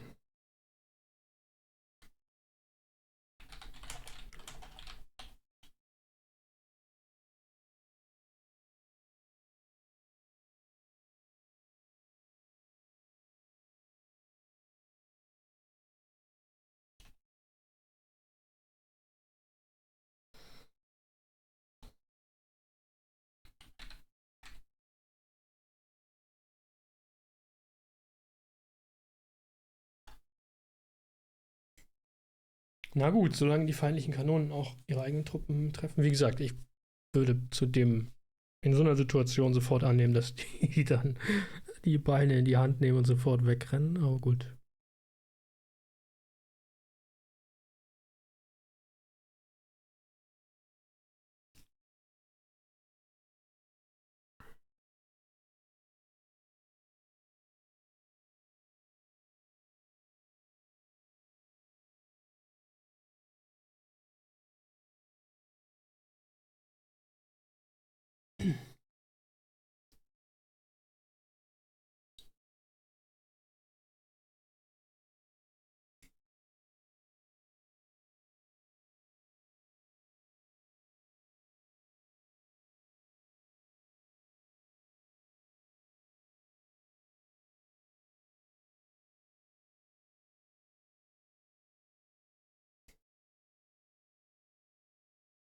Also ich könnte mir vorstellen, dass das erste Bataillon hier zurückgeworfen wird. Aber wir haben dann noch ein paar Wellen, die nachrücken. Das sollte wohl möglich sein, die Position zu werfen, wenn dann nicht noch mehr Reserven der Gegner in den Hügeln sitzen und die zum Beispiel ihre schwere Kavallerie wieder hier rüber schicken können. Wobei die jetzt vermutlich auch schon einige Zeit gekämpft hat. Also würde ich mal vermuten, dass die auch nicht mehr unbedingt einsatzbereit sind.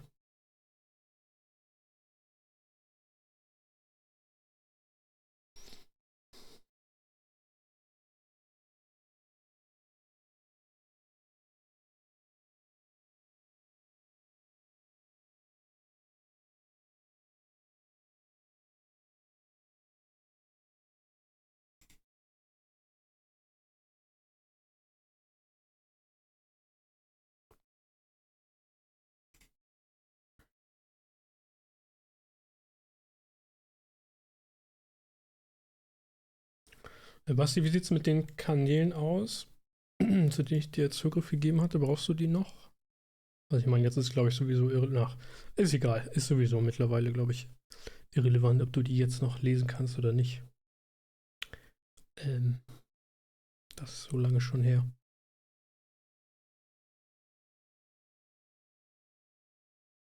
Da brauche ich dir die Berechtigung auch nicht wieder wegzunehmen.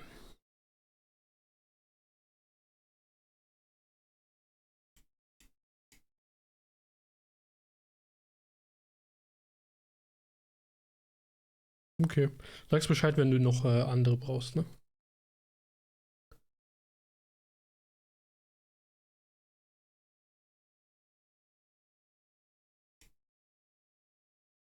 Ist der hier mit drin? Nee.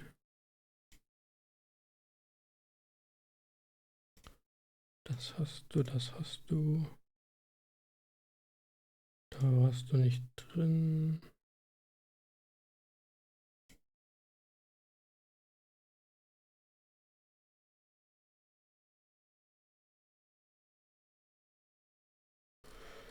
Einen gibt es, glaube ich, noch. Mit Rossi und Pierre.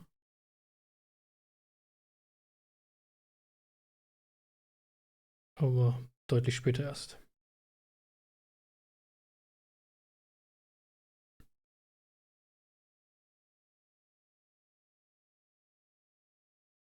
Ah, cool, sehr spannend.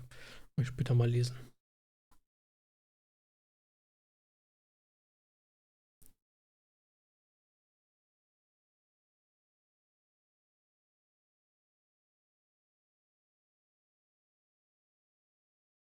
Cool wäre es natürlich auch, wenn man später aus allen Kanälen sozusagen Perspektiven rausnimmt und zu einer Geschichte zusammenwebt, aber das ist ja auch sehr viel Aufwand.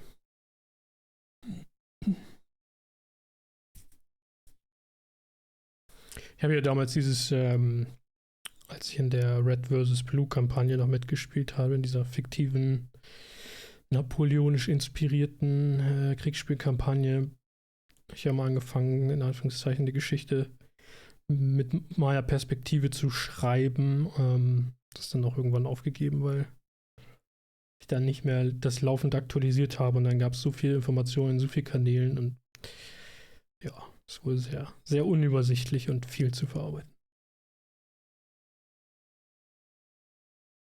Ja, bestimmt, genau. Ich frage mich, ob man kann ja, aber das hilft auch nicht richtig. Gerade überlegt, man kann ja Texte aus Discord-Kanälen runterladen, quasi mit Datum und Zeitangaben und sowas. Und könnte sie theoretisch darüber mehr oder weniger automatisiert sortieren oder zumindest leichter sortieren zeitlich. Aber das bringt natürlich für den ganzen Editieraufwand überhaupt nichts ansonsten. Nur, dass man da ein bisschen schneller zeitlich sortieren könnte, das aber, naja. Das ist immer ein Spaßenshalber mal alles in ChatGTP rein. So like is basically Ah. Buenos dias. Buenos dias, ja. You're at the bridge, I assume? Yes. Yeah, I heard the artillery. I guess it was the Austrian. Yeah, they're shooting their own men, so I'm sort of happy about it. The Austrians are shooting their own men? Yeah, they are just recklessly awesome. shooting at the bridge, no matter who's in front of them. That's awesome. Well, we managed to push the Austrians back again up across the river, and they actually retreated to beyond Elchingen and probably closed off Elchingen. Okay. The cavalry will probably come from the east on the northern banks to support the crossing. Is the cavalry still alive? Some bits of it. Like one or two hussars, perhaps. Missing an arm or two. Yeah. I don't know, man. These Oh, you actually managed to cross a bit already. Yeah. I had one battalion across, and then that seems to be routed. Now the other ones. What happened to your divisional commander? He had to go to, I don't know, some sort of meeting or whatever. He tries to come back later on, depending on how long the game continues. I see two of your battalions route. Yep. I have to ask about why the Habsburgs are still holding their ground if they are shooting by friendly artillery from the rear and faced by the best drilled assault columns of the whole continent. Behind us. Wait, Vilate is he with you? No. No, he's behind us. En route behind us. Yep. Wait, en route behind. Two Martianais assumed near crossing it. From Roger. That's Wait, me. You. Let's see. Okay. Crossing at Elchingen. My first battalion has crossed the bridge and is engaged by at least one enemy battalion. Then we continue their own men. Yeah, well, the cavalry might be helpful. Sure. To scare them. Mm-hmm. Especially overrunning the guns will be helpful. Well, if the guns are on that ridge, that would be questionable. I actually also wanted to send one piece of artillery, but we will need to go too close to actually be able to fire upon their artillery. Yeah, the terrain isn't really suitable to deploy guns. Yeah, downhill.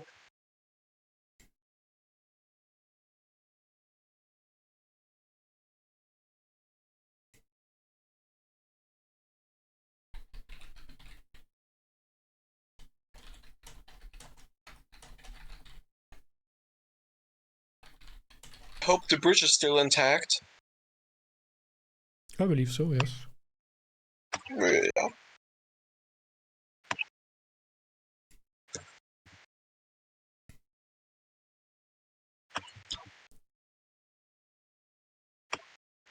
May I ask where those two squadrons actually are? I left them behind together with the battery of guns at Fool, so if you want to take them back to the east, you can.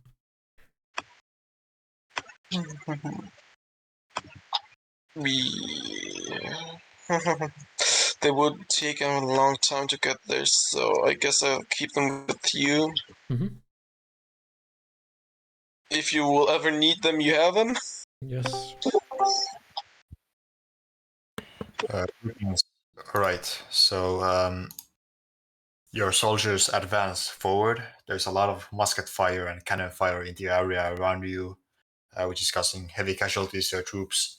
Some battle-fatigued French soldiers actually crossed the river and ran towards you in panic. They are very distressed. Nonetheless, some Austrians have actually been routed in front of you, and the indiscriminate artillery fire of their own battery seems to have played a part in this rout. But there is still plenty of Austrian resistance, especially in the hill in front of you. Mm-hmm. So that smaller river there is fordable? You have taken control of the river, yes. Okay, so then, I mean, we will, of course, continue to push on. I mean, by this point in time in history, we are basically the best drilled army of the whole continent, so that should show some effect at some point. But if the other battalions can come up and cross the smaller river there to our left or right to outflank the enemy battalions, that would be great. Okay, yes. Does Marshal Ney have any orders? This seems actually to go pretty fine at the moment. I guess I'd go back east to the tea party. Thank you. Well, the cavalry will be coming from the east, maybe in half an hour. Mm-hmm. I guess you have still a lot of reserves. Yeah, I do. So I will assume that the second battalion will probably break, but I still have 3 fresh battalions and then a whole other brigade. So, and the other brigade is also prepared to replace my forces. Yeah. Well, if something happens, I can come and lead the charge. Maybe that will boost the morale. Yeah. I'll make sure to get a soldier called Lefebvre to ride up behind you. Lefebvre, are you with me? I am near Marshal up front.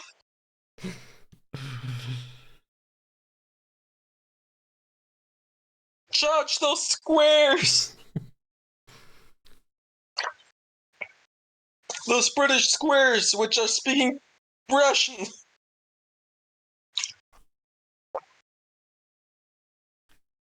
Yeah, I guess the Habsburgs would just form their what's that, battalion mass. I don't think they really do squares a lot. Yeah. But I believe pretty much the goal of the engagement has been lost. Yeah. Most likely. Well, we'll see. If you're actually making progress at Elching, is there? There's probably at least one column northeast of Elchingen.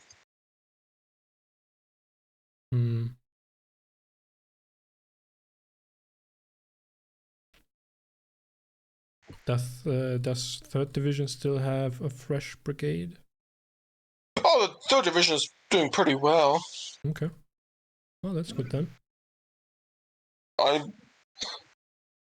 Two half battalions rather than one another received some hits, but besides from that, they're having the time of their life. The Grand Battery of 4 batteries next week. How the situation develops, then I will probably send Brigade Vilat to the northwest then, to Jungingen or so, to cut that main road. To where? Jungingen? Yeah.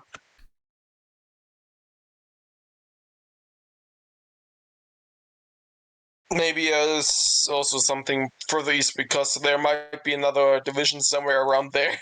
Mm-hmm. No. Dornstadt. No. Vormettingen.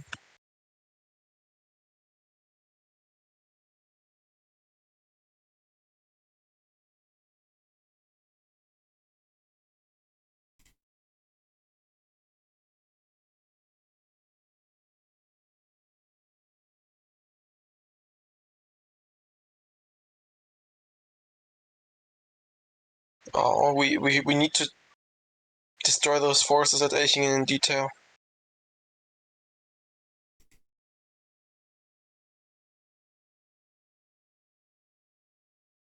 One brigade should... Also, by the way, Elchingen is burning. The Austrians set it on fire. Mm-hmm. Mm-hmm. Yeah, I was already wondering. I got reports about fires in the hills. I don't know why they set it on fire, but they did it. Well, I guess it will sort of delay the march because that road through Oberelching is basically blocked. Wait, where's Unterelchingen? There. There is northeast of the monastery. Northeast, yeah. Unterelchingen. Wolfskapelle. Göttingen? Ja. Osterstetten. Langenau. Ich war noch nie in Ulm. Ich auch nicht. Das ist zu südlich. Ich bin Frank, ich komme aus Nürnberg. Okay.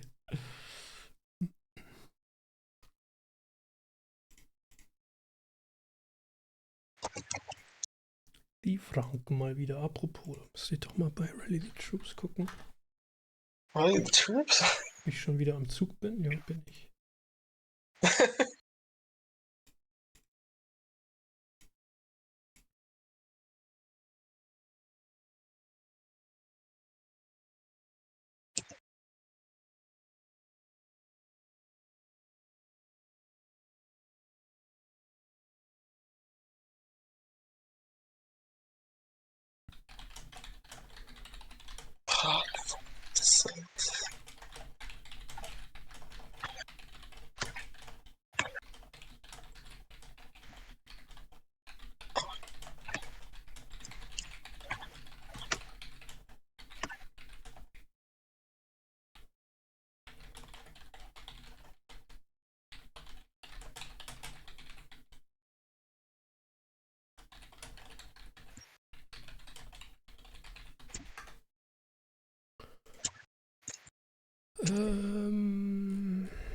Activate the goths. Yeah, sure. Play all my cards.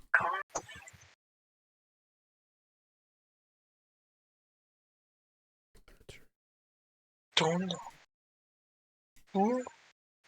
Have a battle. Das Ried. I think I would have fought one more turn. 15 minutes.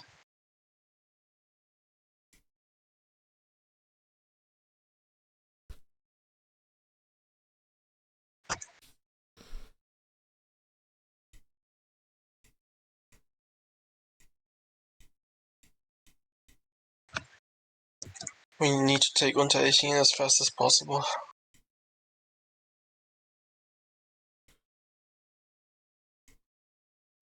Unterelching. Do we even have troops there? Nope, not at the moment. But maybe if we take Unterelchingen, we might encircle the Austrians on their sides.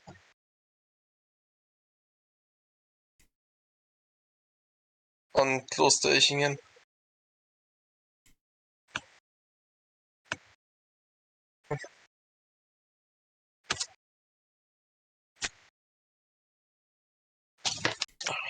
I'm drinking too much. I'll be back. Sure. Or maybe I'll be gone. Sipping on tea.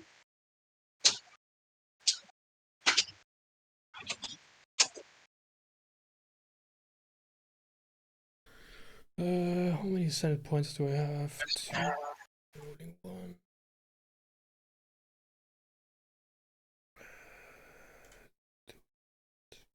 Yes.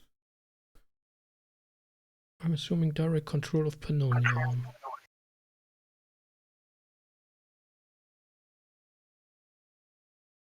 I guess I can't do anything with that last point. 3 points to spend.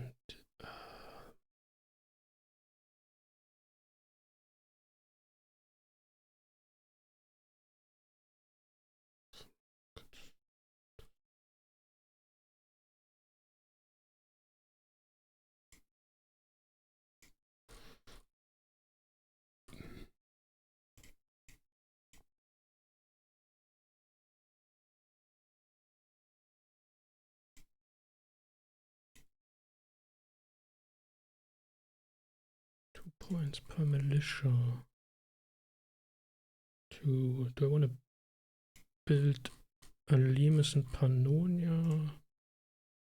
One military point is not good enough for anything anyways.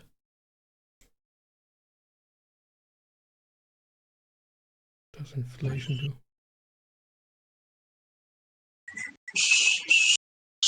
One cost of building.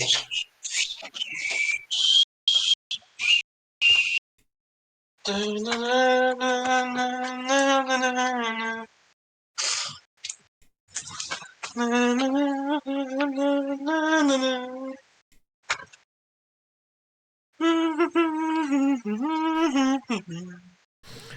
not sure if we're actually playing those songs anymore. Well, it's something from the revolution. That's true. And our glorious emperor is the revolution after all. Sure. Well, not that glorious yet. As in half a year.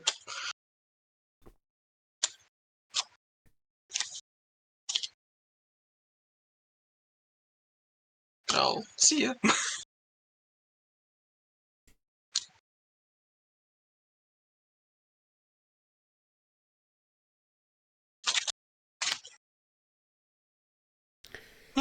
New reports. Well, good luck at Elchingen then. Yep. Well, I'm already there, but...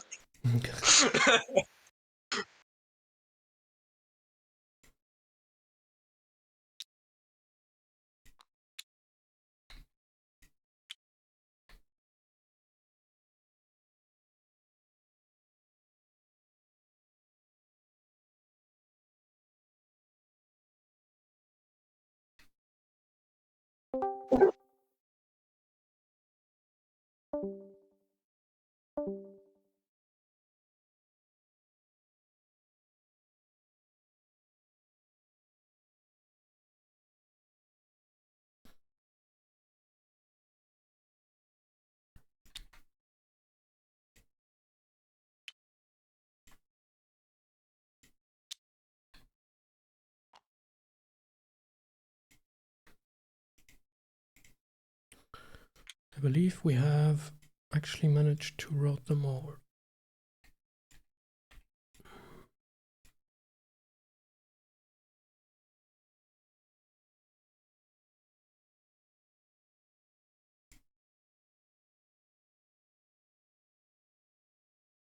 Can't see the battalion numbers here.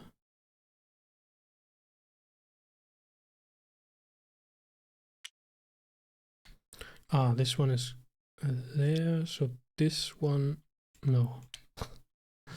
That's also not true. This one is still holding. This one is disrupted.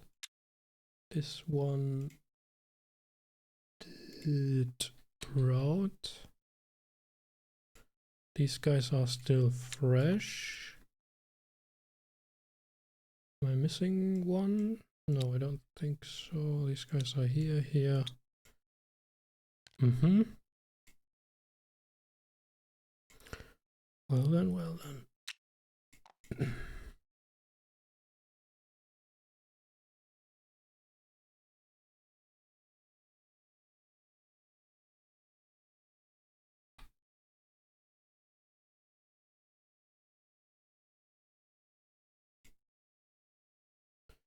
Dann wollen wir mal auf unseren Kameraden hier warten. All right. As you are leading your men into attack, a artillery barrage is launched right into your headquarters. You have survived this deadly attack, but have been left in critical condition, and you are unable to be moved in your current state. Your troops have pushed back the Austrians from the fields. However, a Austrian cavalry charge did inflict heavy casualties upon your troops. And a increasing amount of wounded are starting to gather on the shores of this river as they are unable to be moved to the other side. What are your orders? Okay. I want 2nd and 3rd Battalion of the 76th Regiment to continue to push on, take Talfingen and open the bridge for the Brigade Vilat, which is prepared to come up behind us and deploy to our east. Okay.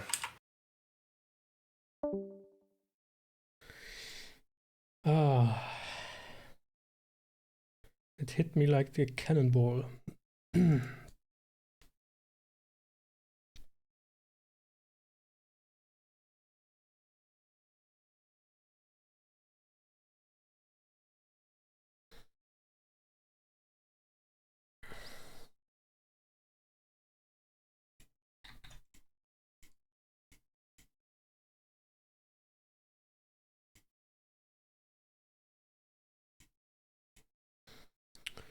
Muss ich ihm eine Nachricht schreiben? Nein, ich glaube, er kommt hier vorbei sicherlich und wir werden uns treffen.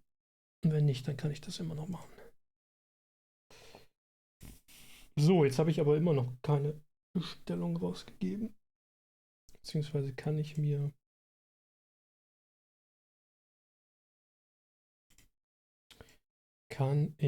das Set vorher mal anschauen. Vielleicht können wir Arena hinterher noch mal ein bisschen spielen. Da müssten die ja schon drin sein. Vorbestellung wird verschickt am 10. Dann sind die safe schon drin.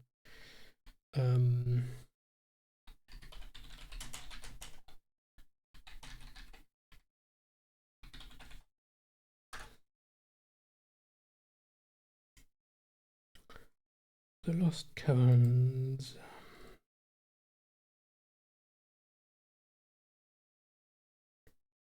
Gibt es schon die Setliste? You hit me like a cannonball.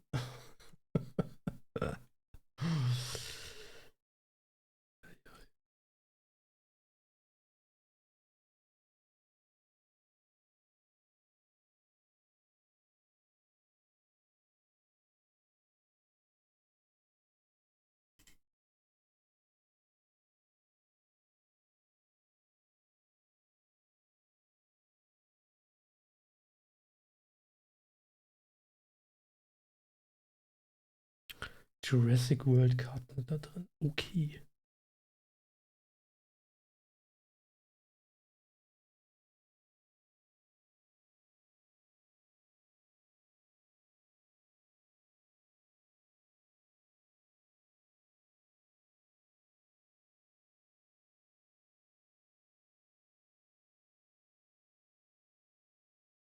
Reprints. Nö, weiß man nicht. Ich würde gerne mal wissen, ob und wie viele PiratInnen da drin sind.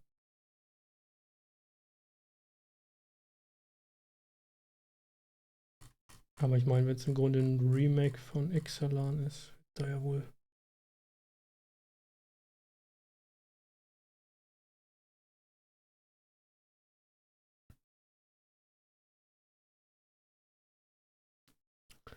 It's not a traditional return set. Okay. Not a mechanical return of the previous set. We'll have pirates though.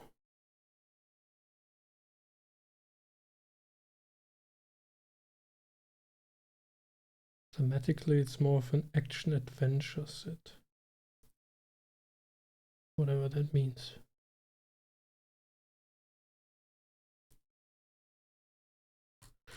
Oh, you know what? I just get it.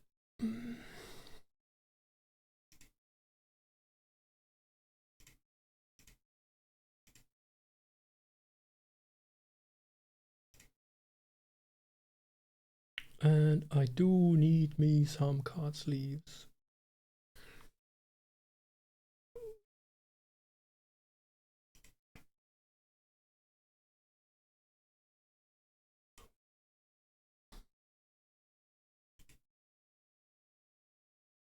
Who in the chat is into Magic? The Gathering.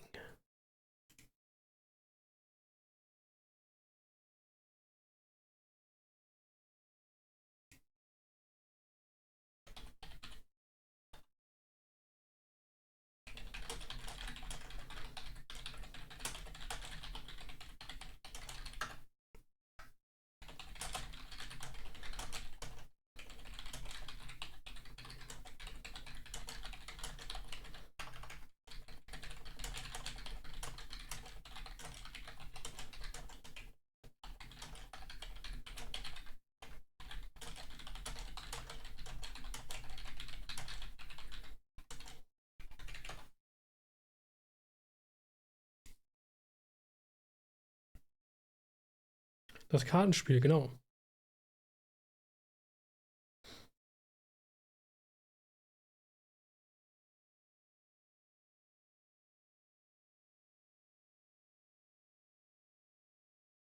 Ich habe es auch erst vor, naja, 2 Jahren quasi angefangen.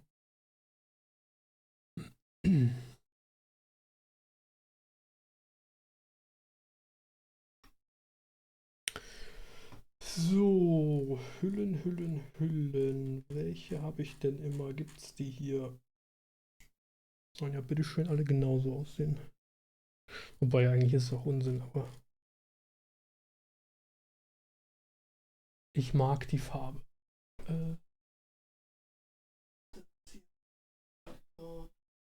Supreme.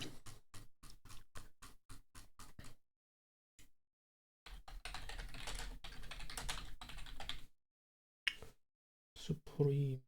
Alle gibt es.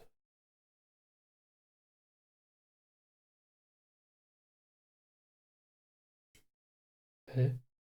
Kann man die Farbe hier auswählen oder habt ihr einfach keine mehr? Transparente Hüllen möchte ich nicht. Nein. Hä? Gibt's die nicht mehr?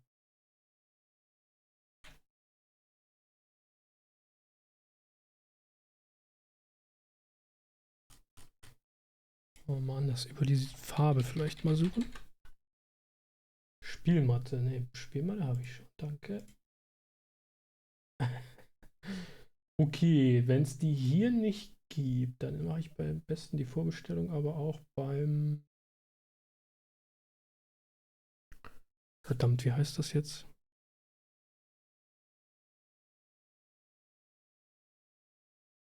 Habe ich das gespeichert? Wo habe ich denn sonst immer bestellt?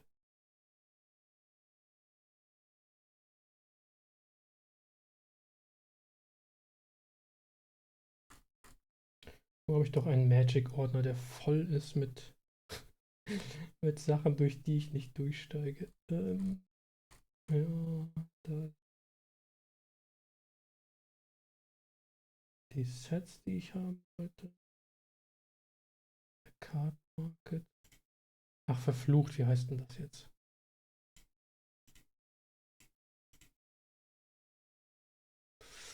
Habe ich vielleicht die E-Mails noch von denen? Ja, ja, die braucht ihr jetzt nicht lesen.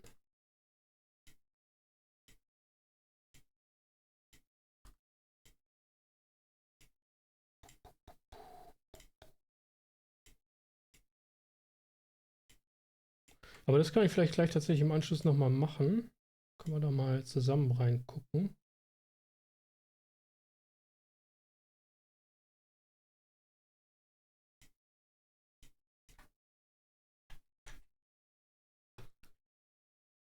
Ich nehme doch mal schwer an, dass die schon bei Magic Arena online sind. So, jetzt. Magic. Wizards, nein. Hobby Games, nein.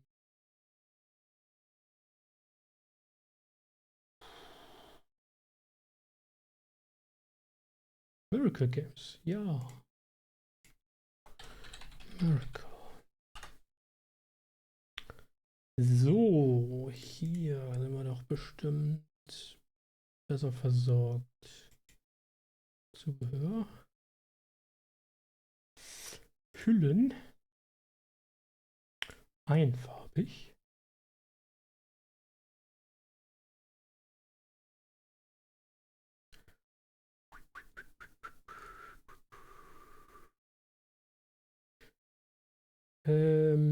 Katana hat das ersetzt, kann das sein? Ja. Aber sie haben die Supreme-Hüllen noch. Katana haben sie nicht in Bordeaux. Nun, wenn ich natürlich das andere Set anfange, könnt ihr auch andere Farben nehmen. Das wäre ja egal. Bleiben wir mal bei Bordeaux. Warum nicht?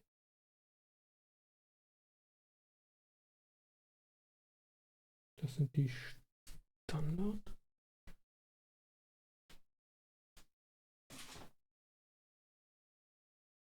Ja.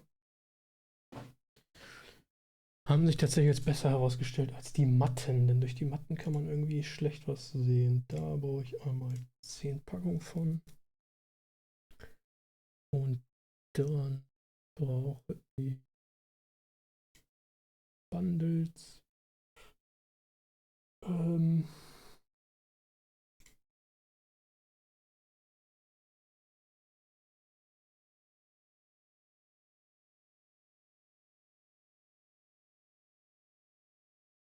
Besser wieder über die Suche. Xalan.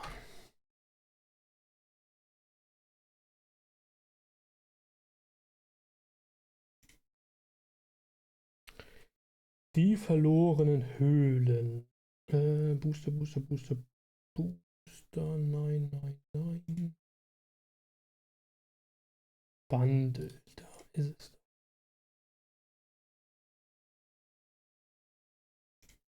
Booster sind da drin. 8. Und das ist natürlich wieder ungünstig. Dann bin ich bei 16. Dann brauche ich noch 2 Set Booster. Oder Collector. Man kann so viel Geld da rein versenken. Es ist unglaublich.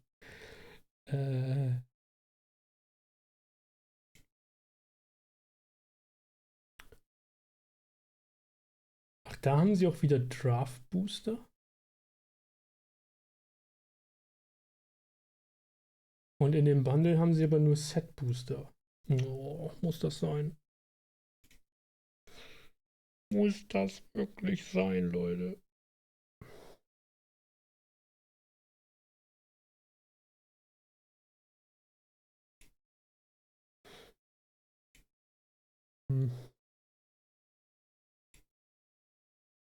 Dann brauche ich nur ein Booster, ein Dings da.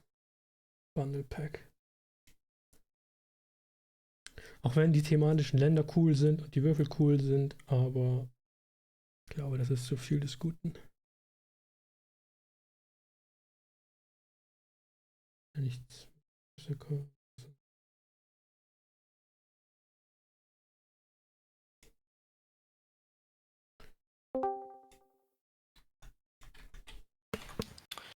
Okay, your troops continue advancing. There are still Austrian batteries on the hilltop firing upon you, and some Austrian troops are also you're engaging some Austrian infantry battalions. But otherwise, you're making good progress. General Bilates has brought some batteries on the shore, and they're setting up to fire the Austrians. All right. And I see his brigade coming up. Okay. Let's reinforce with the 3rd Battalion, reinforce the left flank.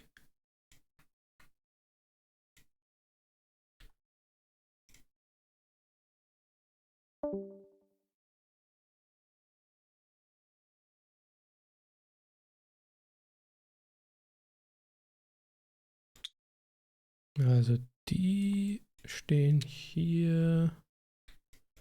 Und scheinbar hat der Gegner sich aber hier wieder formiert. Ups. Dass man da immer in diese Schreibdinger rein tappt, das gefällt mir aber gar nicht. So.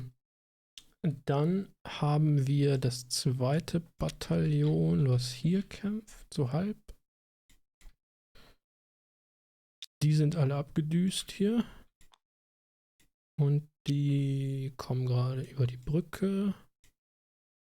Vilat ist hier und hat, wie auch immer er es gemacht hat, durch die Wälder hier die Artillerie geschoben. Und seine Brigade kommt zur Verstärkung. Hervorragend.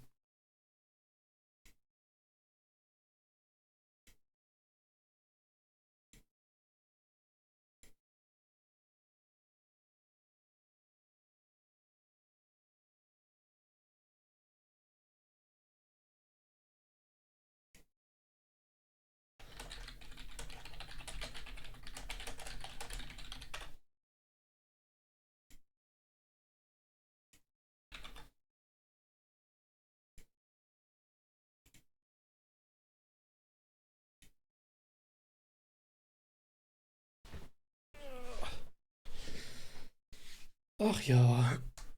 Also das ist auf jeden Fall, selbst wenn wir das am Ende hier irgendwie zu unseren Gunsten drehen, war das viel zu teuer erkauft. Das hätte man anders machen können.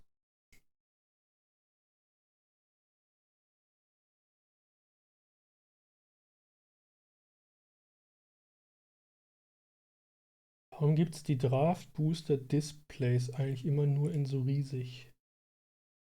Hier sind da drin 36 Booster, das braucht ja niemand, ey. Naja.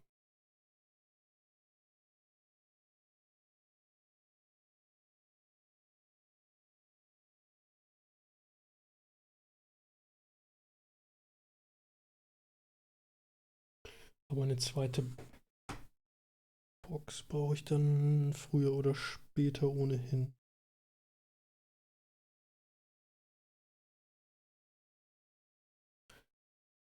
Na gut, so, ab zur Kasse und das Geld aus dem Fenster werfen. Habe ich da ein Konto? Ich glaube nicht.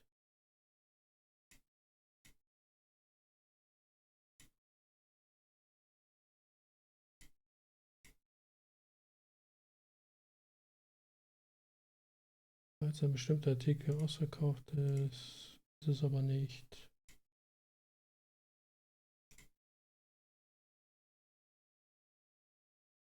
Bitte sofort losschicken. Ja, ich bestätige. Ich willige ein. Stimme hier zu. Ich bin volljährig. Was wollt ihr noch alles von mir wissen? Ich bin krankenversichert.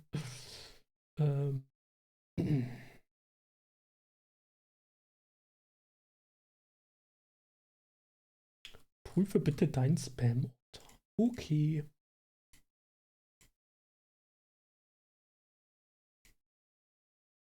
Apropos, was ihr gerade gesehen habt oder zwischendurch gesehen hattet hier, Rally the Troops, warte mal, ich ziehe mal nur das Fenster rüber, ist eine super Seite, wenn ihr Brettspiele spielen mögt Und zwar nicht über einen Tabletop-Simulator, sondern asynchron. Also man kann sie auch gewissermaßen live spielen, wenn alle gleichzeitig online sind. Kann ich mal gerade nach Hause gehen, ja. Die Auswahl der Spiele ist bisher begrenzt, aber man braucht einfach nur einen Account, man kann kostenlos spielen. Die Spiele sind alle mit Genehmigung des Publishers bzw. der DesignerInnen veröffentlicht. Ich habe jetzt schon ein paar Runden Shores of Tripoli gespielt. Es sind 2 Spieler, Card-Driven Spiel über die Gründungsmission gewissermaßen die erste Mission des US Marine Corps. Red Flag über Paris wollte ich immer noch gerne mal spielen, habe ich im Regal stehen. Pax Pamir haben wir ein paar Runden gespielt, habe ich auch im Regal stehen, ist ein super Spiel. 300 habe ich hierüber noch nicht gespielt, ist ein 2-Spieler-Spiel, ein sehr schnelles über die Perserkriege. Auch sehr gut gemacht. Time of Crisis haben wir jetzt einige Male gespielt, läuft jetzt gerade noch eine Runde, das ist das, was ihr hier gesehen habt. Und ja, Nevsky würde ich ganz gerne mal probieren. Ich habe da tatsächlich es ist nicht Nevsky ist von Volko Runke, aber ich habe ein Spiel mit demselben System, aber von einem anderen Designer, dessen Name mir jetzt gerade nicht einfällt, vorbestellt über die attische Sizilien-Expedition während des Peloponnesischen Krieges, zu der ich damals an der Uni einige Zeit lang geforscht habe. Ein sehr, sehr spannendes, wie desaströses Unterfangen. Bin ich sehr gespannt, wie dieses System, was eigentlich sozusagen für, schwerpunktmäßig sozusagen Kampagnenführung im Mittelalter darstellt, also im Wesentlichen Sammeln von Truppen, Versorgen von Truppen, und wenn man sie nicht versorgen kann, dann rennen sie weg. Dann gehen sie nach Hause. Oder wenn, keine Ahnung, irgendwie jemand keine Lust mehr hat, dann gehen sie halt nach Hause. Wie das übertragbar ist auf die klassische Antike, da bin ich sehr gespannt, das mal zu sehen. Aber Nevsky habe ich auch noch nicht gespielt. Ich habe einige Videos dazu gesehen. Wenn mal jemand Lust hat, das zu lernen darüber, gerne Bescheid sagen. Genauso End in Abyss, beziehungsweise die Coin-Serie, habe ich tatsächlich zugegebenermaßen auch noch nicht gespielt. Ich habe einmal zugeschaut und ein paar Videos gesehen. Waterloo Campaign haben wir jetzt auch ein paar Mal gespielt. Ist ganz okay, wenn man ein bisschen verstanden hat, wie das mit den Hauptquartieren und so funktioniert. Allerdings können die Würfel sehr ausschlaggebend sein. Also man kann die bestmögliche Aufstellung in Kombination mit Einheiten, Gelände, Hauptquartierunterstützung und Detachements haben und Einheiten, die sich gegenseitig unterstützen und trotzdem die Schlachten haushoch verlieren. Das fühlt sich manchmal etwas seltsam an. Andererseits kann ich auch verstehen, dass man natürlich auf dem Abstraktionslevel ein Counter ist da ein ganzes Korps, wenn mich nicht alles täuscht. Dass man da irgendwie gewissermaßen Kontingenz und so weiter einen Spielraum mit einbauen muss und nicht jeder Kampf sozusagen allein auf Grundlage der Kampfstärkeverhältnisse oder so weiter deterministisch ausgehen sollte, aber das fühlt sich manchmal wirklich es ist random an, sage ich mal. Crusader Rex erinnert mich an ein digitales Spiel von Paradox. Ja. Das ist eins, genauso wie Hammer of the Scots und Julius Caesar von diesen Block War Games. Die sind, glaube ich, Area Control, wenn mich nicht alles täuscht. Und haben dann quasi Fog of War, indem sie normalerweise sind diese Dinger hier als Sticker auf so Holzblöcken drauf. Und die dreht man dann, abhängig davon, wie viele Stärkepunkte diese Einheit hat. Ja, genau, hier seht ihr das. Und da die Blöcke aufrecht stehen und nur zu einem selbst zeigen, weiß der Gegner halt nicht, was dahinter steckt. Aber es ist nicht Area Control, sondern Point-to-Point, wie es mir scheint. Ah ja. Auch noch nicht gespielt. Aber das hier lässt sich auch sehr schnell und fix spielen. Es gibt noch eine Erweiterung dazu. Die haben wir jetzt 2-mal schon gespielt. Das hier ist das Basisspiel allerdings. Über die Erweiterung gibt es nochmal zusätzliche Karten, die man kaufen kann. Also so ein bisschen so ein Deckbilder auch. Das heißt, man versucht im Laufe des Spiels bestimmte Karten reinzukaufen, bestimmte Karten rauszuwerfen, um das Deck zu optimieren. Genau, und da gibt es in der Erweiterung nochmal deutlich mehr Karten mit anderen Fähigkeiten. Also die bringen sowohl diese Punkte als auch manchmal dieses Event. Manche Karten muss man sich auch entscheiden, eins oder das andere. Die meisten bringen beides zusammen. Und dann kann das sogar noch zufällig sein, welche Karten man hat. Das macht es tatsächlich aber ein bisschen sehr schwierig, weil dann doch wirklich sehr wichtige Karten manchmal gar nicht dabei sind. Man dann irgendwie damit hantieren muss. Oh, ich sehe gerade, Sam hat Gallien besetzt, auch wenn es gerade noch politisch kontrolliert wird von Mackay, der hier in Britannien haust. Naja, mal schauen. In Armee in der Hauptstadt zu haben, gibt auf jeden Fall einen Bonus hier auf den Versuch, die politische Kontrolle zu übernehmen, falls er das macht. Und ich werde als nächstes Pannonien befestigen müssen. Also heißt dann Limes bauen und Einheiten da rein schaffen und dann überall meine Unterstützung in diesen Provinzen erhöhen, weil mir das die politischen Punkte gibt am Ende der Runde, mit denen ich dann Karten kaufen und aus meinem Deck rauswerfen kann. Das ist super wichtig. So, aber eigentlich spielen wir Kriegsspiel. Wobei ich hoffe, das ist okay, zwischendurch mal solche Exkurse zu machen. Welcome back. You have been co-located with General Pilatte. Very good. I get him up here. Right now.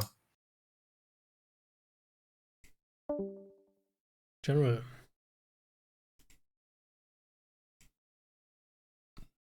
Are you there?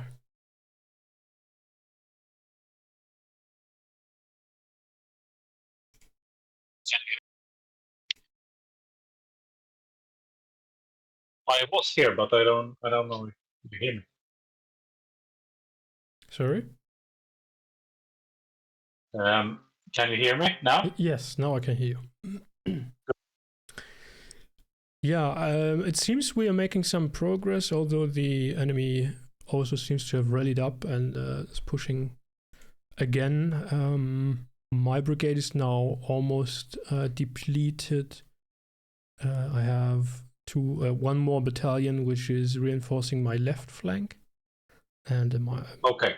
Right now still holding the line, but when you cross now and take over, that will be highly appreciated.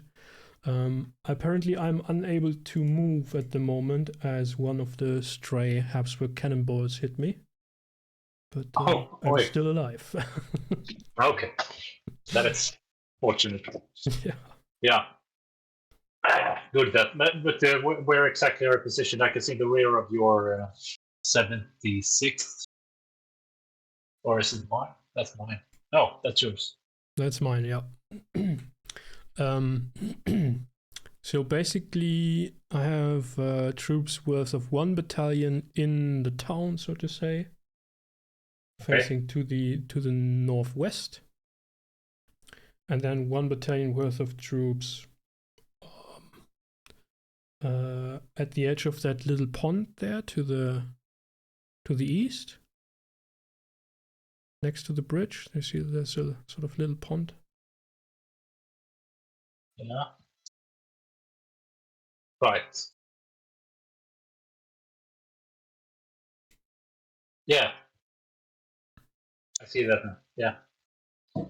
Right, and I will now then my 3rd battalion of the 76th, which is at the bridge, will move to the west and reinforce that position. Okay. Should I try to move, just replace you straight on, or should I move to the right? Where is the enemy exactly? Do you know that? Well, they are to the northwest and to the east. Okay. So if you, I guess I'll be able to stabilize the left flank. So if you take the center and the right, that would be good. Center and right. Yeah. Ney did promise that the remnants of the cavalry would arrive in about half an hour to support us, but I'm not sure about that.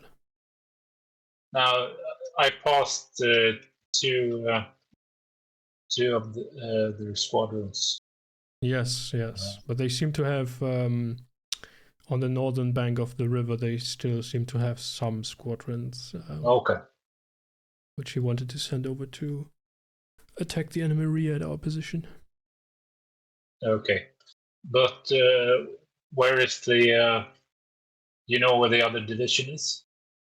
It Or seems what's their still engaged status? at Elchingen. Elchingen. It's... Yeah. Right. Do the enemy seem to match us in strength, or are they a weak force, or? I believe that we nominally outnumber them, but yeah, due to the crossing and the terrain, sure, they were in a better position. Yeah. So I would probably then focus on rallying up my routed battalions to get them up as a reserve. If I can move there, I don't know. Right. Yeah, we'll try to, but then my leading regiment will try to position themselves in the center and take over that portion, and my rear line infantry regiment will go and try there's to a new stabilize their screenshot. right. Okay. Let's see. Right. Yeah.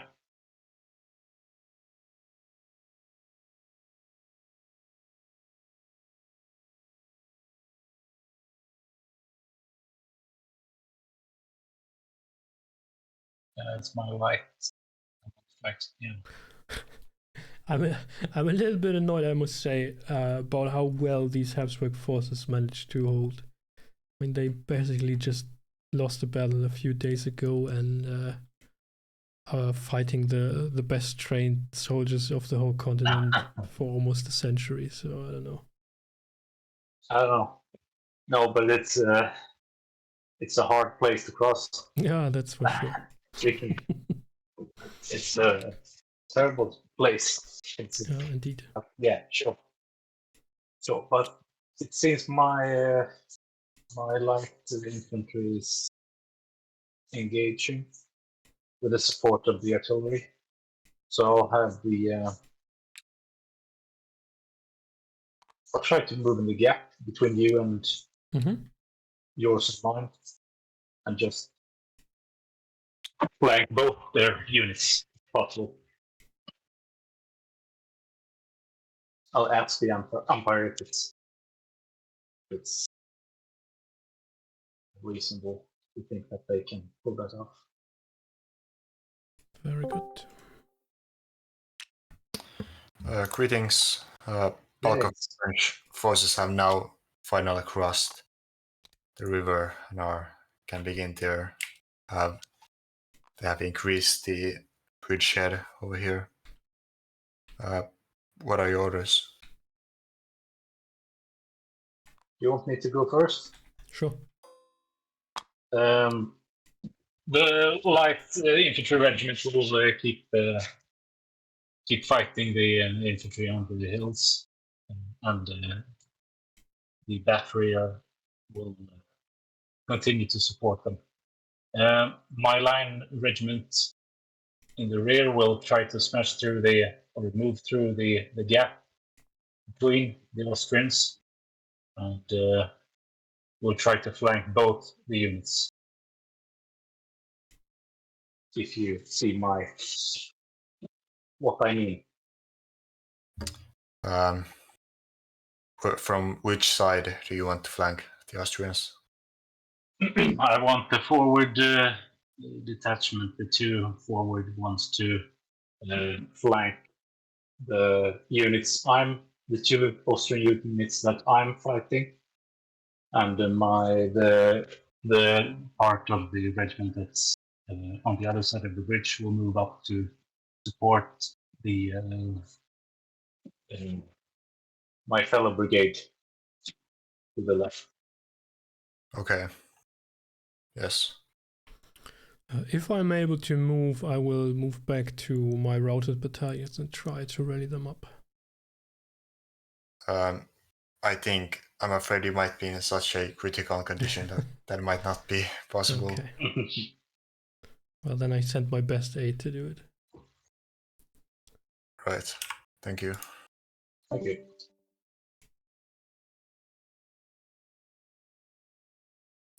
I'm feeling like Marshall Lunn here. And what did he feel like? Well, he did got hit by a cannonball at which battle was that actually? Was it Wagram? I'm terribly ignorant on the Napoleonics, I'm afraid. I can't say. Or Aspan, Where did he I get think hit? it was Aspan Essling actually. Anyways, Okay. yeah, he lost both Where his did- legs and then died. Okay. Okay. Yeah. Let's hope not to. Let's hope you suffer this fate. Yeah. Must have been horrible No, absolutely. for them. I mean, if I'm not mistaken, the velocity of the balls weren't that great. So they like saw the ball coming. No. That's even more scary than not seeing it all. Yeah, it's also quite fascinating how often even marshals got wounded. So they, I mean, from all the reports we have, it's logical. They often got down into the weeds and directed single battalions around. So they were actually at the front lines often. Yeah.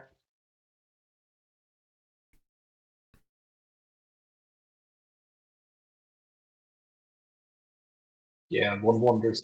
Sometimes it's from written accounts and all that. It doesn't make sense what they're reporting and what they're saying. That's happening, and sometimes there are casualties that are way higher than you'd expect, and sometimes it's extremely low. Right. So, yeah.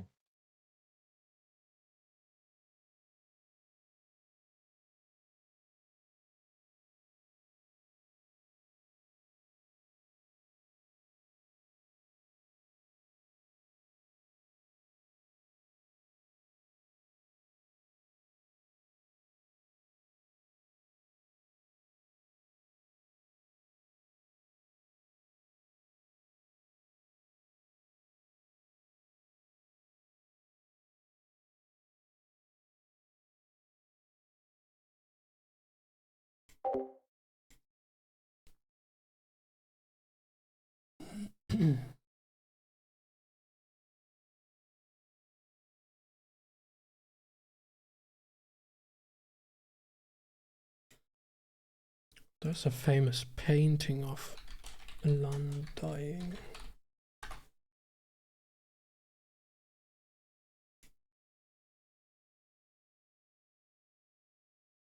Oh, actually, there are several paintings of him dying. To be specific, this one. Is he on this one as well? No.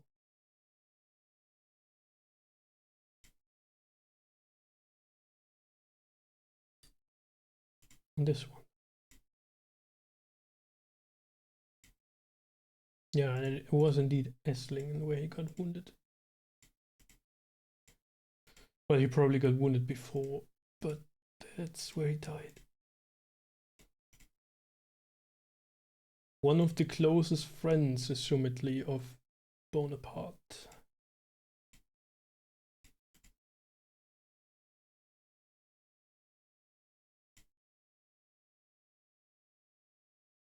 I mean, this one here, this is an older that's been painted long after the fact. Is it? Yeah. Probably 100 years or so. When was this painted? 1894.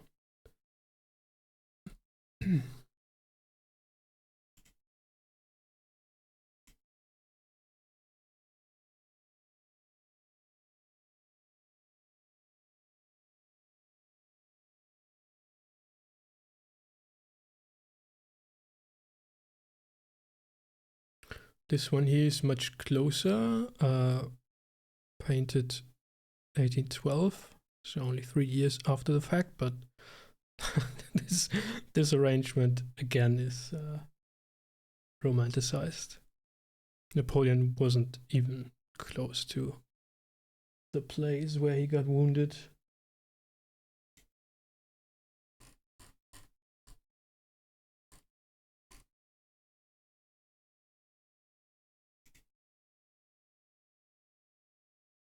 And then there is another,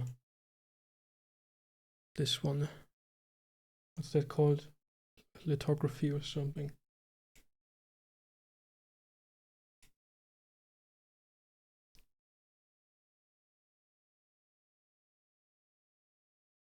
And the weeping grognard here, of course.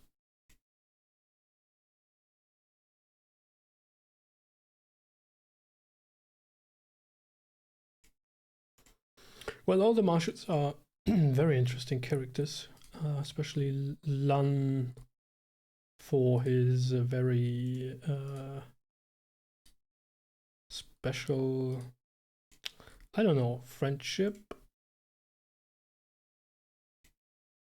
let's say, or rivalry. I mean, all the marshals were, almost all were quite some rivals, right? Which came to full effect in Spain when Napoleon wasn't anywhere near the action. They just didn't care about orders given from other marshals and whatnot. They would just do their own thing. But there's a very special sort of connection between Lannes and Murat, which might have been even more than just friendship. It's a bit hard to read that from the letters, of course, but they are known for being quite aggressive towards each other in public, but then we have letters which are very intimate. So that's an interesting fact.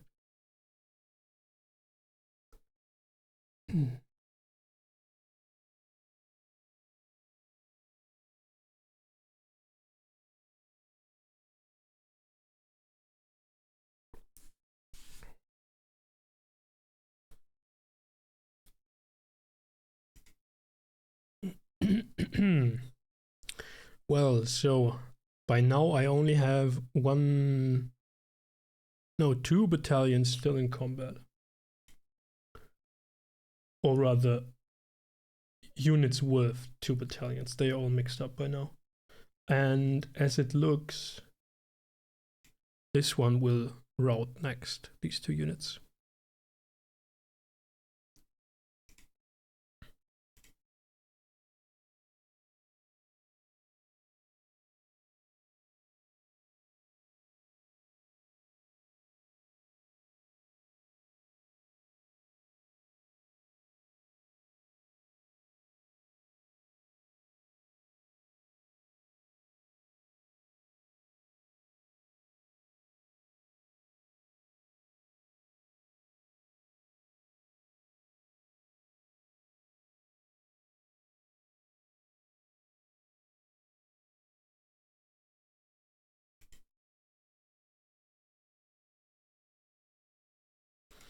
I guess it's time to send another dispatch to Marshal Michel Ney.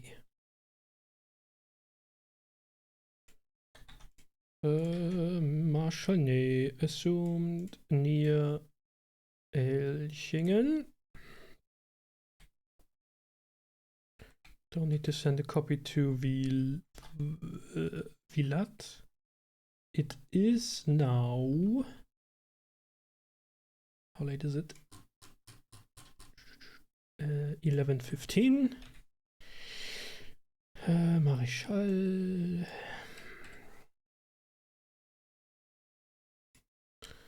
We have forced the crossing and are making progress.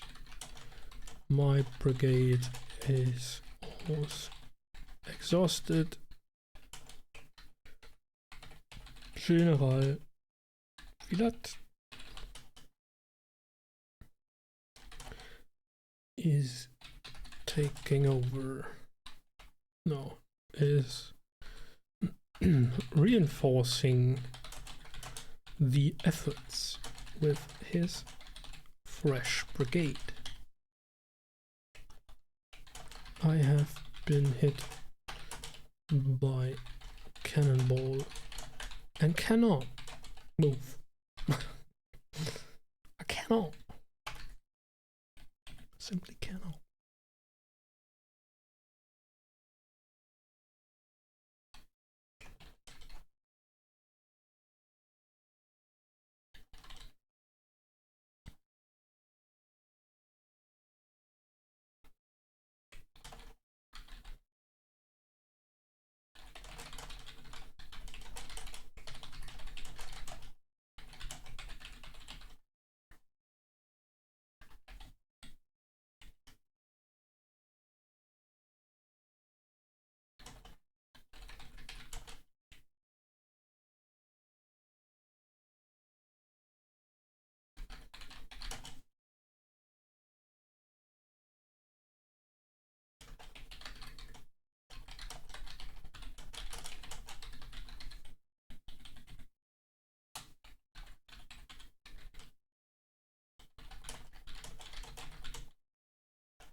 Okay, mal wieder ein Brief verschickt. Wie lange sind wir jetzt schon dabei? 5 Stunden. Seit wann haben wir mit dem Spiel angefangen? So richtig. Der erste Bericht kam 17:46 Uhr.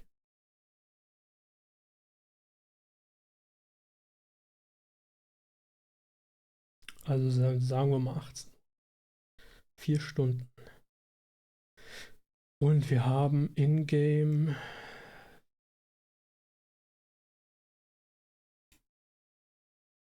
(4 Stunden 15 Minuten). Das ist okay, würde ich sagen, für die Anzahl an Spielern, die wir haben. Ja. Könnte vielleicht ein kleines bisschen schneller sein.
well alone or?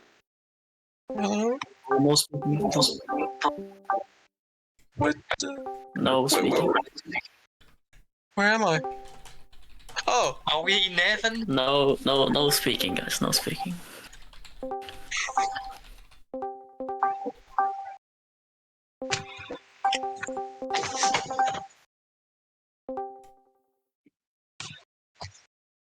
Is that everyone? I believe so. Okay, so the battle has been called. The battle called at 11:30 o'clock in-game time. From 7 to 11, that's like 4.5 hours in-game time. Roughly 4 hours 15 minutes in real time. We're going to first ask the Austrian Commander-in-Chief Sheephead. What do you think the objective of the enemy was? What do you think the numbers were? And what do you think is going on? And who's won? And what do you think your objective was? Man, that's a good question. So, part of the situation was simulating what it was like to be someone under the command of Austrian General Mack, which is a very unhealthy position to be in. I was essentially given the actual order Mack gave his subordinate, which makes 0 sense. From what I could gather, or what I could interpret, and what mercy KB did have on me, my objective was to hold the bridges, and I was expecting to be attacked by some force of French up to 200,000 strong, though I suspect that the actual number was somewhere around the same as us. As far as where they were positioned, before the battle, that was another thing we had to deal with. We didn't know where they would be. We were told they would definitely come from the south and possibly from the north or possibly from the east or anywhere else too. So essentially what we tried to do is send one division to hold the bridges for as long as possible while having a second one in reserve to defend against anything unexpected. After we had scouted for a while to make sure there was no French attack coming from the north, we deployed those reserves to try and launch a counterattack against the French. The plan was, once we found where I thought the main attack would come, which was south of Elchingen, I tried to deploy the reserves with the intention of launching a counterattack as the French were crossing and disorganized. At that point, there was a movement that I found questionable, but I will get into it later. And I tried one last gamble, which was to try and oblique attack the enemy and see if I could roll up their lines before the entire force got across. But it didn't work. I would say this was probably a very decisive French victory. Though, like I said, there was a very decisive movement during the battle that I found highly questionable. Which movement may that have been? That would be what I have already begun calling the Great Elchingen Airlift, in which 5,000 French troops and 4 batteries crossed 3 bridges and a bunch of forests, got to the other side, lined up, and started firing. And I had no chance to intercept them or prevent that. It just happened. We can explain that after. But I'm gonna ask French Commander-in-Chief Ney, played by Frank. Basically the same question. What do you think the enemy objective was? What do you think the numbers were? Who do you think is winning right now? And well, I believe they had pretty similar numbers, but I guess a bit higher than us. Like maybe 20,000, 25,000 men. My objective was the Austrian objective, I guess, holding the route towards the northeast open. And yeah. Who do you think's winning? I think it's pretty indecisive. Like, the Austrians are still in the field, and I guess it's pretty indecisive at the moment. Okay, I'll open the Empire board. Trust, it's not. Empire board is called NordKS. Password is 123. And I'll start streaming it in a second. We're calling it, by unanimous decision on the Empire board, is calling it a French victory.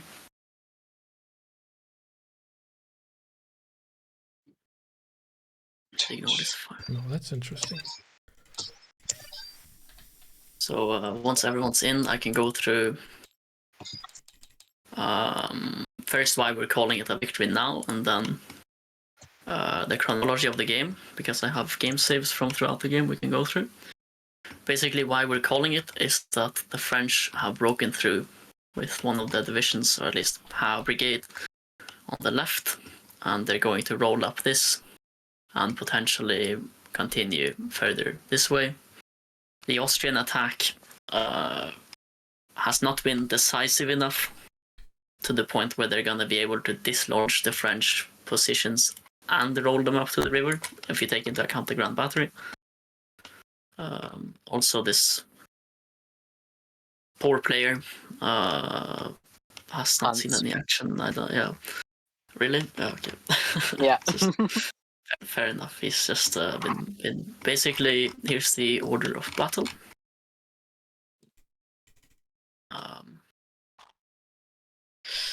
So this, I think the French have about 36 half battalions, and the Austrians have about 40 half battalions of infantry. The French have 5 units of artillery, the Austrians have 3. The French have a unified cavalry command, which accounts for 9 dragoons, well, plus those 2 under Chabnay, who was like split up because there wasn't a player. The Austrians weren't allowed to have a unified cavalry command because of just the scenario in itself. So, but they had 2, 4, 6, 8, 10, 11. So the cavalry number was all pretty much the same. And the Austrians did have cuirassier, they had better cavalry, but they didn't have a unified cavalry command. I'll go back to the start.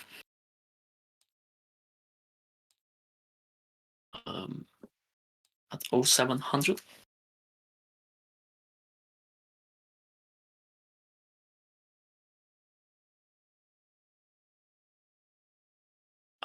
So the French objective was pretty much primarily to cut off Ulm from the north and to potentially link up with a infantry division of which was separated a couple of days ago. Now, both players were looking for this infantry division, but in reality, it was nowhere on the board. It was like 50 kilometers that way, I think. It was nowhere to be seen. The Austrian objective was very vague because we'd actually found a translated version of the letter that Mac wrote to Riche the day before or the night before, where Mac is essentially just rambling. He's just telling Riche like what he thinks happening, and he's just telling a bunch of things he feels is going on. But what he essentially wants Riche to do is go up the river, look at the bridges, and do something maybe. Which is it's just we can show you the letter afterwards where I found it as well. So if we go on, or we can draw out if the CICs want to draw out their plans, then we can do that too. Yeah, sure. We can start with the Austrians. Okay, so like I said, as KB already mentioned, the fact that historically Mac was our commander was a pain in the ass throughout the whole battle, especially in preparation though, because whenever I tried to ask about any kind of situation, and I have to say this was a very funny meme on KB's part, anytime I asked about the general situation, the answer was to send me a picture or a drawing of General Mack, with the explanation basically being he's an idiot, and so I don't know anything about my situation. It's not he's an idiot, it's just that he's not the best communicator. So essentially, the plan we agreed on in the end, because we had 2 divisions, was to have one kind of split itself into defensive positions. On a side note, we did try to create a unified cavalry command. We tried to divide up the artillery, but once again, the fact that the Austrian organization was terrible bit us in the ass, and KB, which was totally fair, said that we couldn't change it to account for that. But either way, we basically had one division split along these lines to hold whatever came from the south, while having a very strong reserve, I think it was around here, that was the 2nd division. Basically, they scouted out the north, because we were told there may or may not be French coming from the north. And the plan was for them to be committed wherever we did find the French in the end. The French seem to have attacked. They sent in a whole bunch of cavalry this way, and that kind of hinted us, along with how many artillery we spotted on the other bank, that this is where the main attack would be. So we deployed the reserve, kind of like this. We'll show that after. All right. Well, then I'll just basically say the idea was to deploy the reserve, let the enemy push into this area until they were congested and in the middle of deploying. And then while they were deploying, we would launch our great counterattack, which is why I was very annoyed by the speed at which the French got across and formed up with their artillery. But whatever, I'm sure we'll discuss that later. Either way, it seems like the rest is going to be discussed. But that was the plan in essence. Poor Huntz didn't see anything over here, so he decided to come march over. Okay, Frank, are you in the thing? Yeah, I'm Tinger. Or do you want me to make drawings on the map for you? I can do it. I'm in the game. I'm Mark Tinger. Okay. Oh, Can you you'll need to take a slide. Hold on.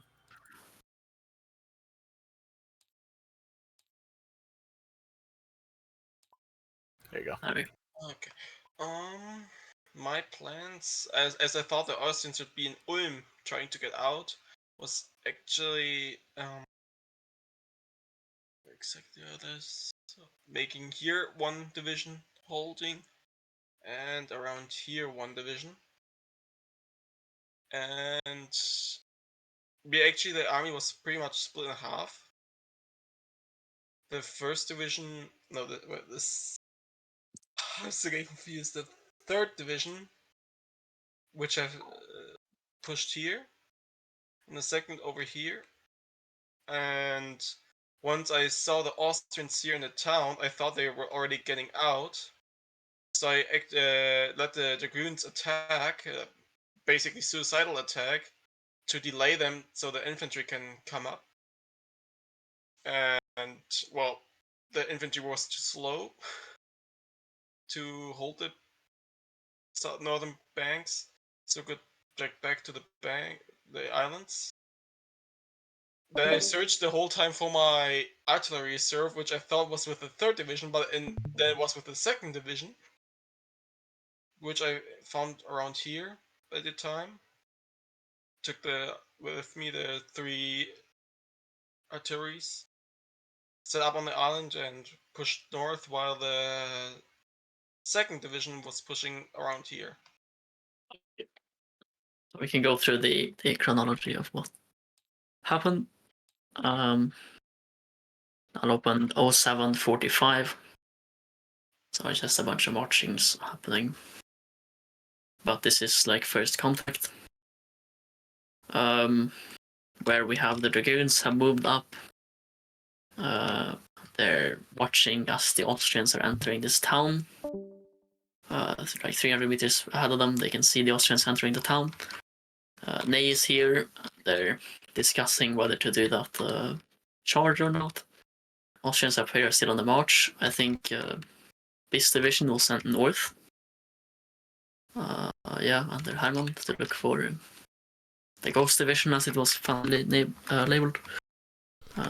It's been set up. Ulm set up here. Ulm was at the Battle of Ulm, which is funny. He's set up there. His cannons. And the two columns are third in the north, heading this way, and then second in the south, heading, I think it is this way-ish.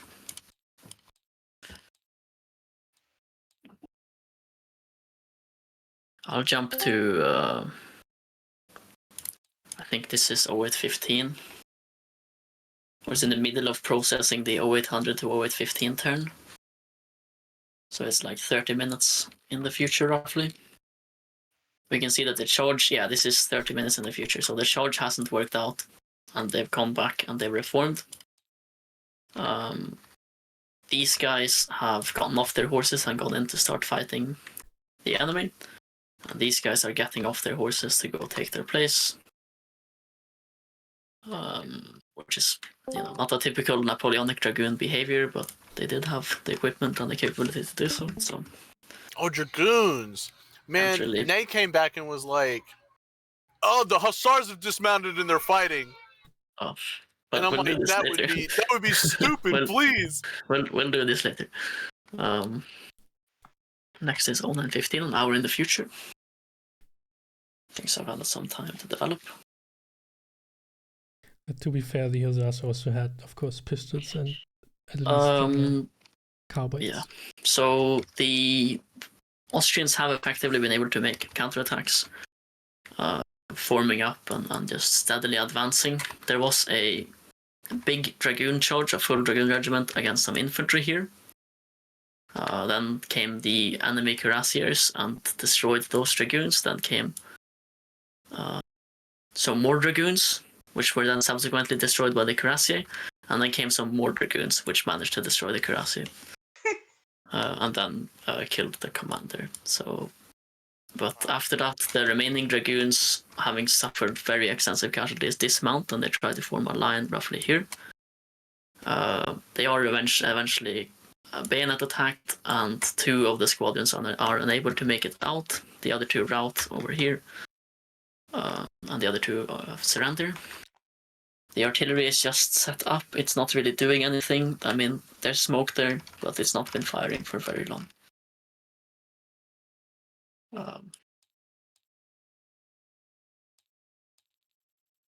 I'll jump another half hour. 0945.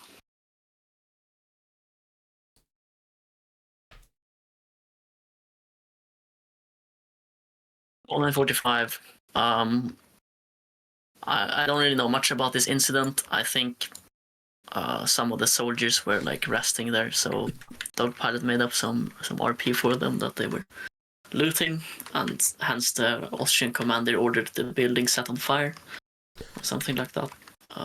Which is a weird way to punish your soldiers for looting, by burning the local town. And, no. The one battalion has moved across from here and begun engaging. There is fighting here. The Austrians certainly are getting the better of the French, considering that they're also taking some very, very ineffective long-distance fire and some 8-pounder cannon fire. There's more cannons being moved up to extremely crowd this island, as I think we'll see soon. These Frenchies are coming up and forming up in a very, very orderly manner. Very properly historical forming up way before meeting the enemy, which is, you love to see it. This is only 35. I'll jump another half hour. 10:15.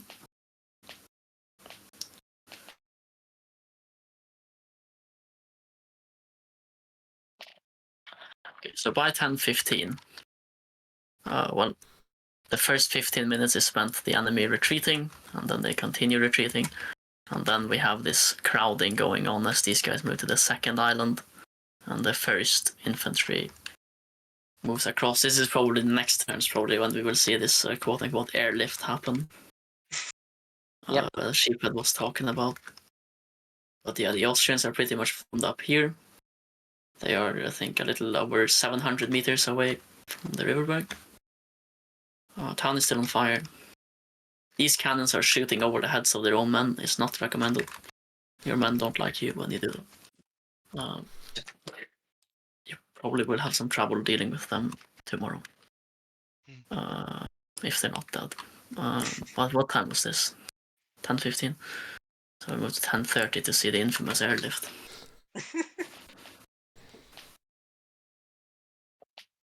What? So this might look like an airlift, but you consider that this is effectively 300 meters, and the dice rolled for here. It might look intimidating. There's 4 cannons shooting, but no, they've only just begun shooting. Only 1 dice or 2 dice was rolled for 10-minute combat here. So it looks intimidating, and it looks like, oh my god, they just teleported and now they're doing all this damage. They are in fact not doing all this damage, and they are in fact not teleporting. Because they never unlimbered over there. The infantry continues to stream in. This is only a 300-meter stretch, and they're moving at pretty unopposed as the Austrians begin to advance towards the artillery. Combat's beginning here. These guys are basically just throwing themselves into the river, but I think they eventually route this way, cloud the bridge a little, or they just take refuge in the forest. I'm not quite sure. But yeah, the fighting begins here as this Marcognet is how I'll choose to pronounce it. Don't hang me, French people. So he's trying to deploy on the right. Delebas is trying to deploy his men to the left, though a lot of his men were casualized earlier quite heavily. And they're just chilling with the other casualized dragoons. Horses get recovered, though they're not able to bring the horses back across the bridge for another half hour, I think, while they wait for the rest of the men to cross. Hansens began moving. It's interesting. He was positioned here for a really long time, but then he eventually starts moving. I think the Austrians have by now just given up on the north. They don't think anything's coming, and they're right. And yeah, so the battle will continue here. What was this? This now was it's 10:30. 10:45. So now we're doing turn by turn for this last 4 saves. 10:45. The bridge crossing is continuing. There's some fighting broken out here. The Austrian commander attempted to send his cuirassiers across this stream here through the forest and then onto the enemy infantry, light infantry deployed in the forest. It didn't work out. And the Grand Battery is now actually firing for full effect. I think this wavering line, which was advancing earlier, was not given ample time to rest and stop wavering. They just continue firing, so when this cannon unleashed their canister on the right, it kind of just sent a panic through the line, and they ran away. Fighting is developing here. I don't know too much about it, but I think the French are just using their numerical superiority and just smashing their way through. This was taken kind of mid-save. These guys are in fact not swimming in the Donau River.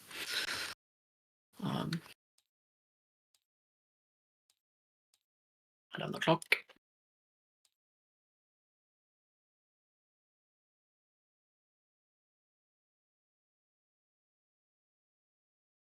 Fighting on the right is continuing to develop as the French continue to expand the hold on the right here, but the Austrians have made a pretty firm line of reserves against them. On the left, they're having some pretty big troubles, but I think they're actually going to be good because I think they ordered these guys to pass through, and this cannon sends these guys routing, and it's just a mess on the right here. But this has been formed up. How I don't know how to pronounce this, but Mascari or something has formed his men into a formidable attack formation, and he's moving in to make a counterattack, though the enemy is deployed in the tree line, so he might struggle a bit. Hans is continuing his march. Casualties are starting to mount here, but the French are expanding the hole in the line. What are those two Austrian units between both cavalry, French and Austrian cavalry? in the east. This cavalry? Yeah. They're cavalry. Are they Oh, Sacrisaurs? These are they are Lancers part and of. Lancers. They're part They of are part Prince of the. Color's Advanced Guard. All right. Thanks.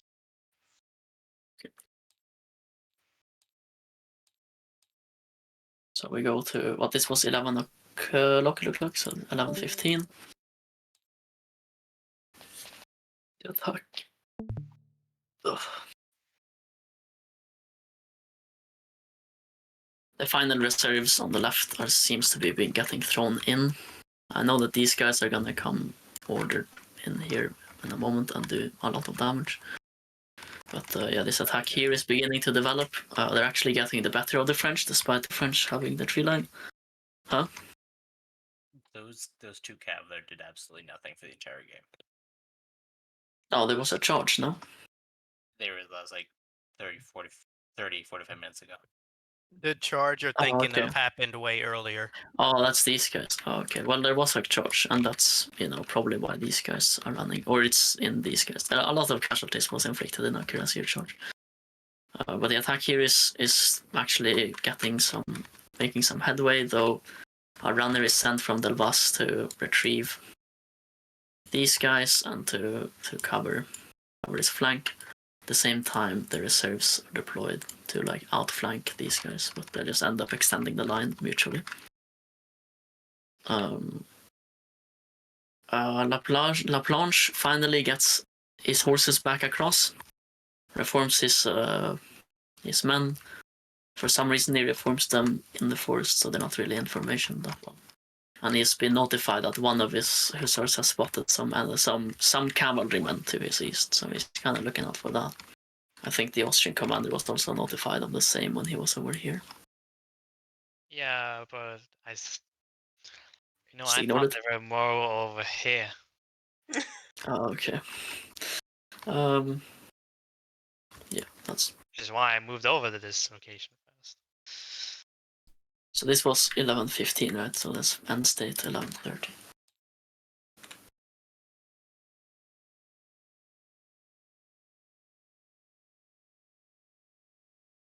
Which, yeah, so the attack here continues. The French are inflicting some casualties back at the Austrians now, but they're losing. Men, the line has been mutually extended pretty much.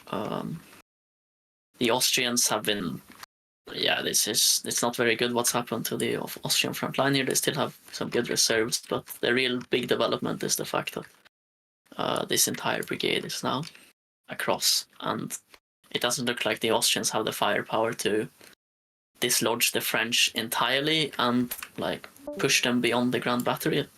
It's pretty certain that the French have what they need to at least defend the Grand Battery, or if not, just defend their current positions. Hence, we have called it a narrow French victory. We can go do comments from the CICs again, some brief comments, and then we can go through the list. But yeah. So starting with Rish, do you have any comments? Yeah, I thought it was actually a fun battle, despite I'm still not quite over Still that questioning maneuver. the airlift.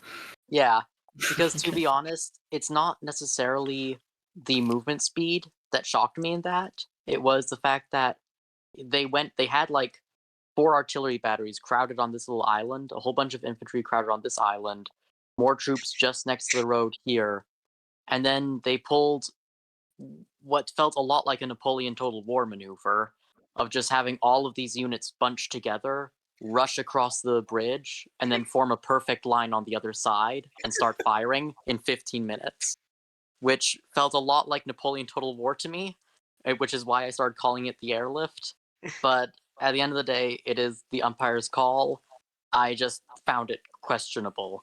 And I wouldn't be nearly as annoyed if it wasn't perfectly timed to really screw with my plans, because the people who were with me, and I think even the umpire, can bear witness to the fact that I had said, in the turn right before that, I said, yeah, okay, looks like they're going to be crossing. They're going to be in total chaos because they've bunched their artillery onto that island. They've bunched all their soldiers together. They're going to have a traffic jam. And so as soon as next turn when they're crossing and they're in that traffic jam, that's when we attack before they have a chance. And so then getting that screenshot of them just in this perfect little line in that perfect defensive position sort of caused me to have a minor aneurysm. But that aside, I thought it was actually a fun game. I thought it was very funny to hear about the Austrian soldiers getting drunk. And then I forgot who set fire to the brewery, but someone set fire to the brewery. It wasn't a brewery, it was some random farmer's house. All right, well, I will apologize. No random farmer has a wine storage. I'm pretty sure that's the local landowner. Well, yeah, that's the local landlord or whatever, but still. So yeah. If you'll excuse a brief comment from one of the crossers, it was mentioned to me that there was a traffic jam forming there. So for what it's worth, I also was a little surprised when we made it through just fine and there wasn't too much delay. Yeah, like I could have even accepted it. There was quite a bit of delay. There was more potential to move further. But we'll keep it orderly. We'll keep it orderly. Let me just put it this way: if I could have still said that, especially this is a good quality army. This is the French at their peak, so I could have still been okay if maybe they were on the other side, but still changing from column to line, still gathering up and unlimbering it all. But the fact that they got across and got in such a perfect line and avoided the chaos that I would have expected from being that bunched up, because I think they had 4 batteries and 2 line infantry on just this one island before they rushed across. So the fact that they avoided any serious penalties that I could have really used to exploit is what frustrated me. But like I said, at the end of the day, it is the umpire's call, and it was still a fun game despite that. Okay, so we go on to the French commander-in-chief and the brief comments and try to get through as many people as possible. Fun game, obviously. I also, when the Austrians were going here, I actually was scared that it might be a trap, luring us in and then crushing us. So I also didn't think that we would reform that fast.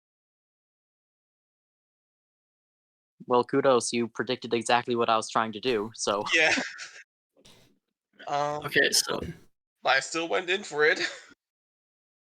Yeah, I wouldn't expect anything coming from the east anymore. Well, I thought maybe it's Mura or someone who's in the east actually would come now, and that's, I don't know. Yep. We're gonna go through my lovely assistant umpires. I had a couple of first-time umpires. I had I think it's first or near first is fresh umpires. So I have V's house to start with. Do you have any comments about the game, the system, or umpiring in general? Yeah, very fun game. Glad to help. Definitely will seek to help with umpiring in the future. Obviously, haven't umpired quite a while, so there were some kinks, especially on the left front. But I still think it went quite well. Hopefully, the players thought so as well. But that's all for me. Well done, thank you. And Theo.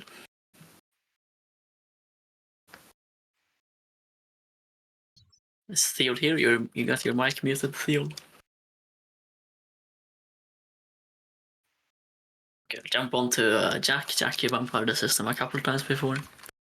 You think about the battle? Any comments? Yes. Would you like to tell us? Yeah. Yeah. Okay, that's the entire. Okay, yeah. Go on to. We had a couple more, but I think they had to go before the game, and I don't see them here. So we'll go on to Dogpilot as well. Do you have any comments? Me? I think both sides could have had a chance, and yeah, I think both sides executed their own what they thought their intent was very well. I think so. Yeah, I think everything went well in general. Okay, so question is, do I go through the list? If I go through the list, this might take forever. So you get a 3-sentence, a 3-sentence at a time to speak. So, Ard, did you even play? Was Ard in the game? Yeah, Ard is muted. So Cake. I think Ardis is listening on his phone. Cake. Hey guys, happy to be here. First time playing at a Saturday game. First time getting a Kriegsspiel game to completion. I had a lot of fun. I was sweating there on the right. I thought for sure that I was going to buckle. Big props to me. I'm going to give myself a medal for briefly taking command of the entire 3rd Division while my division commander went off to eat, and my fellow brigade commander also went off to eat. And so it was literally just me and Marshal Ney commanding the 3rd Division for a little bit there. So I'm proud of how that ended up. Well done. It was me, it was all me, and here's how I won. I want you to know I'm crying through a lot of it. Eldon, playing Dalbas, 3rd after. Yeah, thank you all. It was also my first time, and thanks Cake and all my division that was helping explaining everything because I didn't know how to play the game before this. So you did it was solid, a bit, dude. Yeah, it was a bit confusing, but yeah, I just pushed forward. I was in front of the column, so that's all. Okay, Jan. Sure. I think there are 2 main things I can take away from this battle. That is, first, the planning phase, even though the plan was sort of predetermined, was confusing. So it showed that you need to clearly communicate and better write down the plan and the objectives of the troop forces. Second, I think operationally we should have sent a division, maybe the cavalry division, over the bridge to the east at what's that city called there, which was later then protected by the Habsburgs. Leipheim, yes, thank you. And other than that, I think my division commander, who was also, he's not here anymore, was also fairly new to Kriegsspiel, did really well. Could have been a little bit more decisive in making decisions, but other than that, great game. Thanks a lot. Also to Visaus. Okay, then it's Vilat playing 2nd, the brigade on 2nd division. Yes, thank you. It was a fun marching simulator experience. This one. I was marching in. I'm marching behind Jan the whole time. On the other hand, the positive thing about that was I expected us to be getting beaten quite a lot at the bottlenecks at the bridges. So I was happy to be behind him for him taking the first punch. But yes, it was good. For marching simulator, it was perfect. Okay. And Joritz was playing Mahler, commander of the French division here. This game was great. Both my brigade commanders were, I think they both played for the first time on a Saturday game, and they did really great. So I want to congratulate them. I was pretty sad at the beginning of the game about the suicide of the 4th Dragoon Division, but I was very happy after about investing in the airborne artillery battery prototype. And yeah, overall it was great. It really felt like we were repulsing waves of Austrian infantry attacking us. And I'm fairly happy that the game ends here because I was just tired of killing those Austrians, and we were about to crumble. I felt, but we won. Yeah. Anyway, thanks for the game. Did you get my messages? Yes, I did. He just didn't care. Oh, so Cake, this is one of your first times playing, is it? It is. Yeah, I've played. I have to say that you were probably the best one at giving orders on this sector. So thanks, very man. clear and concise orders. So you should be Appreciate proud. that. I think you're the real winner on the French team. Thanks, man. And go over to Nick, who was playing General Major Messer. Yeah. Thank you for the game. A very interesting situation, very interesting scenario. Okay, I just was engaged at the very end of the battle. But yeah, it was a nice game. Thanks to to the people in my team, and yeah, also a little bit surprised by the small airlift of the French artillery. That's all. But overall, a very interesting scenario, I think. Very good idea to play this scenario. Thank you. And Muffin. Well, first of all, thank you to the umpire team for making this battle possible. Greatly appreciated. And secondly, congratulations to the French team for their amazing victory.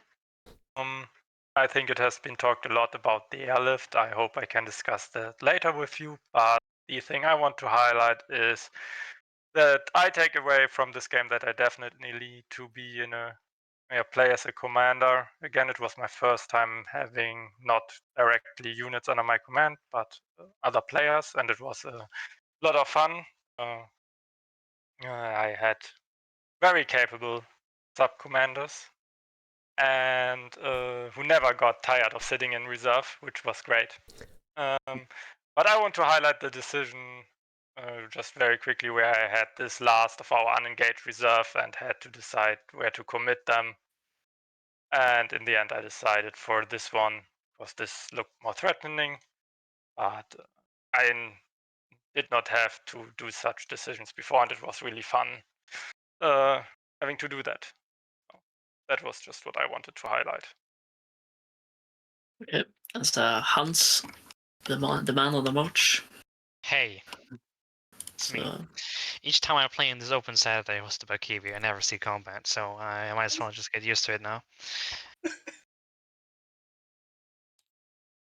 I mean, hey, you weren't sitting in a tower, so it's an improvement. Here's an idea. Play CIC, steal everyone's cav, and then just charge it. Shut. Okay, then it is J-Rock. Yeah, hey, this is my first game with you guys. Had a great time, even though I sat for like over half the game, just doing nothing. All I have to say really is if I still had my cavalry and an actual brigade, I would have held that front a whole lot better. I was on the western bank, by the way. Sorry, I could not give you the promised reinforcements. Well, no, it's just my cab was stolen, like literally as soon as we landed, and I was like, dang, if only I had it, I could have did a whole lot more. Your cavalry was stolen. Yeah, my Was this Great Gold when he came up to you and took the cavalry? Yeah, To my be fair, he division did take command that took it. cavalry and he did wreck, I think, 2 dragoon regiments with it. So He also got Anyway. himself killed. yeah, he also did get himself killed. Oh yeah, we didn't point imagine out. the paintings that will be there. We didn't point out that they killed my division command, but I also injured one of their commanders. So Nice. I avenged us a little bit. And then we go over to Great job and great last stand, I might add. over to La Planche, 4th Division. He was the poor dragoon commander who was sat here trying to defend the bridge until the infantry could arrive. Yeah, so I was the French cavalry commander, and essentially throughout the very beginning of the game, I was with Ney, and about turn 3, so about an hour, not an hour, but 45 minutes in, we reached the bridgehead, and I was told by Ney to essentially hold at all costs and delay the Austrians. And obviously didn't know it until then, but the French infantry and every other division was at least an hour behind me. So I had a rough fight going back and forth between Austrian cavalry, Austrian infantry, dismounting, remounting. And then once I finally got pushed out and the infantry arrived and we started having island engagements, I didn't really do much after that, which was unfortunate until I could get the horses back that the Austrians definitely stole from me, which was 100% a war crime, as we all know. I had a good time though. I don't know who I was facing, but I do know that I killed an Austrian commander in their glorious charge. Yeah. It's no longer here. So I think we've gone through everyone. If there's someone we haven't gone through, speak up. Okay, then yeah, I can. That was it. That was this Open Saturday. If you have any like constructive feedback, just put it in at me in some channel or just direct message me. Other than the airlift, I'm aware of the airlift. You can also message me. I've now had 4 people tell me they will discuss the airlift with me, so I'm getting ready for the conference. There will be a conference call held tomorrow afternoon about the Great Airlift, where we moved 4 cannons about 100 meters. And we will have an intervention with you about the Great Elchingen airlift. Didn't you see it says it clearly states airborne here.